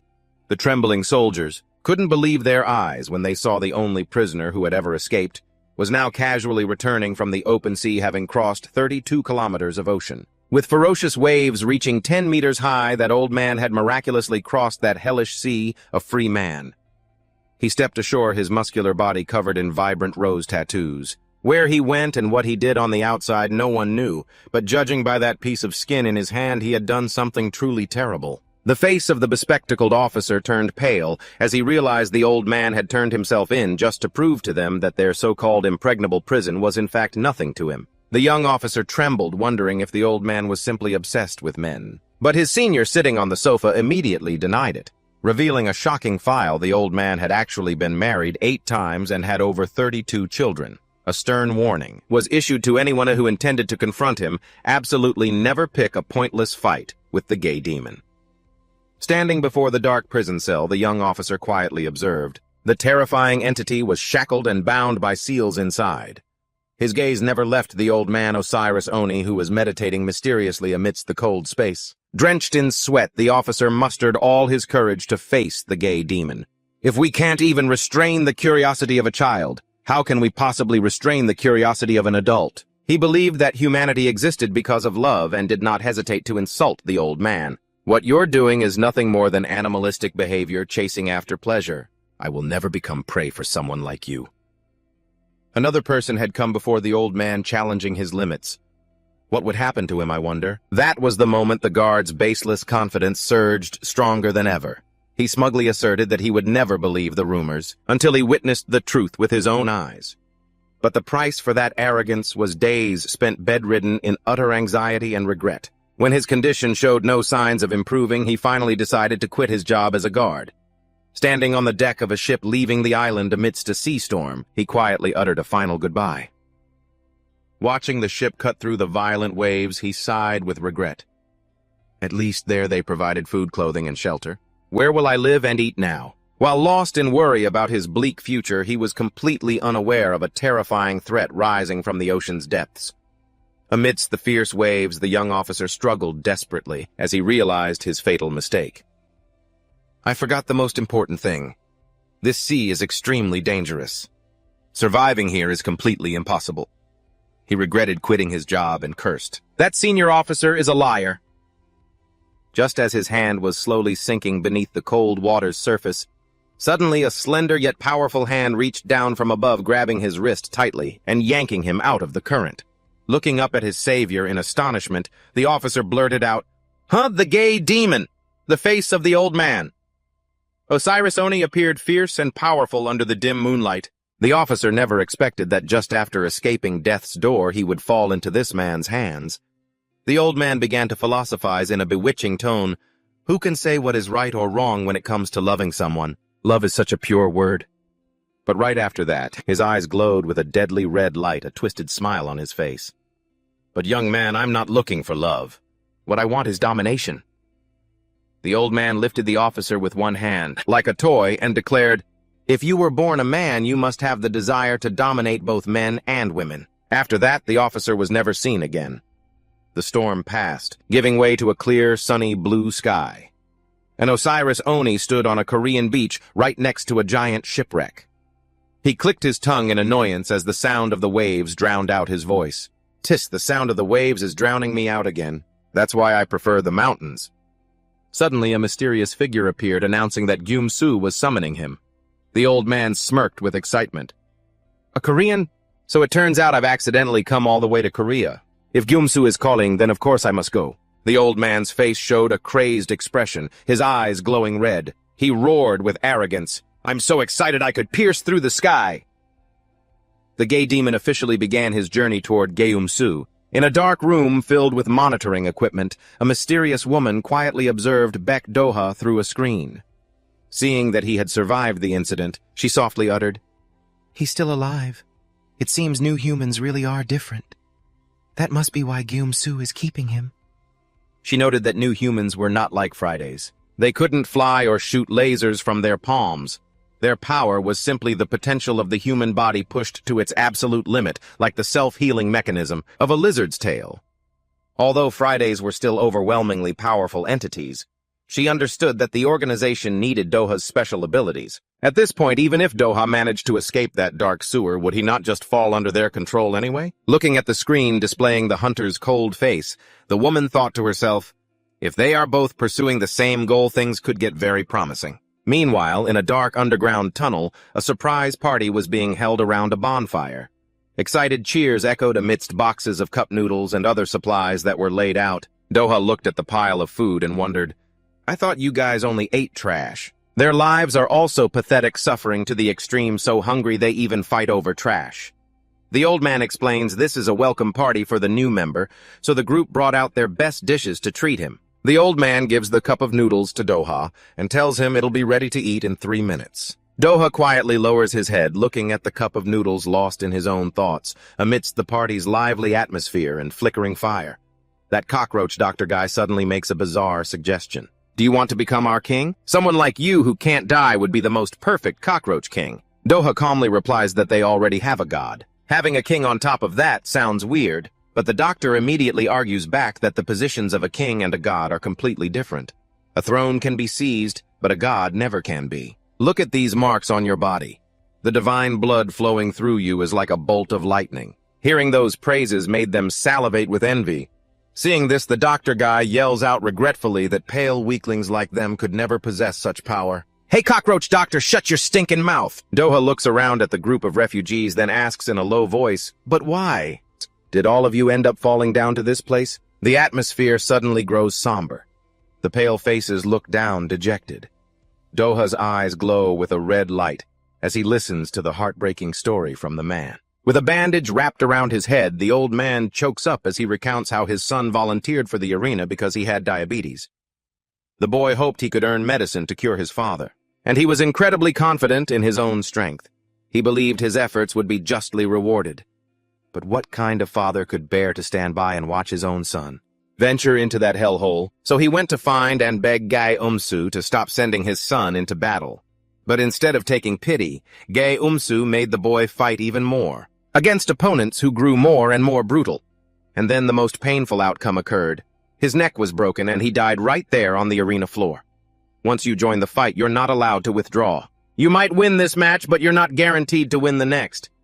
The father stood up to Gae-Um-Soo and was eventually thrown into this underground cellar. Behind Doha, a burly man with an eye patch silently appears. He admits he was once a real fighter and actually loved to fight. The one-eyed man reflects on his past, saying he always saw fighting as just a sport and never wanted to take anyone's life. However, Gae-Um-Soo cruelly demanded that he finish off his opponents. He chose to quit because for him, a match like that was enough. But in that hellhole, the fight only ends when both sides are no longer able to resist. Back by the campfire, the one-eyed man sighs. Friday may have brought disaster to the world, but to me, it's humans who are the real danger. The fat guy bursts into hearty laughter, declaring that Doha is the real winner and the best among them. He excitedly raises his water bottle and shouts, "Let's make a toast with water." Seeing these people still striving to find a way to survive after everything they've been through, Doha gives a small, thoughtful smile. The fat guy suddenly turns to him and asks, "Hey, Baek Doha, now tell us your story. You look like a professional fighter. Where did you learn to fight?" Doha calmly replies that he just mimicked his father from his competition videos. "A real genius, huh? Just learned from videos and already became a fighter." The fat guy asks in surprise, "Your father was also a fighter, a martial artist like me. What was his name?"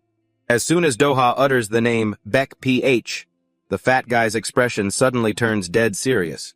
He stammers, reconfirming the information about the birth date, October 28th, 1978, and the hometown of Taebaek in Gangwon province. He even knows that his father was a Korean wrestling champion. Doha stares at the fat guy stunned and asks, "You know my grandfather too? He comes from a fighting lineage, yet he had to teach himself martial arts." The fat guy's eyes widen in terror as he shouts, "You're Baek PH's son." Immediately, the cockroach doctor also panics and screams, "Red alert! Red alert!" To everyone's astonishment, Doha, with his glowing red eyes, just calmly asks, "Is there a problem?" The fat guy sweating bullets mumbles about an unbelievably strange coincidence. The memory takes them back to the golden age of J777, the world's largest mixed martial arts organization at the time. That place was once marked by a legend named Baek PH, a giant 198 centimeters tall and weighing 115 kilograms who dominated the open-weight division with terrifying power. After just 5 fights in J777, he quickly earned a title shot. The power of Baek PH's punch was immeasurable. It completely overwhelmed every opponent who crossed his path. Even 2 formidable opponents were forced to retire immediately due to the serious injuries they sustained after facing him. The news constantly reported on this man's terrible rampage in the ring. Reading your grandfather's record. It's a list of achievements that should be written in the history books.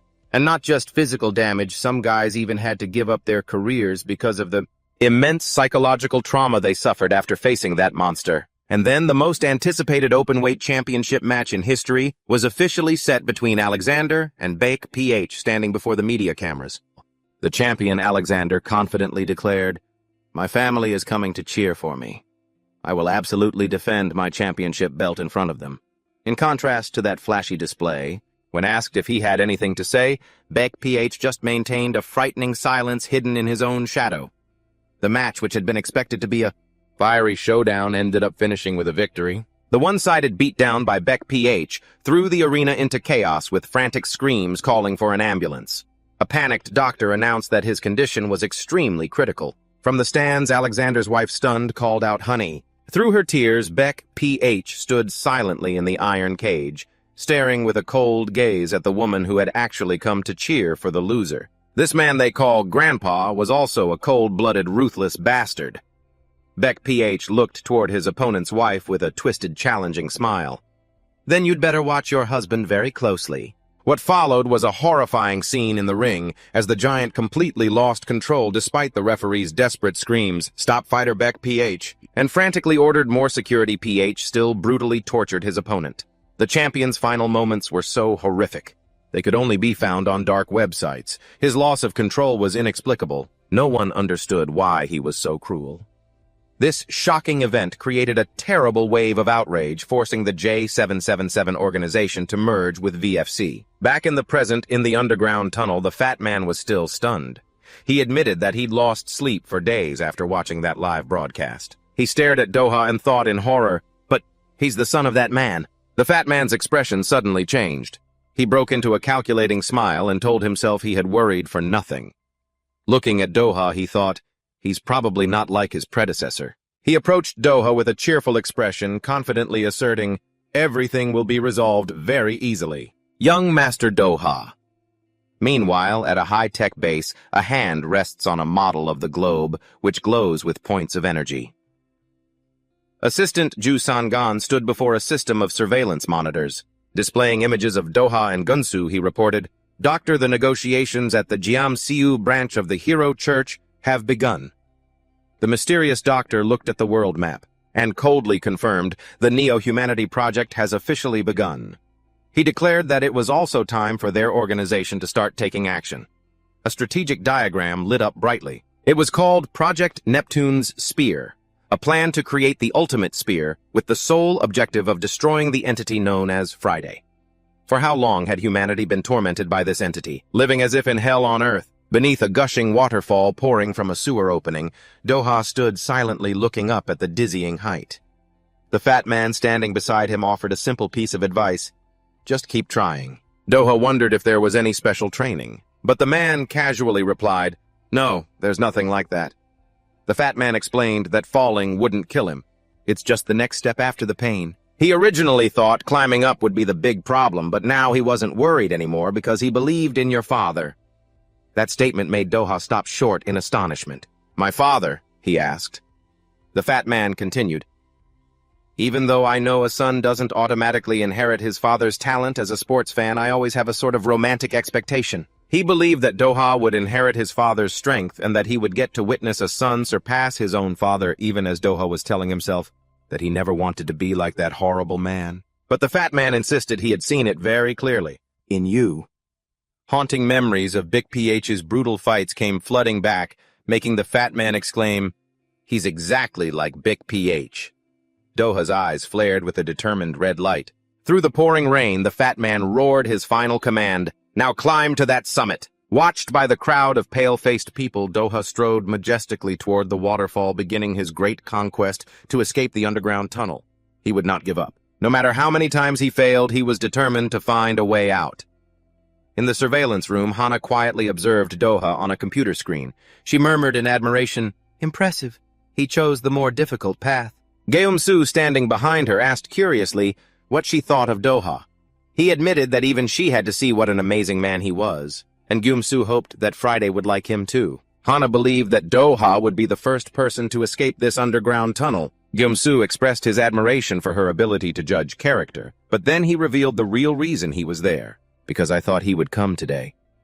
Geum-su gave a sinister smile, revealing that the underground tunnel was actually an altar he himself had created, and Doha was the sacrificial offering that Friday would especially favor.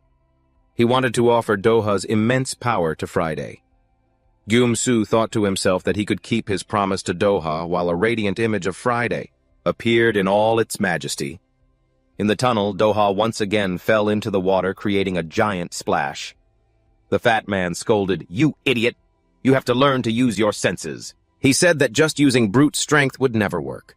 The pale-faced minions sitting on a log had stopped counting the number of times Doha had fallen after the 104th time. The fat man remarked that Doha seemed tireless, truly the bearing of a god. He pointed out that the cliff wall crumbled so easily because Doha was climbing without thinking at all. He looked at Doha and asked, Do you know what the biggest difference is between an athlete and a normal person? Doha's eyes glowed with a red light through the rain as he listened to the lesson. The answer is a sharp intuition gained from extensive combat experience. Every time you climb up and fall, you have to learn from the experience. Why did you fall? What was the mistake? Try to think about a sporting event. The ability to hit a small ball flying at 160 kilometers per hour or to throw a ball accurately from a distance of 100 meters. Or like high diving from a height equivalent to a 30-story building. For a normal person, that speed and height could be fatal or leave them crippled for life. The fat man looked at Doha and asked, Do you think physical training alone allows athletes to do that? Of course, that's part of it, but the biggest reason is the intuition forged from countless experiences. The body is merely a tool to apply that intuition more flexibly. Science can't fully explain intuition, so use all of your senses to feel every single moment. Doha stood silently in the rain. He now understood the lesson the fat man was trying to teach him. He looked up at the cliff, and his instincts told him that if he focused all his strength on one point, the rock would easily crumble. Doha gently placed his hand on the slippery rock surface to feel it. He began to distribute his body weight onto each fingertip and toe to minimize the risk of the cliff face collapsing. Small opportunities began to add up, increasing the chance of success. In the dark night and pouring rain, Doha silently climbed the steep cliff towards the sewer opening. Down in the underground tunnel, his pale-faced henchmen shouted with excitement when they saw Doha. He was so close to the top. He's almost there. Just a little more. The Cockroach King witnessed this extraordinary effort. The fat guy couldn't help but exclaim in amazement, "I can't believe it! He did it so fast! Is this natural talent? It's enough to make you jealous. A guy who became a fighter just by watching videos is now getting hands-on guidance? With his innate talent for learning, he's bound to succeed." Doha's fingers gripped the final ledge. He used every last bit of his strength to pull his muscular body up and out of the sewer opening. Doha let out a sigh of relief after his life-or-death climb. Down in the tunnel, the henchmen roared wildly because their king had done the impossible. "Amazing, he did it! He really is our king, avenge us." Amid the resounding cheers, a strange voice suddenly echoed from above, full of admiration. "How wonderful!" Doha was stunned to see an old man. With spiky white hair and a body covered in rose tattoos, he was sitting there waiting. The old man smirked at the hunter. "No wonder. Gyumsu chose you. I bet you can live up to my expectations." Before Doha could compose himself and ask the old man's identity, he suddenly lunged forward, grabbed him in a hug, and exclaimed bizarrely, "Give me a hug." Before he could even process what was happening, in an instant the old man threw him backwards, sending him into a free fall towards the deep water below. In the monitoring room, Gyumsu jumped to his feet excitedly as he saw the show officially begin. "Ah, it's finally starting." Hana, smoking thoughtfully, asked, "Why choose that old man, and what's the real meaning of this test?" With a calculating look in his eyes, Gyumsu explained that they needed to prove the evolution of humanity, if they wanted to survive. He looked at the screen showing Doha struggling in the water and stated firmly that the old man is a very special variable. Gyumsu calmly revealed that the old man was also a neo-human, just like Doha, and that this very confrontation is what makes things so dramatic and interesting. The old man bared his sharp teeth, his eyes blazing with a crazed bloodlust as he stared down his prey. A haunting declaration rang out, "Bon appétit." Just as he lunged to attack Doha in the rushing current, the old man declared smugly, "A full stomach really speeds up my recovery rate." Down in the water, the fat guy screamed in panic, "Hey back, Doha! Are you okay? Wake up, little brother! Wake up!" Seeing Doha lying motionless with a serious wound on his neck, the fat guy trembled in despair. "Don't tell me. He's actually dead." This incident ignited the fury of all the sewer dwellers. The pale-faced crowd stood up as one in the rain surrounding the old man and, roaring with rage, "Are you looking to die, old man? What did you do to our king?" Even though they were weaker, they were no longer indifferent now that Doha was hurt. Facing the seething crowd, Osiris Oni just smirked contemptuously. "They say cockroaches live in swarms. Turns out it's true. Cockroaches that can speak human. How creepy. You're all just a bunch of vermin that need to be wiped out." The towering one-eyed fighter stepped out of the rain and coldly replied, "I think you're mistaken. We may be losers, but most of us were once real fighters." Behind him, the others also got into a fighting stance, ready for a bloody battle in the face of this resistance. The old man remained unfazed. "A swarm of cockroaches is still just vermin. So what?" He challenged everyone there. This made them lose their composure, and the inevitable happened. The battle erupted in the pouring rain of the sewer. A muscular man with long hair charged forward, furiously unleashing a flurry of thunderous punches on the old man, Osiris Oni. A series of brutal blows rained down as the man screamed madly, trying to take the strange old man's life. He ground his opponent's head into the filthy water, smugly thinking he had won. But the reality was far more brutal. In the blink of an eye, the tables had completely turned. The old man. And Osiris Oni was casually perched on a high wooden beam, coldly pressing his foot down on the head of the fighter, who was now barely breathing in the cold water. Witnessing his opponent's overwhelming power, the one-eyed fighter realized with horror that he was facing a being far beyond his imagination. Deep down, he trembled, telling himself, "My instincts are telling me he's the strongest one in Gang Seal. This battle is no longer about winning or losing. He's the predator who holds the power of life and death." With no way out, The one-eyed man collapsed to his knees, begging in humiliation. "We've always been losers anyway. So please spare our lives. There's no shame in retreating when you know you can't win." The old man, Osiris Oni, smirked contemptuously. "Always the losers, aren't you? How pathetic." He looked at the one-eyed man with a mocking gaze, then suddenly made a bizarre proposal. "All right, then. Let's play rock, paper, scissors." The one-eyed man was stunned, wondering if the old man really wanted to play that childish game. But in the end, he had no choice but to accept. Fine. Both prepared to make their move. The one-eyed man shouted, "All right, rock, paper, scissors." The result of the match left the one-eyed man stunned. He threw rock, while the old man, Osiris Oni, threw scissors, admitting defeat. The old man said calmly, "I lose, so I have to accept the punishment." But instead of a normal punishment, the old man stabbed his own finger into his eye. He casually suggested, "All right, let's go again." His opponent trembled in terror, realizing this insane old man had no intention of stopping this death game. He was just like that monster, that pervert Umsu. He never gives his opponents a way out, understanding that the old man would play until he lost his life. The one-eyed man swam away frantically to escape. "I can't die here," he told himself in desperation. But in the blink of an eye, the old man had swum past him and appeared right in front of him. Amidst the swift current, the old man smiled and asked, "Young man, what are you doing?" The one-eyed man was aghast, unable to believe the old man could swim fast enough to catch him in an instant. The old man coldly reminded him, "Running away in the middle of a game is very rude." "Is this why you're running away?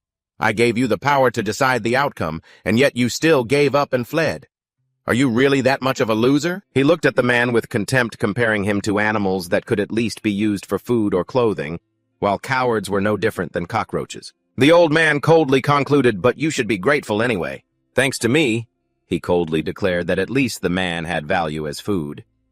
Witnessing this disgusting scene through the surveillance monitor, Hana couldn't help but shudder and wonder. Why could he act so brutally towards his own kind? She didn't think that in this world.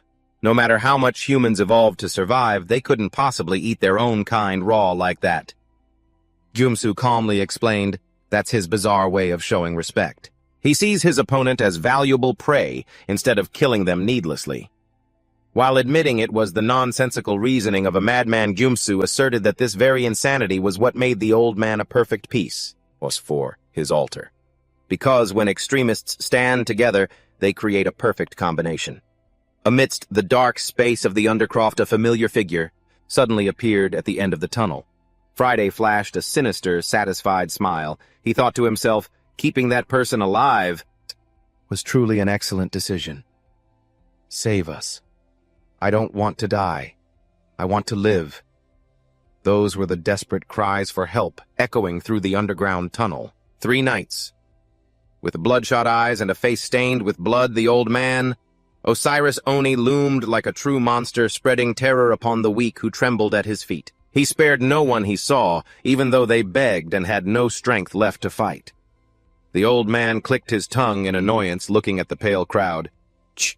There's no end to killing these insects." Amidst that horrific scene, a fat man was running frantically in a state of absolute panic. He panted, trying to escape this nightmare, but deep down he couldn't stop cursing himself. "Running away again, you idiot! Are you just going to abandon the people who followed you?" He bitterly realized that no matter how hard he tried, he couldn't do anything because in reality he had absolutely no talent for fighting. "I'm useless," he told himself in despair. It all started a long, long time ago when he happened to watch a martial arts match on TV. The image of fighters using their bare hands to determine who was superior truly captivated him. That short but dramatic battle ignited a dream in the young boy's heart. The boy back then watched the screen intently and exclaimed with admiration, "That man's punch is so strong." But ironically, he had absolutely no athletic talent.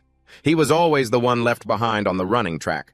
Despite his efforts training at the martial arts gym, he soon realized a harsh truth, that professional athletes are born with 90% natural talent, while he was just the one who always took the hits during sparring sessions. He was passionate about martial arts, but he was always just a punching bag for others to practice on and improve their skills with a mere 10% of effort. The harsh reality dealt a painful blow. No matter how hard someone without talent tries, they can never beat someone with even a little bit of natural gift. Fortunately, the fat guy back then was very honest with himself. Sitting dejectedly in the middle of the gym, He bitterly admitted his own weakness as he watched true talents shine in the ring during a friendly match at the high school boxing club. The referee's voice rang out authoritatively. "All right, both fighters step into the ring."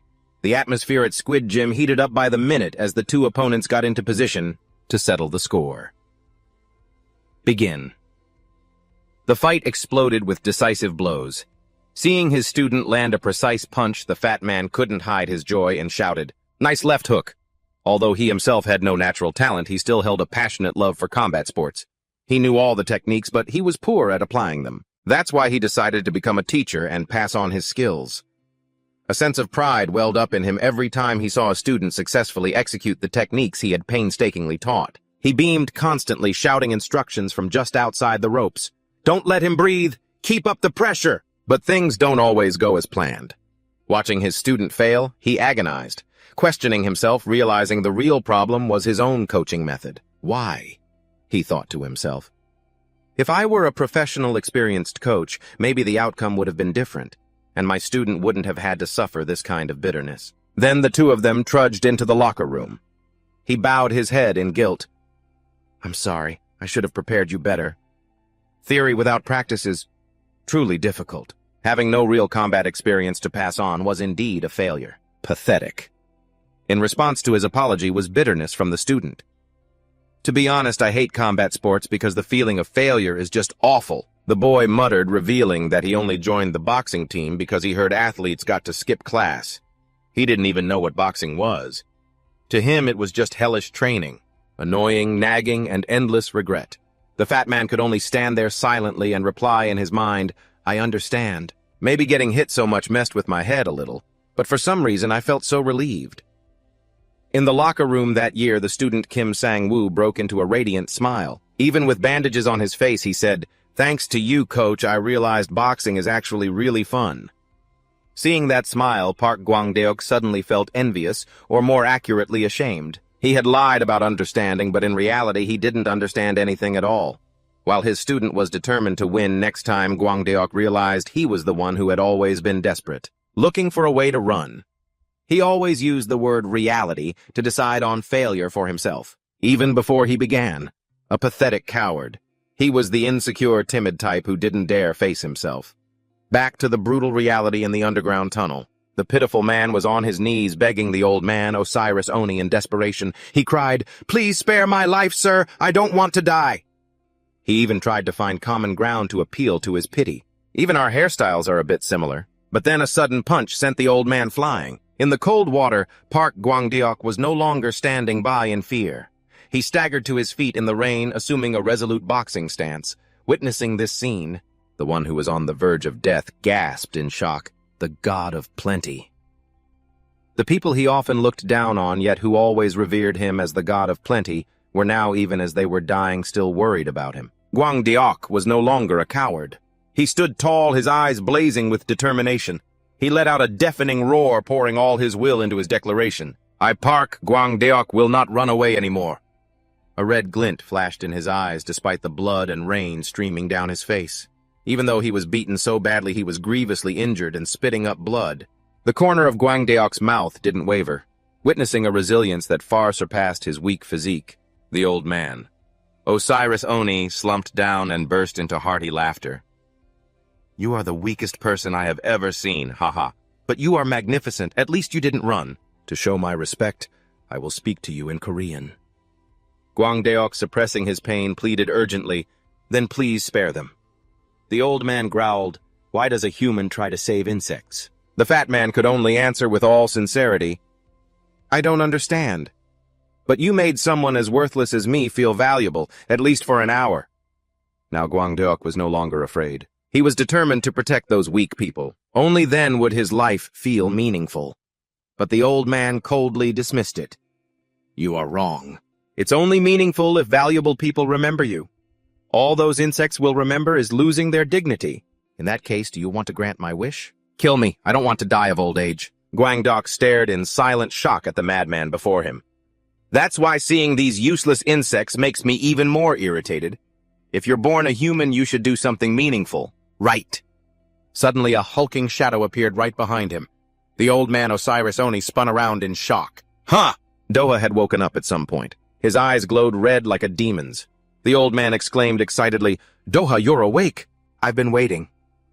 The two faced each other, a challenge in the air. Osiris Oni was overjoyed, believing he had found the one who could end his life. "You could be the one to kill." Before he could finish his sentence, Doha struck with lightning speed, brutally grabbing the old man's face. Then he ripped the old man's body apart with his bare hands. Guangdok stared in shock at his teammate, who had just returned from the dead. "That guy, he's alive, but something feels different about him." Doha found himself wandering in a mystical space where a giant glowing golden tree stood amidst a sea of white clouds. A sense of regret welled up inside him. "I wish I could have gone with my brother." But then his eyes froze in astonishment. "Huh? My family? Under that tree?" The figures of his sister and the children appeared looking unusually peaceful. Doha burst into tears of happiness. He smiled, choking up. "So, you're all still alive."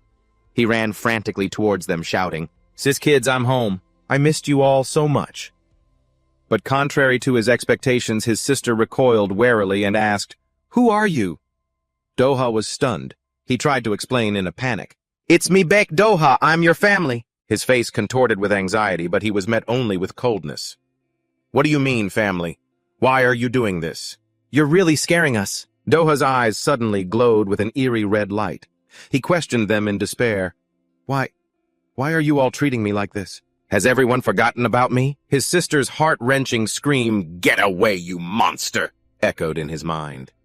Every time he fell unconscious, he was plunged into a nightmare. Doha fell freely, sinking deep into the cold water, his eyes filled with sorrow. Exhausted, Doha jolted awake in the middle of a torrential downpour, sitting in the sewer's current. He clutched his head, trying to banish the recent nightmare. Suddenly, he looked down at the water and froze in disbelief.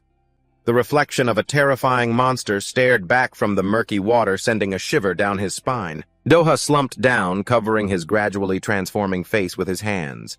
He wondered in agony, "Have I really become a monster? Then who am I?" Could it be that the fear of losing his family, the need to see them again, spurred him to survive?